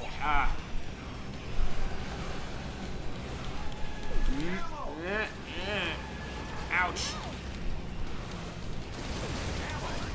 Okay, beep, beep, beep, beep, beep. Alright, so there you go. We're at the last form. Oh, right, I forgot. Right, when you get to the last form, it puts up those walls that... Oh, right, shoot past it. Right, I forgot. Right, the walls you can destroy the missiles, and sometimes you have to because there's no way through. Right. All coming back to me now. It took me forever to do this. When we did our first look at this game. Yeah, because by the way, fine, for the new face to chat once more. We did show this game on This Weekend 3 years ago, but this is Super Bowl Game Saturday Second Chance. We've been doing this for 5 years. Oh shit. Oh no, I don't have shots. Or, okay, I can slow down and go around. Because you're not on time limit, thank God. Until they tell me I'm on time limit. Uh-oh. So I just hold back and see if I can... Hang on, uh-oh. It's tense, but I do like it. Alright, fine, I'm coming to a stop. So, I like this, because it's one of those things that you think sometimes with a car racing game, you just have to hit acceleration and go. You don't ever really have to brake. You know, yes, you do. Especially here.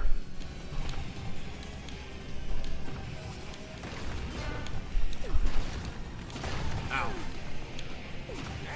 I Okay, health-wise, I'm doing okay. Whoa. Fine, I gotta get close. I wanna get some health. Just stay back for health if you have to. And ammo. And then when we get an opening, start firing. Got him. Boom. Ooh, that was tense. Yeah, good job, Gum. Well, fine. She's good with the graffiti cannon. She's good with missiles. Who knew? Yes, awesome. You're playing with the jet set. That's true. And, yeah, we're part of the GGs going to that franchise as far as their, gang. Alright, so good job, Gum. Alright, so next...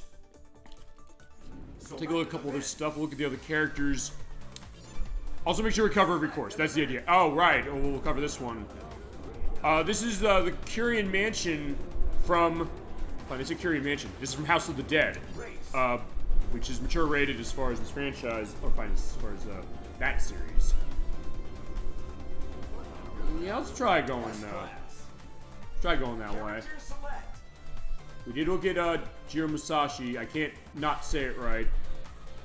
Okay, let's take a look at Poison as far as character. Though, before we start, for House of the Dead's case for this level, music is on the intro is going to be Revenge, which is from. Oh no. We come in, it's Aura of Dread, which is the track music from House of the Dead 1. And the music is a mixture of Revenge from House of the Dead 1 and the theme of Magician from House of the Dead 2. As far as the voice of Pudding's concerned, and there is the funny thing we're to hear with her in a sec. She is voiced by Sumili Motano, who voiced her in Space Channel 5, all of them. She also the voice of Kyoko in the English dub of Only Yesterday, the Isao Takahata anime film from the 1990s. She also the voice of, she also played Yavata Mahal on ER, particularly the later seasons of that show. She was Mei Lin in Army of Two, The 40th Day. She's also the voice of Nyreen Kandros in Mass Effect 3. She's Erica Connors in Mirror's Edge Catalyst, and she's the voice of Yuna in Ghost of Tsushima. And her piece of music for her All-Star, which she's not that great on, but is a cool All-Star, so I'd like to show this if I can do it. She's Dueling Guitars, which is out of Space Channel 5 Part 2. As you get to the dueling guitar battle case, as we're going in the mansion, look at this. So yeah, you do hear the track music from House of the Dead 1. We played the remake of House of the Dead 1 on this show before. And there is one of the, there's one of the enemies out there, actually the boss from the second level. It does look great, yeah, going into the house, or the House of the Dead. So let's go in. I don't know if we're going to see Rogan and G as far as the characters of it, or anybody else from the franchise. I guess we'll talk about, we can also go in aspects of that great, hilarious voice acting of that franchise, like, how could someone do this? And also, the fact that on this show, we played the Typing of the Dead for the Dreamcast, which is unbelievable. That's a game we should just second chance because it's worth second chancing. Not least of which because, I can justify other people involved. It was Nocturne who was the one who was lucky enough to be in when we first did it. Ouch! But also, that is such a great game. And maybe we should be out on camera to do that one for that time. As it is. Yeah, the best game ever made that you never thought you wanted. Yeah, who would think to turn House of the Dead 2 into a typing game at Sega, but also who thought that it would be so great. Oh my god, I love the Typing of the Dead so much. So actually, that is part of our representation of the House of the Dead on the show. It's the remake on Switch, and then that. And there's the remake of House of the Dead 2, which, I think it's coming out soon, but it might have been delayed. I don't think, oh fine, Forever Entertainment's involved in it. But I don't know if they actually have come out to, by the way, we're giving a date, because I know they released a demo of it, or fine, a bit of a preview of it about a month ago. And people said it looked bad. And I looked at it and I said, I don't know, it looks okay, but they were not liking what they saw. So I almost wonder if they're delaying that, saying, alright, we're going to put it in for a little more time. As far as House of the Dead 2 is concerned, I do have House of the Dead 2 and 3 return on the Wii, which you can show. Show it the light gun way. And also show 3 the light gun way. Let's see.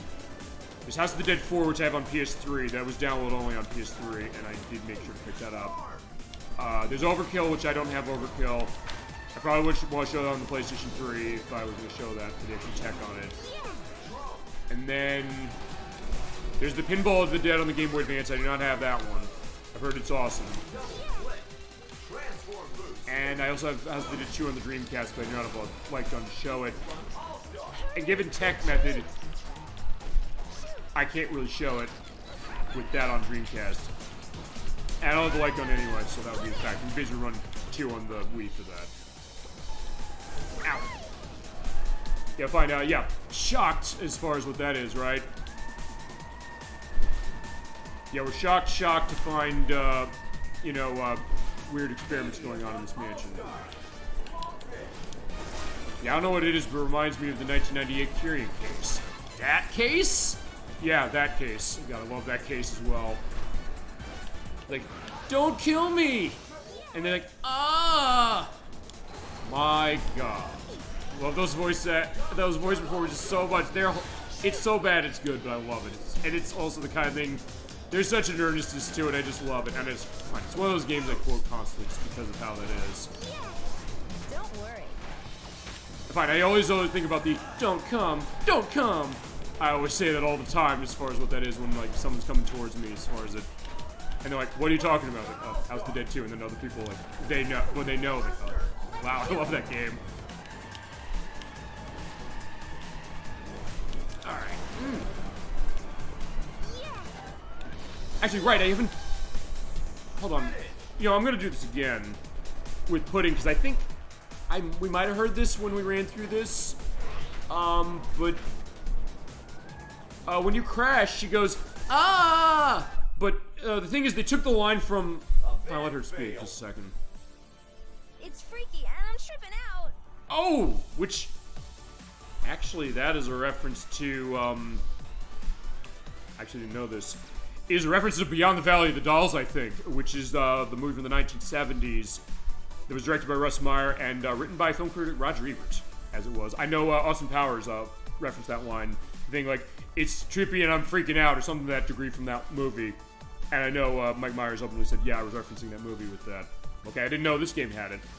But anyway, the thing I was going to say is that when you crash, she goes like, ah! But they took the line from Space Jam 5 near the end of the game when she's knocked away, and you're like, ah! And then Ulala says in response, pudding!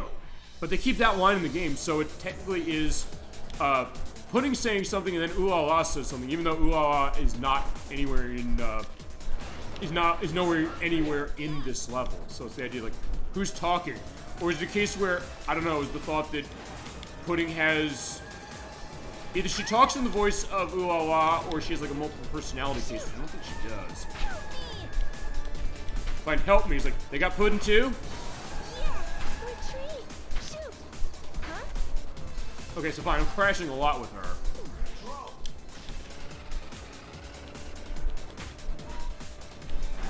Yeah, we're far behind, so come on.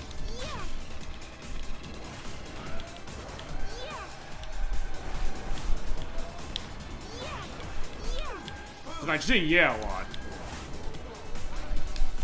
Just flip, flip, flip. Fine, she's saying shoot, shoot, shoot.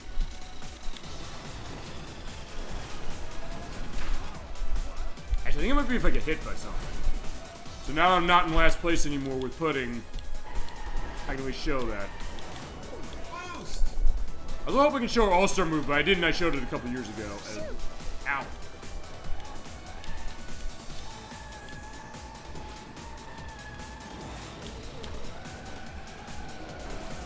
Actually, yeah, in the tube over there. Oh, right, that's the 3 head boss thing from House of the Dead 2, and also from the Typing of the Dead, where you basically answer questions as far. You have to do a quiz game as far as that. All right, there we go. That's the line right there. I just had to wait to that. So Ulala's nowhere here, but they kept that line and they didn't cut it off before the case of Ulala saying Pudding, like, because she's like, oh, I don't want to get knocked off by Chief Blank. I'll find the robot of Chief Blank. I'll find one of the robots of Chief Blank. Yeah, but watch my report on Channel 42. I actually realized tonight, looking at, she has a tattoo of 42 on her neck, which I don't know Actually, I don't know if she had that in the original game. Oh, here we go. All-Star, getting dual guitars.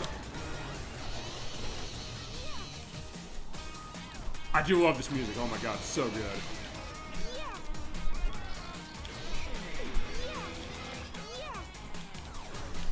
I definitely changed my fortunes around nicely. Oh, and there is DBZ Wii Online, or DBZ Wii 09 Online. Yeah, because since we are on 360 for this, technically, anybody on my friends list from 360 can show up, including perhaps you, as far as depending on who you are. Yeah.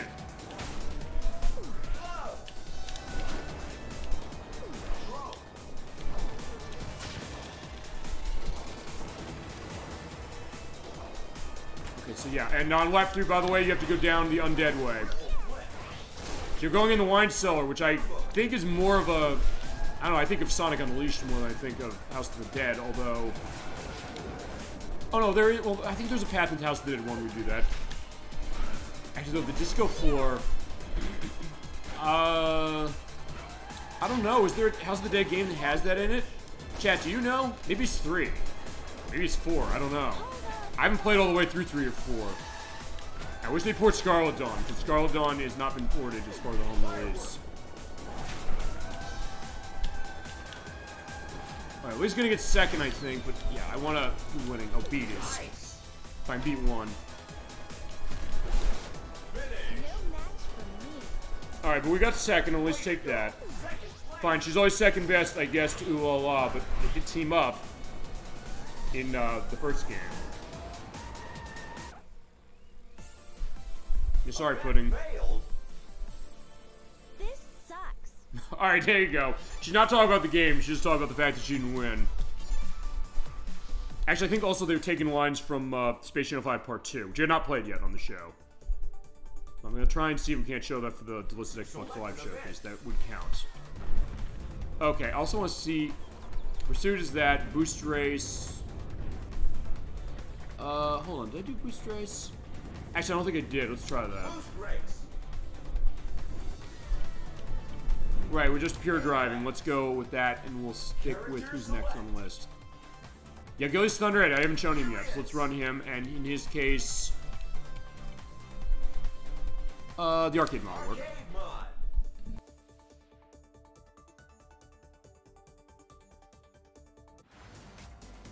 All right, so back to the Pirate's Landing once more. Get ready. In this case, with Boost Start, they give you that just straight away. All right, this is the boost. Okay, now I remember what the boost race is. Boost race is. I don't know if we showed this last time. I thought we did, but maybe we didn't.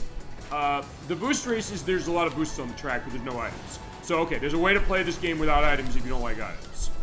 And I'm gonna assume when Sonic Racing Crossroads comes out, there's gonna be an option to turn items off and on, the way that Mario Kart 8 Deluxe lets you do. I would think. So at this point, you have to be specific with your elements on that. I was flying on this beast.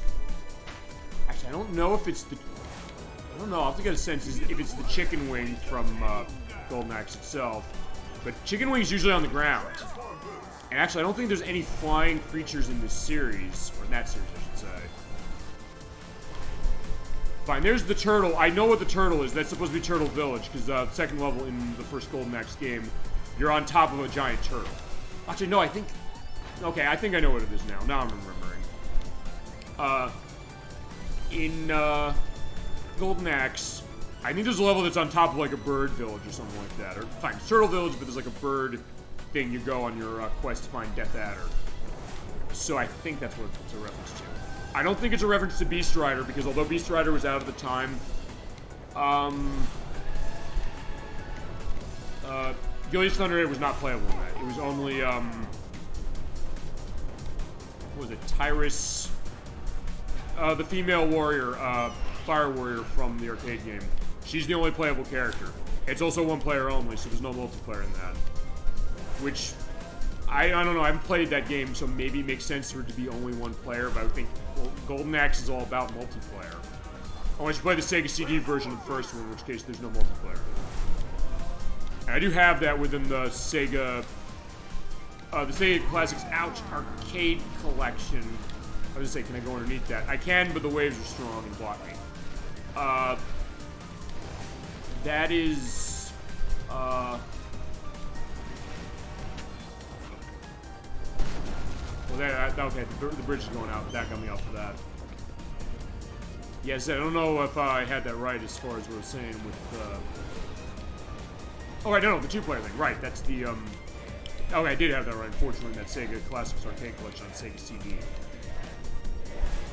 Because they have really good music that mirrors the arcade game, but they took this two-player. I was like, why? The other games on that have two-player. Like, why does this one not have it? But either way, we're going well, and, yeah, let's keep flying. Actually, also chat, what do you want to see on Golden Axe when we started? Would we look at the first one? I guess I would probably look at the first one. But honestly, I'm not very good at the first one, so I'd want to practice that one before we do it. Oh, wait a minute, where is everybody? Was I that far ahead? Jesus.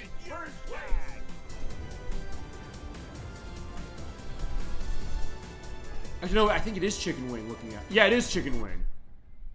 I'll picture Chicken Wing here. Also, I'm realizing, I guess the FPS boost.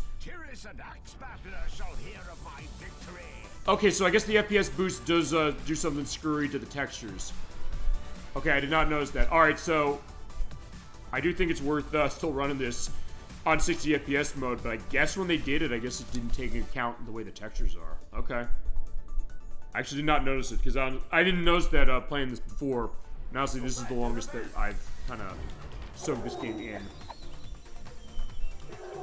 Alright, versus you do when you go against a character. Actually...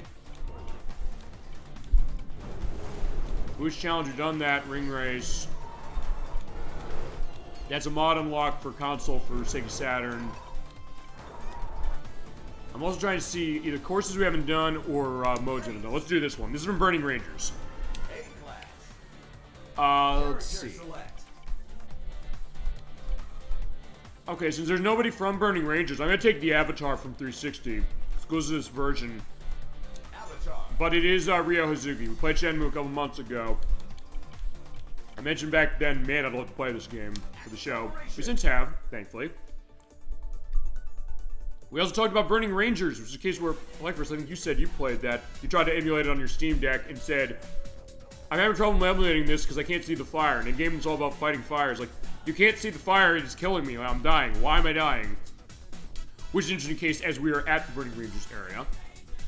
Which does have a nod in the flyby of Echo the Dolphin right there. And that is the idea. So there he is. I think it's kind of modeled after his model from Defender of the Future from Dreamcast and PlayStation 2. We're hearing, We Are Burning Rangers is the piece of music that's playing here. No Angels with Burning Hearts, which is too bad because I love that track. But that being said, Burning Rangers, We Are Burning Rangers is a good jazzy track. It's a game I still haven't played because it costs a lot of money if you're going to get it, although the Japanese version is cheap. The Japanese version is like $50. As we're pointing out, I do have Sega Saturn. We've shown stuff on Sega Saturn before. I do have a way to play Japanese imports on my Sega Saturn. So, I could, and probably will, just for cost reasons alone, I will buy the Japanese Saturn version and show it that one. Ouch. How did I boost escape? I just went into the, what is it? Ow. Unfortunately, yeah, the Avatar are fine. I'm pretending he's Ryozuki because I have the jacket, which is that idea. I wish he was available in the console version, but let's just get the PC version then myself, because why not? There's extra characters and extra, justification for it. And it's only $20. If you have not bought this game yet, it's on the PC for $20, and it's $20 on this as well. And it's well worth your money, my god. But nothing else I can pretend saying like, ooh. So I can do the Ryo quotes myself, which would be the idea saying, damn, as far as crashing into it. Alright. So fine, I guess I'll just do that as far as I go, not good. And then when he wins, he'll say, best. game over. So I'm just going to be doing all the Ryo Azuki quotes from that game because I love Shenmue. Oh, here we go. We're getting the All-Star music. We didn't hear this for the Avatar last time. It's not the All-Star music from the PC version or the original with Ryo, where it's like the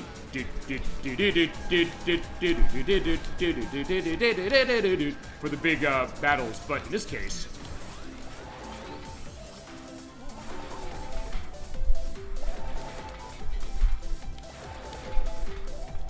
it is a remix of the Avatar editor from the Xbox 360. Which is nice, and it's also weird another thing, because, as I mentioned, the Wii U and 3DS versions have support for your Miis, but they didn't get any special treatment when it comes to music. The Wii U and 3DS versions, they do not have, like, the Mii music as far as those consoles. You'd think they would, but they didn't. They didn't put them in. Which would have been great if you went along going like the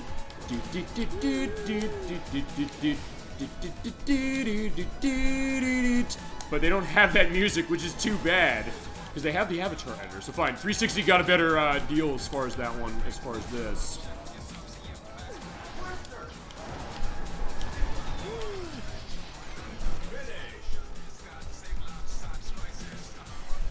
Alright, so unfortunately, Ryo, we didn't win.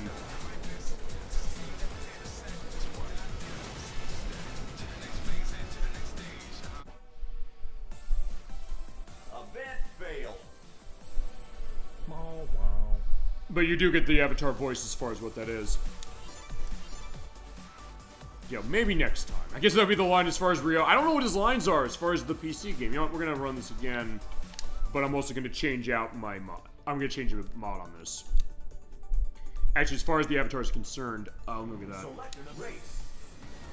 I don't know what.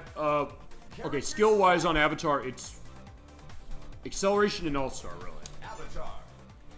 Alright, so Avatar, I want to run handling, I'll tell you why, because we're in a tight area. Okay.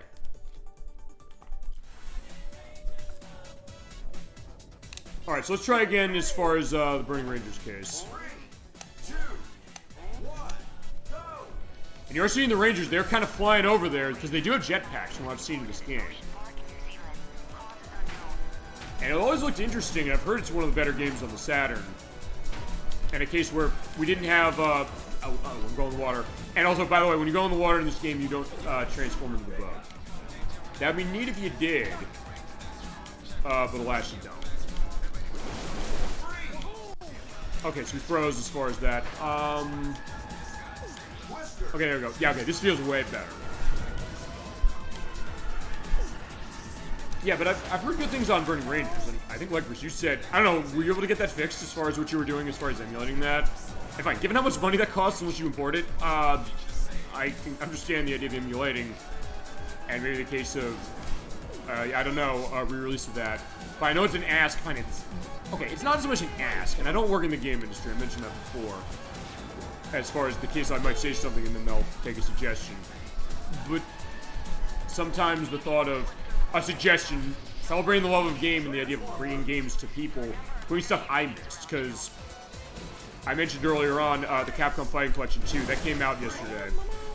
I bought the Switch version, which is a collection of 8 Capcom fighting games, specifically Capcom vs. SNK 1 and 2, Capcom Fighting Evolution, Street Fighter Alpha 3 Upper, which is its first console port in the US.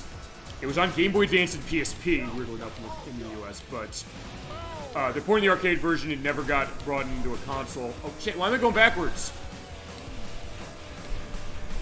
I'm trying to go up. Wait, I'm stuck. What's going on here? Come on. Wait, why am I stuck? I'm backing up.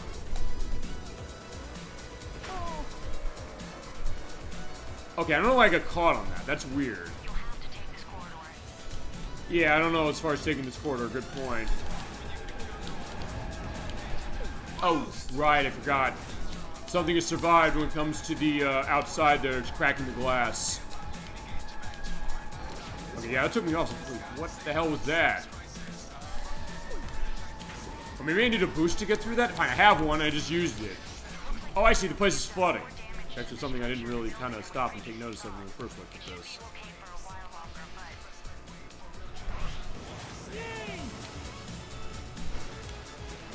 so far behind, I don't think I'm winning. Yeah, but the place is collapsing. I do love that.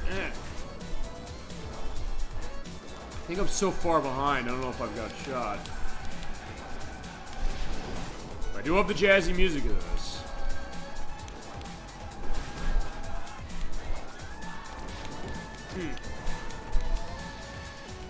Alright, there's Ages. I can see Ages. Yeah, but to catch up to him takes ages, and yeah, I didn't win. Okay. Yeah, sorry, not Rio. We're gonna have to, I guess, leave you be that way. We did show the area. Alright, sorry.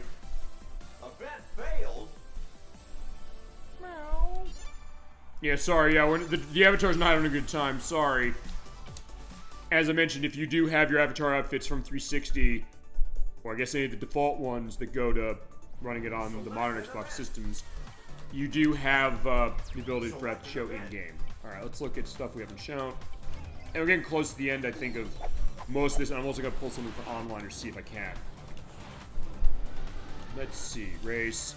Alright, we haven't done Race of Ages yet. And we'll try S.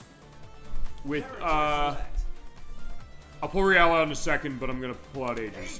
Ages is, of course, the combination as mentioned of the Hornet from Daytona USA, the Tomcat flight craft from Afterburner, and the Dreamcast controller. And this is great stuff as far as I want to have other stuff. And okay, there's not, I think, a specific final mod that's not boost. Alright, because you can overload the bar. Okay, so we're going to overload the bar on the boost.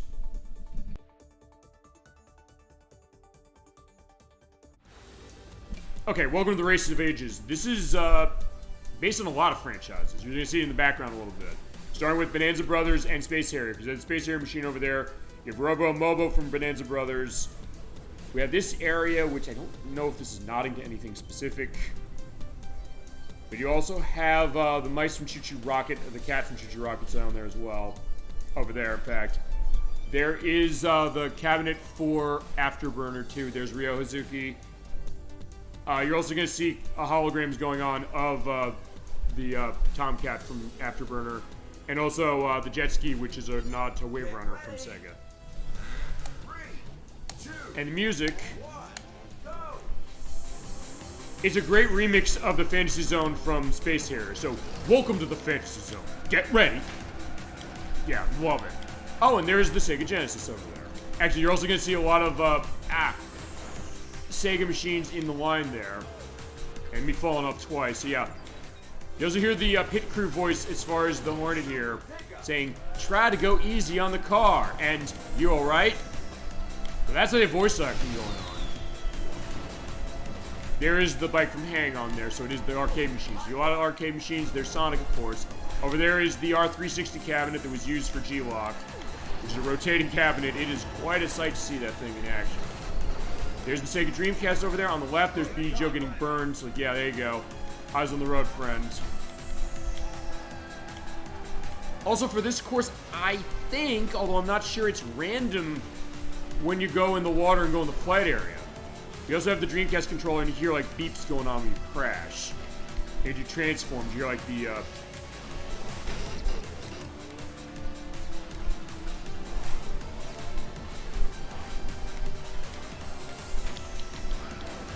yeah, oh, yeah, you hear the beep, beep, beep. So they did have the beep sound from the Dreamcast VMU, which, fine, we play on Dreamcast on this show, you always hear it, because I say, you're hearing the Dreamcast beep and you're hearing the grinding coming off on the microphone. You do love doing that. Give you a sense of the experience of the Dreamcast. Or experience really of anything. Alright, that lap 2, so we got another case. And for each of the laps, the paths get a little tighter, so you gotta be careful in that, and clearly I was not. Yeah, when I fall off, I probably should do the from Space Harrier. And there is the cabinet for Outrun and the Sega Master System. So there you go. It is definitely the Race of Ages. Oh, here we go.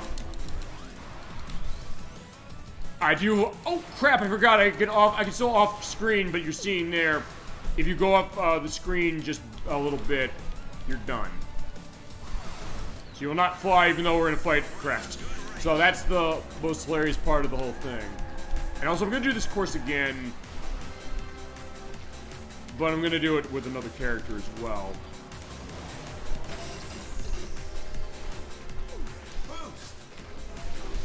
Also, there is a Space Harrier guy, who I don't think has a name. There's Akira from Virtua Fighter. Shit, I'm going the wrong way. No, no, no. I turned around. Actually, it looked like I was going the right way, but I said, okay, fine. No, I'm not.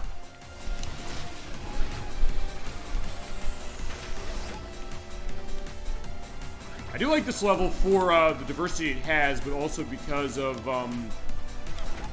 the fact that it's pretty much spot the Sega references the level.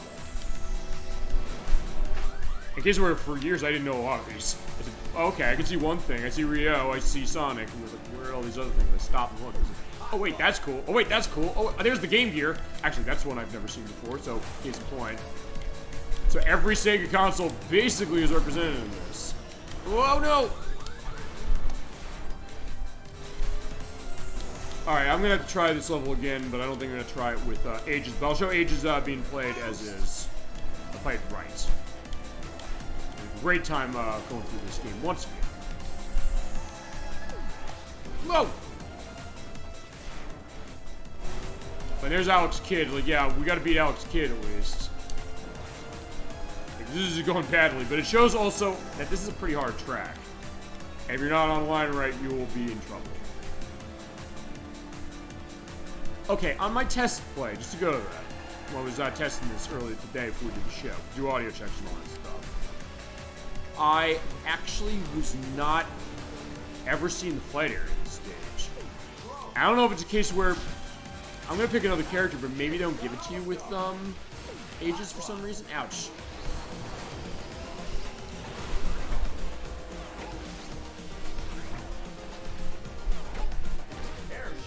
Oh, what I hit or how I hit him. I don't know, but I'll take it as I'm gonna lose the race. So Ages loses the race of Ages, the irony.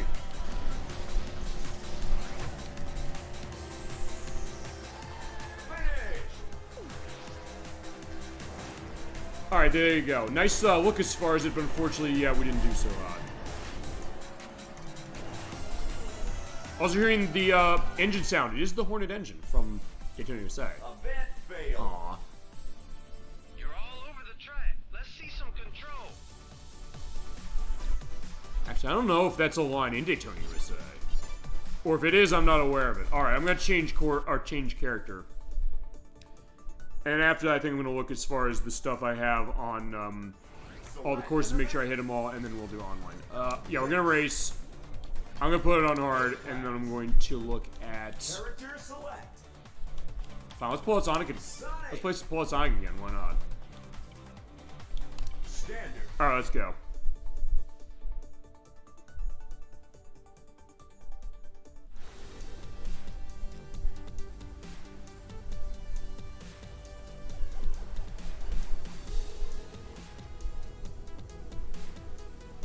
Also, I don't know what this piece of music is when it boots up into this area. I'll have an indication down below, like what piece of music is that.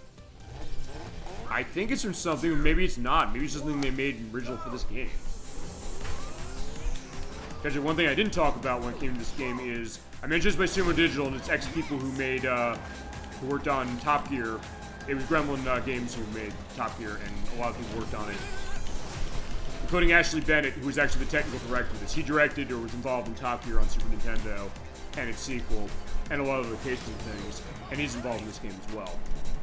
Because I think it was him and a bunch of other people who, after Atari Sheffield House closed, they formed Sumo Digital. And they made a lot of really good racing games, as far as how it's been, going back in the day.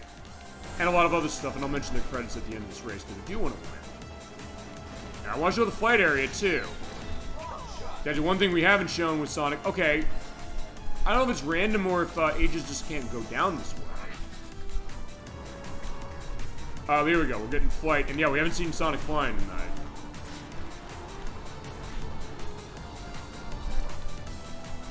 In this case, you have those rotating areas here, and you have to steer your way around. And that is, okay, that is the Dreamcast. Alright, I'm seeing so much detail there. I'm seeing the vents on the side of the system. And there's the Sega Genesis, but it is based off the Mega Drive, because remember, Sumo Digital is a company out of Sheffield in the United Kingdom. So because of that, Genesis was Mega Drive for them.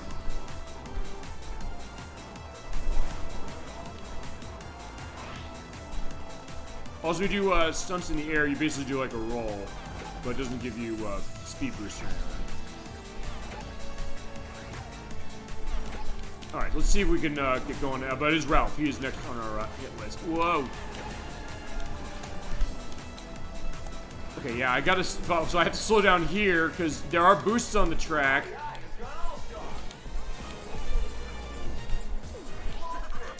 Okay, there we go. We're going right now.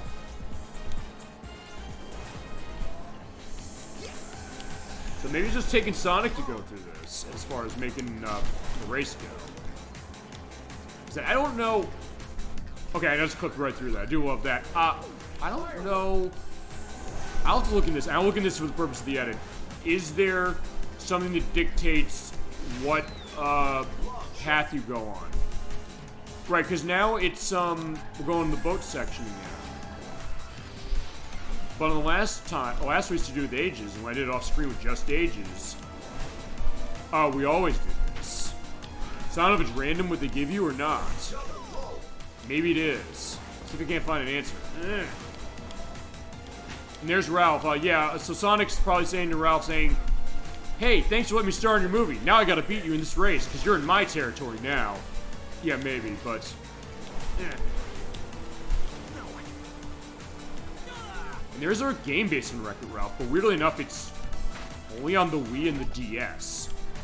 And that was of era of PS3 and 360, and I think it is like a tie back to like the retro styling of the game in the movie. I don't know if it actually has like a take on that game, which is supposed to be a takeoff on Donkey Kong and Rampage. But of course with digitized voice of, "I'm gonna wreck it!" Which I guess, that could have been an indication to really anything.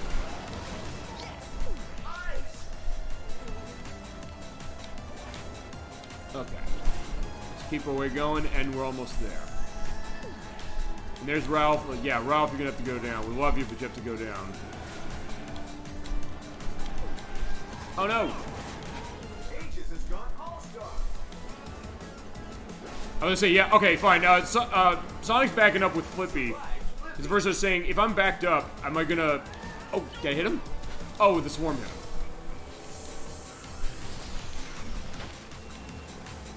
I'm hearing the Dreamcast VMU beat behind me. I'm so used to it coming from the Super Bowl Game Saturday studio, because we're playing a Dreamcast game. Uh-oh, I don't... Maybe it's gonna be a case where I'm not gonna win.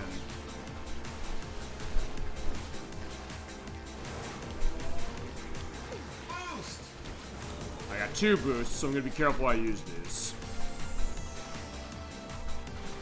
So again, strategic use of items. The boost there, hit that boost. Owning the race, hitting the road, boosting again, and we're going to win. Awesome. There we go.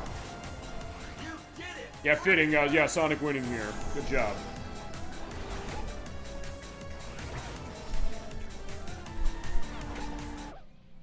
Alright, so that went well. Event complete.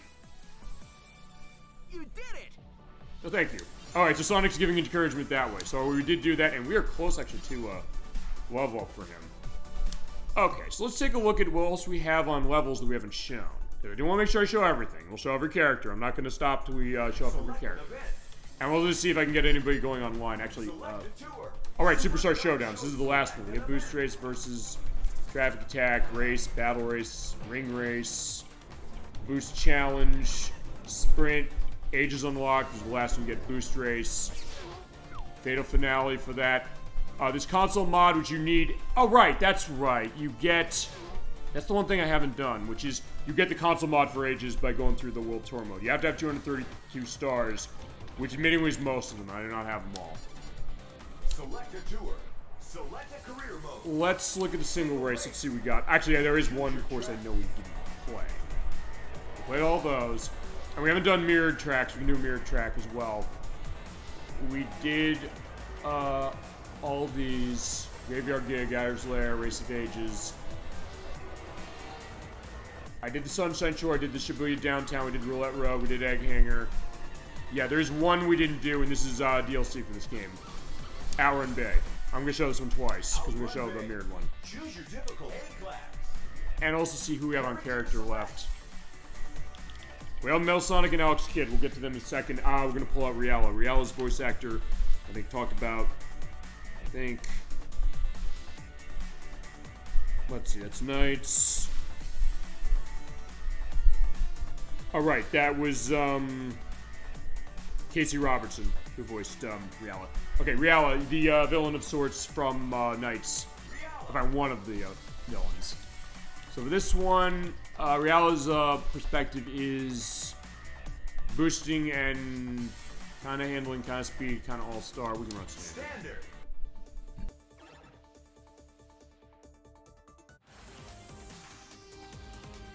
Yeah, we don't have enough time to do gambling as we are at, Ouran Bay, or its takeoff on, it is Ouran Bay from Ouran 2 in particular, although this is sort of in all the Ouran games.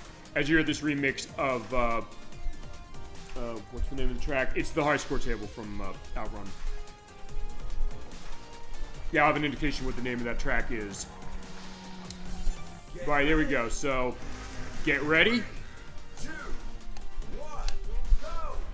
Alright, so for this one, we do have this remix of Splash Wave from Ouran 1, and also a takeoff of it from Ouran 2, which, by the way, as we're pointing out, Sumo Digital did do development of Ouran 2. Actually, I don't know if they did the arcade version, but I know they did the console version on Xbox. And they also did for Ouran 2006 Coast to Coast on the PS2, GameCube, no, PS2, Xbox, PC, and PSP. Now, GameCube didn't get this, or that. Though if it did, it probably cost a fortune, given the aspect of GameCube at the time. And the Xbox version is a fortune. I somehow found it for $7 back in 2008. Lucky me, it's now over $300. We will show that game eventually, because it's a good game. Very good game. I'll show Ouran 2 as well, because there's a reason to show that one off, because it's not the same. There's a lot of overlap with it, but there's things that Ouran 2 has that 2006 does not, and vice versa. The 2006 is a redo, or it's a port of sorts, of Ouran 2 SP, which is the enhanced arcade version of Ouran 2.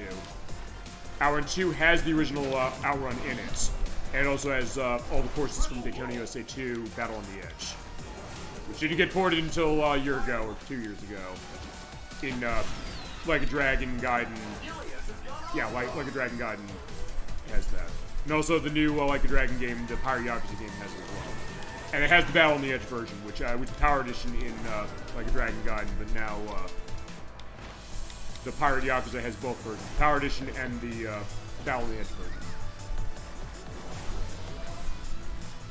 I do love this remix of Splash Wave, but then again, I love my Outrun for sure. Plus, it's a great relaxing driving case, but also a great game for summer. Or in this case, the start of summer. But yeah, there's other buses and things. Don't crash them, otherwise, yeah, they'll just disappear.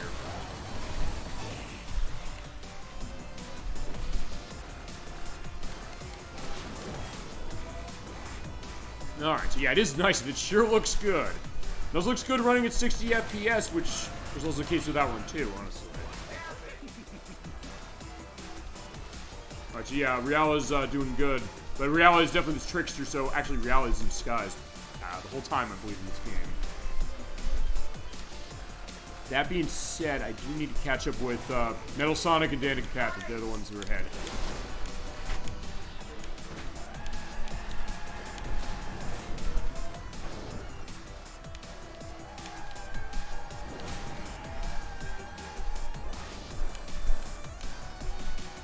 Now, let's try and work to catch it up. All right, boom.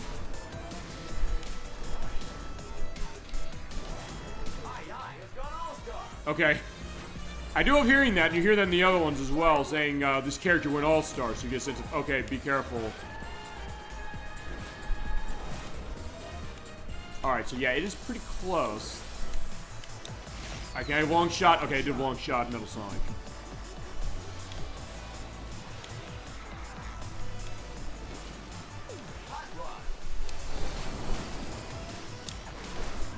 There we go. Alright, I was able to do drift level 3. Actually, it's really easy to do level 3 drifts here.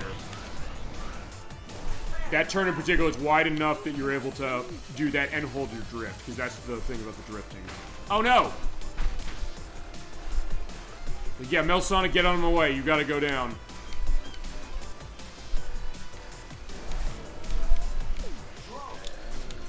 Fine, there's only room for one villain, and...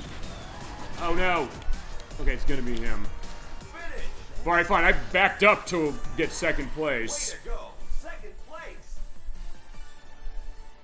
Okay, fine. We're gonna try this one again. Actually, I'm gonna also show it mirrored.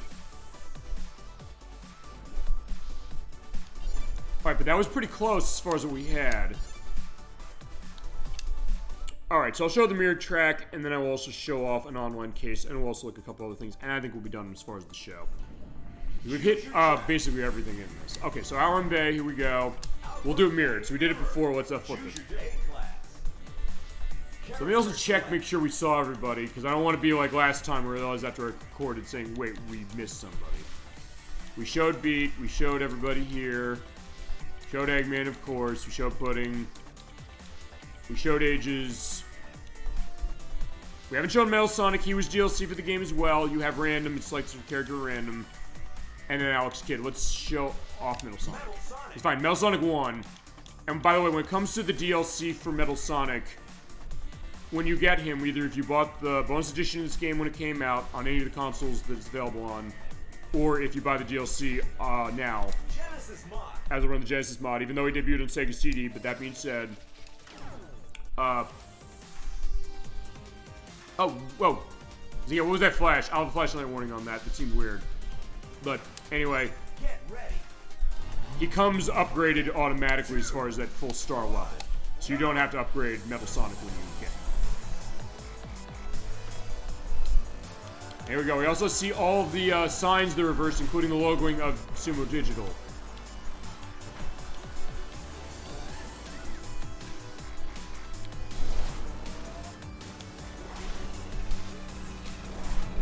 And with Metal Sonic's case, he's really, really fast, but of course, he's also a case where, yeah, you have to be careful as you go. He's riding along in... Okay, I don't think there's a specific car he has in any of the games. You're just flying on his own. I guess we'll see what happens with Sonic Racing Cross Worlds. I don't know if it's a case where he'll just be flying as he is. Because I know they have the Extreme Gear case coming back in that, so I don't know if maybe they think, well, we'll have him just fly himself. Or if it's like Sonic R, where Sonic R, they just run on the ground unless you're Amy or Robotnik.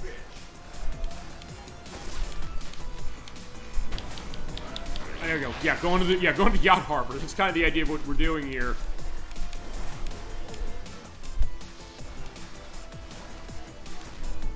It's also interesting to get a lap case of this because honestly, Outrun. Now I'm trying to think about this. No, Outrun never had a lap method to itself. And so let Mama sleep, or let Mom sleep. That is the all-star move, by the way, of Gum. And it is the Dreamcast version of that track that you hear for all-star move, as opposed to the future version that is in the level.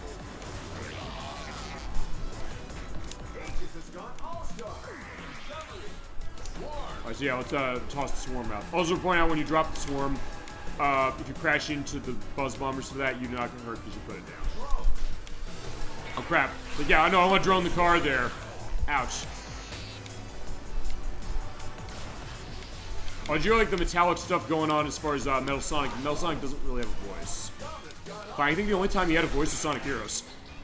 Now that I'm aware. I guess Gum wants to go all-star a lot on this race, because the second time she's done it in a row. Yeah, Sonic Heroes is the only case where Metal Sonic was voiced. As Ryan Drummond, basically doing a deeper case on the Sonic the Hedgehog voice. It'd be interesting to see that come back. Oh wait, no, it did. It did come back in Sonic X Shadow Generations. Like, yeah, how silly me. How did I forget that? Yeah. Oh, there you go. Yeah, nice catch. Yeah, sorry, BD Joe. Like, well, it just wasn't my day. You suck. Look at the time.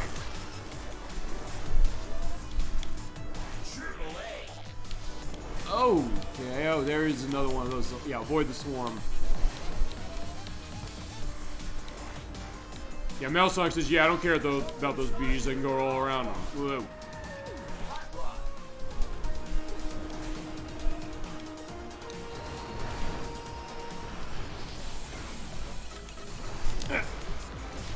Oh, did I get him? Okay, it doesn't matter. I got him. I'm in the lead still. As long as I can keep my lead going and do some nice flips and things to get my boost going, we'll be good. Also, it's very open out here, it's worth pointing out. So you do have a lot of ways of saying, hey, I'm behind, or fine, Shadow's behind. He's coming over here. Can I beat him?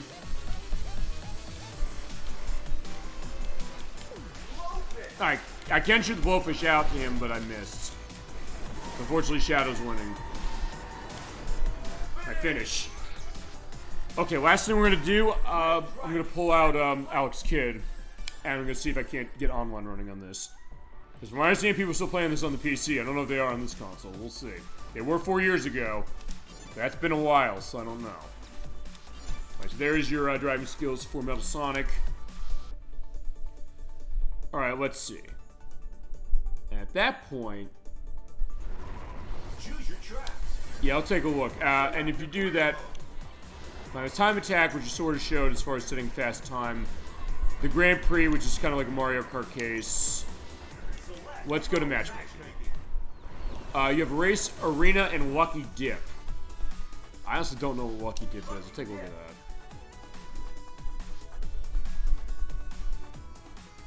We'll see, after 13 years, are there people who want to play this game? I don't know. Also, whilst I'm waiting. Alex Kidd, Genesis mod. I mean, maybe not. This is such an old game that maybe there's nobody online playing it. So fair enough. You're probably waiting on Sonic Racing Crossworlds. Yeah, I'm not gonna get the case, but sometimes that happens. When you have a game that's as old as this, eventually other people not playing it, or they've turned off servers. Well, I don't think they turned off servers. I know they did it on the PC, so I don't think they did on this system either. And Xbox Series X was out when we played this last time, so I guess that was the case. But yeah. Yeah, nobody wants to do that as far as what it is. So, alright, we'll leave. Select a mode. Which is either way. Let's do, Career. let's do one race. Single race. Choose your track. Let's see. Let's pick... I'm trying to think of a good one we haven't shown. Oh, yeah, we have shown them all. But a good one to end this out on. Just, yeah, end this out on. Let's go to, we haven't really shown Sanctuary Falls as the race. Let's do that. And we'll mirror it for variety. Alright, Alex Kidd, let's play with you. Remember, from Sega Master System, here he is. He is voiced, as I mentioned, by Jules Zell. Genesis mod. Except also Master Mod should be his case. Though we did have a Sega Genesis game, that being Alex Kidd in the Enchant Castle. I will flash another one, by the way, when I edit this for each of the mirror tracks, because there's a flash, I didn't know it did that. Get ready. Alright, but yeah, we're flying here. Yeah, he's kind of a little monkey man as far as what it is with him, as far as his stature and his ears. But definitely going to show some stuff with him. I think I want to show that Alex Kidd in Shinobi World, because that game is really, really good. Long shot. Scatter shot. Long shot. And honestly, it's probably the best Alex Kidd game I've ever played, although I've only played a little bit of Miracle World, the original. Enchant Castle is the one I've played the most, but I would not say this is exactly a good game. It's an interesting game, but I don't know if I'd say it's a good game. And then, what is it? Shinobi World, that's it.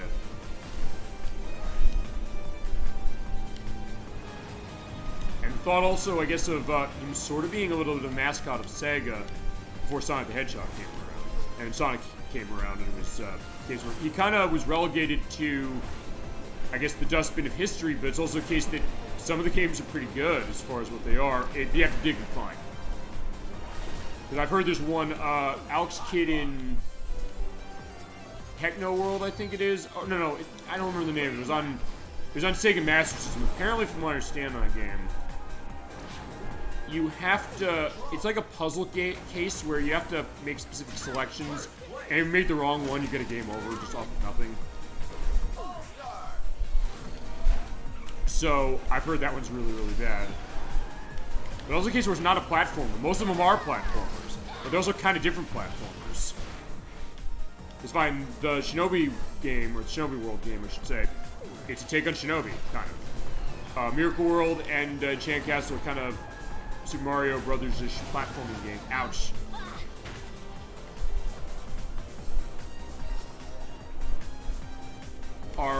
Let's see, there's that puzzle case as far as that. The second one I think is kind of traditional as well. And the remake of Miracle World Deluxe, Miracle World Deluxe. That one's pretty traditional too, but kind of changed genres around. And I guess I don't know if people didn't like it, but it's a case where I'd heard in retrospect, yeah, some of those were bad. Particularly that, I think it's like. All right, so there we go. Got the My Sweet Passion. I can counter your passion with. Yeah, the main theme of Alex Kidd, which is in a lot of the games of the series. Oh, those reverse hits? I didn't know his All-Star did that. Ow! We hit the egg robo, we're flying around, because yeah, we're in Sky Sanctuary Zone, so it makes sense to that. And also, no, he's not here, Knuckles. I just realized that. Because isn't he the one? He's guarding the Master Emerald, I guess. Oh, no, well, yeah, right, because even in Sonic and Knuckles itself, he basically says to Sonic, get going, when he leads him to Sky Sanctuary. He says, the Death Egg's over there, you take care of it. I have to go and protect my islands. Okay.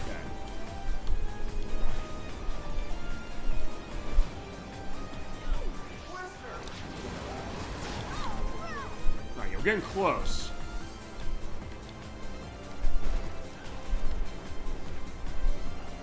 Alright, finish. There we go, we win. Alright, good job, Alex Kidd. I think the only time we hear him doing speaking, I think. Well, okay, no, that's not true. Because you do the John Ken Pon in Miracle World. No, not Miracle World. Enchant Castle. He does. There is speech in the Genesis game. Alright, go. Okay, we got it. Good job, Alex Kidd. Yeah, level up. Good job. Yeah, you got balance mod. Awesome. I think this is a good way to end, although one thing I'm going to do is I'm going to look at my license, and then I'll pick a track where music is, and I'll sit down and do something with that. And I'll pick something different than the Shinobi one, because we showed that last time. Alright, I want to hit Y button on license. Yeah, because you customize your license based around stickers you get for doing challenges and getting achievements out of the game.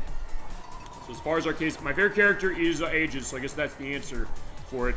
Played this game for 26 hours and 56 minutes, including tonight's show. Mods earned has been most of them, well, sort of most of them, over half of them. Stickers, I've gotten a decent amount of those. Staff Ghosts, I haven't done much of that. That's in Time Attack mode. Grand Prix wins, there's 10 of those. I have only one left. I got all the characters. World Tour Stars are pretty high. And game complete as far as that. We sort of had the Staff Ghost case when it came to doing the challenge with Joe Musashi beating his best time. Yeah, here are the stickers. You get these for getting achievements out of the game, of which... Fine, some things came with the game. The bonus pack sticker came with the bonus pack and come with that DLC pack if you buy it. Now, other ones are not necessarily tied to achievements. We have Race and Transform by doing an all-star move. Eyes on the Road with Opa Opa from Fantasy Zone, looking backwards and hitting an opponent with a weapon. Sumo Wrestled for being a Staff Ghost. Burgess Trickster with, I don't remember who that is from Jet Set Radio Future. I'll have his name down below. That with... I also don't remember him from Jet Set Radio 1 for Arrow of Light, hitting a nice shot from 100 meters away. Part Shop, that's Jackie Bryant from Virtua Fighter. Cosmic Smash for getting the hot rod last second with Blaze the Cat. Yokozuna, I don't have this for all the Staff Ghosts. Link Chain, which you go through the Dream Valley Ring Race. You can go through every ring with Knights Real. There is Real right there. Buzz Bomber fittingly in the picture with the Swarm Attack, hitting first, second, third, and fourth place. Nomad by going through every level. The roll of credits, which is going through Superstar Showdown and getting that unlocked with Rouge with that. Vise the Legend, which is time attack for Vise and Rogue's Landing. Lock on sight, which is accuracy of 90% in a level with the aimed shot. Tornado, that is the, I think that is your insignia in Skies of Arcadia with your group. Rank B, A, S, and All-Star licenses. Takes ages, this Chris Thorndike from Sonic X, as far as that unlocking every character. You got the horn from 18-wheel American Pro Trucker, but with Speedy Joe over there. Welcome to Victory Lane, the reference to Daytona USA for Grand Prix Tournament on Expert, which I cannot do for first place in everything. Meteor Strike for Rise Star, All-Stars for every star in World Tour mode. Racing Hero, by qualifying finish in every Grand Prix tournament. Magic Second, finishing a half a second ahead of an opponent. Spin Dash with the roller skate. Welcome to Fantasy Zone with Professor K from Jet Set Radio. Battle Outrunner, reference to Battle Outrun, which is a game I don't think has been ported in the home yet. And they're going to be doing a port, by the way, on this mini console of Outrunners, the arcade version, the good one, as opposed to the shitty Genesis version. So I'm glad about that. Maybe we can get this one next. Justice Shop is a reference to Virtua Cop, where you get 10 shots firing back in a single race. I didn't do that. Chow Step, reference to Shenmue, the move in that game. Do 10 stunt combos in a single event. Genesis with the Werehog from Sonic Unleashed, doing triple stunts. Coliseum with Silver the Hedgehog. Scud Racer, that's a reference to Metropolis Street Racer. We have shown that off in the Racing Showcase on Dreamcast a couple years ago. With a reference to Scud Racer, which is an arcade racing game Sega still hasn't come home. But soon enough, those Like a Dragon games will get to it eventually. I'm convinced of that. Blast Processing with E102 Gamma. Sega Superstar, you get a triple star license. Reference to Gale Racer, which is the Japanese name of, I always forget this name, Radmobile. That was the Saturn port of it specifically, apparently shoddy. But I have the arcade version of Radmobile on the Sega SG Mini 1. Driftmore for Perfect Score. Crackdown, reference to Crackdown, which is the Sega arcade game and Sega Genesis game. I guess it's a nod to Golden Axe there with the helmet. Fighting Viper, reference to Fighting Vipers with the name, but Emerald from Sonic Battle. Hardcore for expert difficulty for World Tour event with Chaos from Sonic Adventure. Race Leader. Mega Jet with Wreck-It Ralph. The King of Speed, nod to Daytona USA with her from Jet Set Radio. Name below. Catcher Pitcher for the glove thing. Neutron for randomly selecting a character. House Party of the Dead, which you do a local multiplayer with 4 players.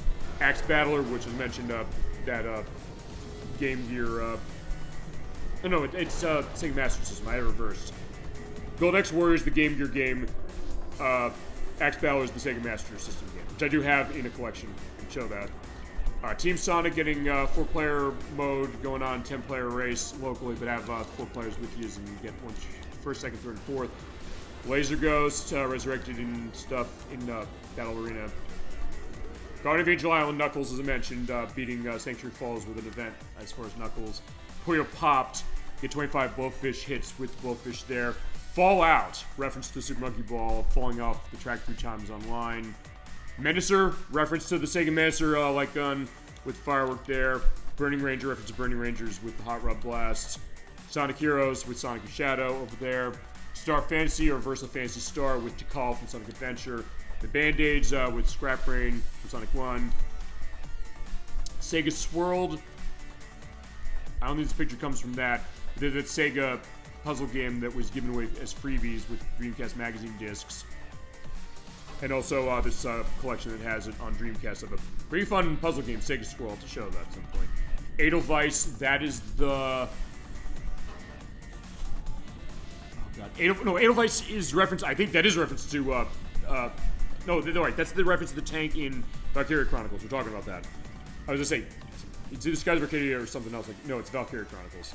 Okay, there we go. Chow Gardener, played Chow in a Max Wing, Captain Chow game. We didn't show that. Bonanza Brothers getting every mod. Turn to Yuria. I don't know if Yuria is a reference to Golden Axe. Maybe it is. I think it is, if I'm gonna guess. Bedazzler with Gilius. Spinball, nod to Sonic Spinball with Twister. Triple A, that's a reference to Outrun 2 and 2006. 83 wins as far as that Pico power. That's the Pico hammer thing for Sonic Adventure. There's Amy. Speed shoots for Sonic, reference with the item pickup. Gain Ground, the arcade game of Gain Ground, the Genesis game. Interesting one that I kind of warmed up on thanks to AG42, honestly. Billy Catcher by catching 3 weapons with the glove. Extraordinary by winning an Egg Handler event with Eggman. Sky Tiger Trap. I think I edited years ago what that's a reference to. I don't remember. Sorry. Legends of the Streets. Is it a reference to Streets of Rage? Question mark. For drift boosting. Humming the bass line. That's a piece of music from Jet Set Radio. By going through Shibuya Downtown with Gum. To be this good takes ages. The tagline as far as that aspect of Sega and the Sega Ages line with ages in the character. Dream Delight from the song Dreams from Nights for the Dream Valley event win. Sega Saturn Shiro, of course, I'll have a link to one of those commercials of, yeah, he was the mascot of Sega Saturn in Japan. Maybe that's why I didn't just do well here. That guy basically coming around like, he's going to either train you or beat you up if you don't play Saturn. That's a good motivator. It would fit with Sega's perspective of that back in the day. Super Paralooper, that's a nod to Knights for doing 25 stunts in the matchmaking game. Item Hog, that's the name of an achievement in... I know it's in Sonic Unleashed. I don't remember this achievement in this. I can check that last. Klutz Cop, that I think is a nod to Virtual Cop if you get your accuracy bad. Grand Shinobi, win a seasonal Shrines event is Jiro Masashi. Shoot, Shoot, Shoot, reference to HN05 with the ice weapon, hit 3 different opponents with one of those. Miles Per Hour, of course, take on Miles Per Hour, the pun name of Tails, as far as the name that Japan wanted to give him. System Master, so take off a Master System by getting all the stickers. Supersonic Racer, take off on Sonic R, going from last to first. Time Extension. That's not to continue to say, with Billy Hatcher over there in the picture. Glide Wing.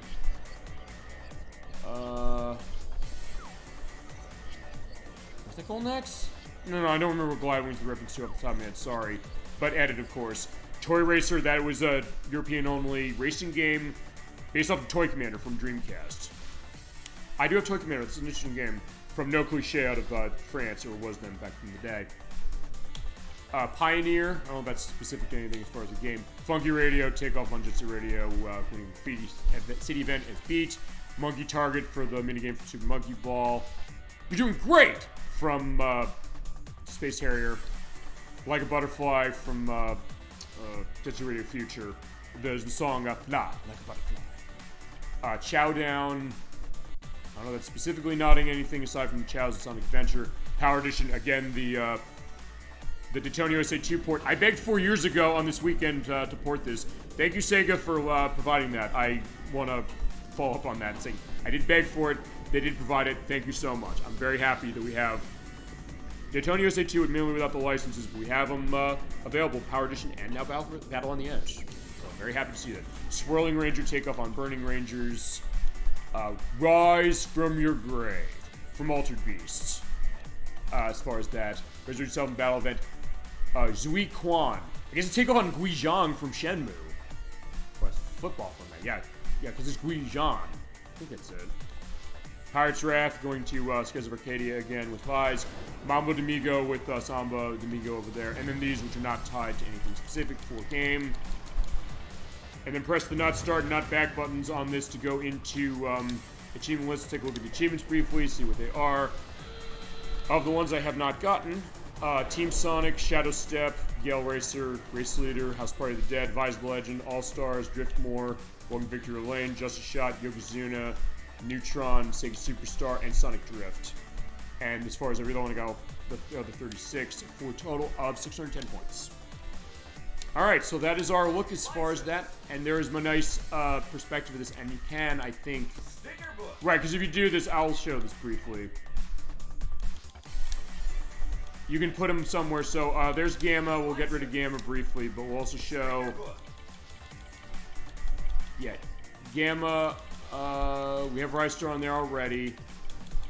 Let's get Professor K right there, and then instead of Rystar...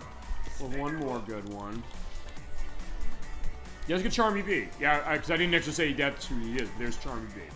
I'll put him right there. There we go. And you also change your background, I believe, based around, I think no, actually, no, it goes on your rank, I think.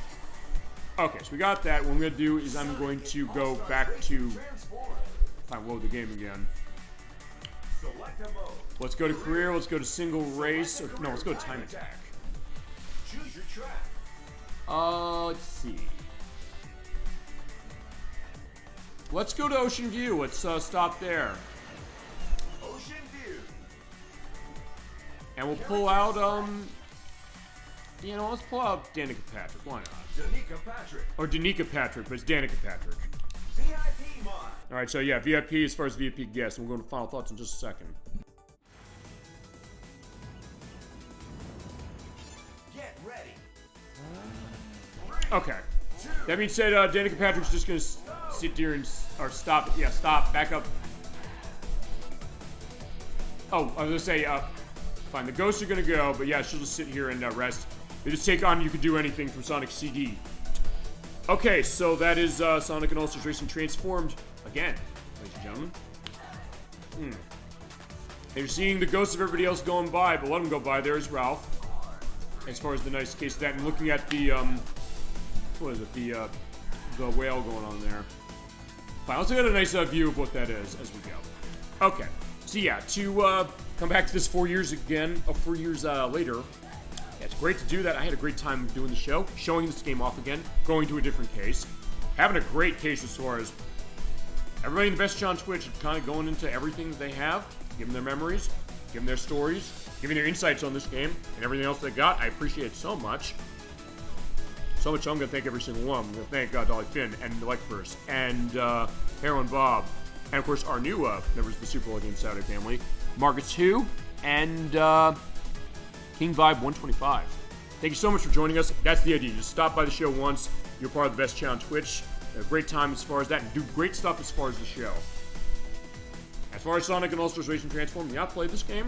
I'd recommend you definitely play it if you haven't. It is available on the PlayStation 3, the Xbox 360, the Wii U, the PS Vita, the 3DS. I don't know if the mobile version's still around, and it's on the PC. If you've never played this game before, I would suggest you buy the PC version. It is on Steam for $20, has extra characters available as DLC in the case of Ryo Hazuki. But also, as far as everybody else, all the other characters are... Actually, just to go on this briefly, General Winter, Wilmus, and Ryo Hazuki are DLC on the PC version. The other characters that are added to that, Football Manager, Shogun, Simon Lane, and Pyro Spy and Heavy, they are free with the game, as far as on the PC. But if you can't get on the PC, don't think that, you shouldn't play it on something else. If you're going next best as far as on console, if you're running the Xbox 360 version on Series X. Absolutely, because you get that 60 FPS mode with the FPS boost, which is very nice to have. And even at 30 FPS, this game is still really fun, and it's a great time for one player or for multiple players for sure. And I guess we'll see in the next couple of months what's going to go on with Sonic Racing Crossworlds. I keep saying Sonic and All-Stars Racing Crossworlds, and no, it's not. And Sumo Digital is not developing it. As I mentioned, Sumo Digital, I'll mention this, I guess, now. As mentioned, ex-members of Gremlin Interactive, who made Top Gear for Super Nintendo and Top Gear 2. They also did, fine, as far as Sumo Digital is concerned, when they, or Sumo, or when that company started. They worked on Virtua Tennis World Tour. They did Sega Superstars Tennis. Electverse, I know I owe you that game. We'll do that eventually, for sure. We'll run on 360, which is why I have it. They made Disney's A Christmas Carol for DS. They also made Little Big Planet 3 for the PS3. They made Crackdown 3 for Xbox One. But they're not making Sonic Racing Crossworlds. That Sonic team themselves made, though, surprisingly. And the technical director is Ashley Bennett, Ash for short. He did programming on all three of the Top Gear games for Super Nintendo, 1, 2, and 3000. He also was involved with programming on Zool and Loaded, which Loaded being on the PlayStation, as well as the Extreme G games on Nintendo 64, and also Outrun 2 and 2006 Coast to Coast, and Sega Superstars Tennis. So that connective tissue going on that way for it. I had a great time playing this game, and a great time as far as our second chance for May. Alright. Thank you so much for watching Super Bowl Game Saturday, everybody, for this weekend. Had a great time.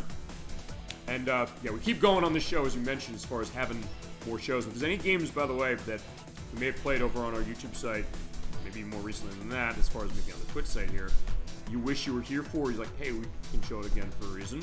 Let me know, and we'll have them going. But that being said, we're going to go into the rest of the stuff we got going, because we talk schedule at the end of the program. We go into everything we got coming up, generally speaking. So let's get to it, because next week we got a big show. Or in the Ed Sullivan case, we got a really big shoe. We have our annual May compilation program. We started doing this show on Memorial Day weekend. There's an idea spearheaded by Electverse in our chat tonight, saying, I want to see Midway Arcade Treasures. We did play that for the PlayStation 2 a while ago. Actually, 4 years ago, as it was 2 weeks. I don't know, I guess 4 years ago next week, sort of too. Well, okay, no, not really, because it was an in-between week as far as what we played going back in the day. That I can't believe it's been 5 years since doing the show, and we're still going, and we're not stopping. But we took a look at a classic game compilation in May, either on Memorial Day weekend or on Cinco de Mayo weekend. It depends on how schedule's going. But this year we're going back to Memorial Day weekend for next week. That's going to be on May 24th at 7 p.m. Eastern Standard Time. We're going to get Electverse's request. It is our viewer request for May. It is 39 games within Title Legends 2. Playing on the PlayStation 2 this time. Played Title Legends 1 last year on Xbox, but I got this one on the PS2. We got tons of games to go into. This is the most, this is the largest number of games. I would say the most games we've had, which is true too. Say it that way. We have not played this many games for a compilation show ever. And it's going to be a good case because most of it's going to be the games. There's not a whole lot of behind-the-scenes material. In fact, there's really none in this version. The Xbox versions in Europe does have that. The PC version that's here has that too. But on the PS2, we're running this way. As far as some of the games we got, it's a lot of obscure stuff. There's representations of Space Invaders. There's sort of the original again, but there's also more of that. There's Cleopatra Fortune, there's Liquid Kids, there's Dungeon Magic, there is Poochie Carrot, there's Violence Fight, there's Kiki Kai Kai, we have Growl, as well as Camel Tree. It's a game I know that Electverse wanted to see the Super Nintendo edition of, that being on the ball. We have its arcade version, Lunar Rescue, Chack and Pop, Alpine Ski, Curry Kinton, and many, many, many, many more. They're coming up next week at 7 p.m. Eastern Standard Time. We're going to look over those games in a little bit of a rapid succession and go into all your memories of those games, if you played them, because honestly, in my case, I really didn't play any of these things, with the exception of maybe 2, sort of, before I got this collection. Yeah, we're going to do that. We're going to have a great time as far as our annual, I keep saying the listed show. It's not the listed show. It's an in-between our showcase show, which we have in November, as far as it. We have a great compilation case going on next week for this game. We'll have it next week, 7 p.m. Eastern Standard Time. Week after that, I don't know if I'm going to have this as a Friday show. I might. Either on the Friday of May 30th or on the Saturday itself of May 31st. We're celebrating 40 years of Super Mario Bros. For NES this year. So I played the game fully on Switch as far as in the Switch Online port of it.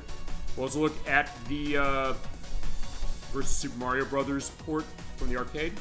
We'll also take a look at Super Mario All-Stars as a little bit of frame reference, and I'm going to pull the GameCube out, looking at Super Mario Bros. Deluxe on Game Boy Color to celebrate 40 years of a game that, without which, we probably wouldn't have gaming as we know it. So we're definitely going to give our due to that classic, and I'll let you know next week if it's going to be the Friday or the Saturday. I'm not sure which yet. I might have to have it on the Friday.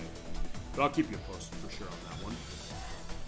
Then in June, we have our Second Chance show. That's going to be on June 7th. Come back to Rez. Played that a couple years ago. I had audio problems. I felt bad when I heard those. I said, I got to take care of that. So when I first requested that game when we played it a couple years ago, we had a great time, and I realized the audio tech was a problem on it. Or went bad. So, oh shit, we'll do it again. We are doing it again. We're playing Res Infinite. Playing it on PS5. So we have a little more going on with that. So it'll be like with Sonic and All-Stars Racing Transformed, of showing a different version of the game. Fine, that's what we're doing then, not for this one. But showing more stuff to it. And the X mode, which is something unique for it. Or Area X, I should say. That's coming up on June 7th. June 14th is the next part of Shadow's Covenant. That's at 3 p.m. because Chasm 22 and Crusader 64, we run long parts for those, so we'll be back for that. The week after that, we're playing Road Avenger for Sega CD. It is an FMV driving game with some really interesting anime FMV footage. Our first look at Wolf Team on the show. The people who would eventually become the Namco arm that does the Tales of games. But some of their early stuff, and I might have something else to toss in as an extra of another game of both teams for Sega CD. Our first Sega CD show, by the way, in 3 years. Been a long time coming, we're going to have it, and I'm looking forward to doing it. Then the week after that, we do not have a show, but on our YouTube site. We're going to have going up there the footage I took, actually, footage, it's a sort of a Let's Play that I have to do off screen. The Wolf Among Us, playing the Xbox One version. I have edited all the parts, well actually, basically at this point all the parts. I did do 5 as far as editing that, so I do have 1 more to do. But parts 1 and 2 are going up that weekend, so on Friday and Saturday at 7 p.m. Eastern Standard Time, that being June 27th and 28th, on our YouTube site, we have as live premieres part 1 and 2 of Wolf Among Us, that great telltale point-and-click mystery adventure game. But because of nudity, I have to show it off screen. I've edited the nudity out so you will not see it. We'll have that on the weekend. We are off. Then in July, we're going to have, this is going to be on 4th of July, the night itself. This is Friday. We're going to have, I don't know if I can get the Switch 2 overview going. That was a thought I would if I could get my hands on the system. But either way, I'll see if I can do that. I'm expecting not to. I did get an email from Nintendo saying the My Nintendo Shop thing, you're in the line now, and you'll get an email when you're ready to, pre-order for the Mario Kart bundle. Like, okay, sure, fair enough. We'll see what happens with that. But if that doesn't happen, which I'm thinking it's not, we're going to play Desert Demolition for Sega Genesis. That is a 2D platforming game starring Roadrunner and Wile E. Coyote. It's developed by Blue Sky Software, the people who made Vector Man. It's an interesting one, and it's an underrated game from actually about 25 years ago. So we got that coming up. And our second chance of July is going to be Teenage Mutant Ninja Turtles. We played the arcade version from Konami a while ago. Also, I got to turn that down because it's getting dim. We're going to play it again, but I'm going to use the Teenage Mutant Ninja Turtles Cowabunga collection for Switch to play it. And I'm also going to toss in the play of Teenage Mutant Ninja Turtles 2, the arcade game for NES. That's going to be the case with that one for sure. Looking forward to doing that. I don't know if it's going to be on July 19th or 26th. It's going to be on one of these. And it's going to have to be up to Kazan22 because he said I can only do later in that month. So one of those weekends, we're going to have part 5 of the Shadow Hearts Covenant at 3 p.m. The other weekend, like first, I know you want to see Space Invaders on the PlayStation. We have Space Invaders on the PlayStation. We're going to go through that game totally. And a good case of coming off of Title Legends 2 because there's going to be maybe some echoes to that PlayStation remake. Really good PlayStation remake that, thanks to Leckfirst in our chat, I found. I missed it for years, and he said, I love this game. I said, let's request if you want to see this. Yeah, absolutely. I picked it up. He's right. It's really cool. And a great evolution of Space Invaders. You can see more of that next week for it. We have that coming in July. In August, I'm going to be off on August 9th. I'll let you know. We're not going to have anything as far as show going on for that. But the other weekends, we'll have Toe Jam and Earl. That is our viewer request for August on the request of AJ42. Next part, Shadow's Covenant. We will have either... I'll see about the finale of Croc, because we're getting the physical versions of the remake that came out. I'll get Nocturne's indication to that to get her copy of that. So maybe we can do that in August. If not, I'll have something else for Second Chance. And I think I'm also starting Scooby-Doo Night of Her Frights, or maybe even just doing it in one show, because based on how the scheduling is going for stuff, I'm going to have to probably do that in one show. And then we get to September where, I'm trying to think what's the day of this one. I think we're going to have a show for Friday on September 5th for something, I don't know what. That's going to be a 10 p.m. show on the Friday that weekend. Week after that, I'm off on September 12th and 13th. Parts 3 and 4 of The Wolf Among Us are going up on that night. I'll figure what I'm doing on Second Chance. We have Medieval on PlayStation. We're starting that. We're going to get Halloween Block started early, as far as it actually in September, or August, I should say, with Scooby-Doo Night of Her Frights, which is on Dollar Finn's request. And I'm laughing to death one Medieval on PlayStation. We'll start it because we'll do 2 parts of that one. October, we do not have a show on October 4th. So the finale of Wolf Among Us is going up on the YouTube site then. We'll have the finale of Medieval at some point. The finale of Shadow Hearts Covenant at some point. On the request of Leckfirst, you heard it here tonight. October 25th at 7 p.m. Eastern Standard Time. I'm going to talk to Nocturne that way, saying it's early, it's far enough in advance, she'll be set. We'll have Mega Man 7 for Super Nintendo as our second chance. He's not missing that show. I know he said he wanted to be there for it. We got it ready. He said when he wanted to have it. I left it up to his choice. We got it. It's coming up then. And the week after that, we're going on Halloween night. We're going to have Castlevania Chronicles for the PlayStation, which was on Leckfirst's request, as was for the request for that month. And then November, we have... I know we're doing for the first weekend. I'll figure it might be open, depending on if we're done with Shadow Hearts Covenant by October, which it might be. November 15th, as I mentioned, we're going to have Shadow the Hedgehog's 20th anniversary show with the expert mode for a second chance. Pinocchio on Super Nintendo is our annual Disney show the weekend before Thanksgiving on the 22nd. And on November 29th, this is Xbox Live Showcase Volume 2. We got a lot of games coming up as far as that. In fact, I can show briefly. Go on my games and apps. Let's look at some stuff because I have listed things that are up on this. We're going to have a couple things in here. I'm going to show off Castle Crashers because that has been delisted as far as the 360 version. I might show Daytona Swing again. I don't know. We'll show Limbo. I'm going to show Sega Bass Fishing. I'm going to see if we can show Knights as far as what that is, as far as stuff that's like that. We'll also have other stuff. We'll have Fancy Pants Adventures. We'll have Sega Rally Online Arcade from Sumo Digital, who made this game. We will have Penny Arcade on the Rainside Precipice of Darkness, and we'll have many more as far as our annual gaming feast. That is Thanksgiving weekend, 2 days after, and we definitely love doing that, as we always love doing the show, and this, if nothing else, the fact I'm going into scheduling up until the end of November shows that we're in the show for the long haul. So keep going, having a great time, and all of you in the Best on Twitch, you make that a great time for me, and also for everybody who comes on. Also, the idea of making this show your own that way. It's like, yeah, it is your show as much as it's mine in a weird way. I do appreciate it, and I appreciate all of your inputs, everything you had for tonight, but anytime we do the show. For Super Bowl Game Saturday, as mentioned, it is your weekly stop for classic gaming goodness. I love doing it. Thank you so much for supporting the show and joining us. Because I know you have a lot of options and things you can watch on a Saturday night. Yeah, you join us and have a great time and add so much to the show, and I can't thank you enough. All right, so with that, after 15.5 minutes of Dan and Patrick looking over, weirdly at that octopus thing, I was like, what is this? I guess I'll get it back to my NASCAR wife. Fair enough, Ms. Danica Patrick. It's so good to see you tonight. All right. So with that, thank you so much for watching Super Bowl Game Saturday, everybody.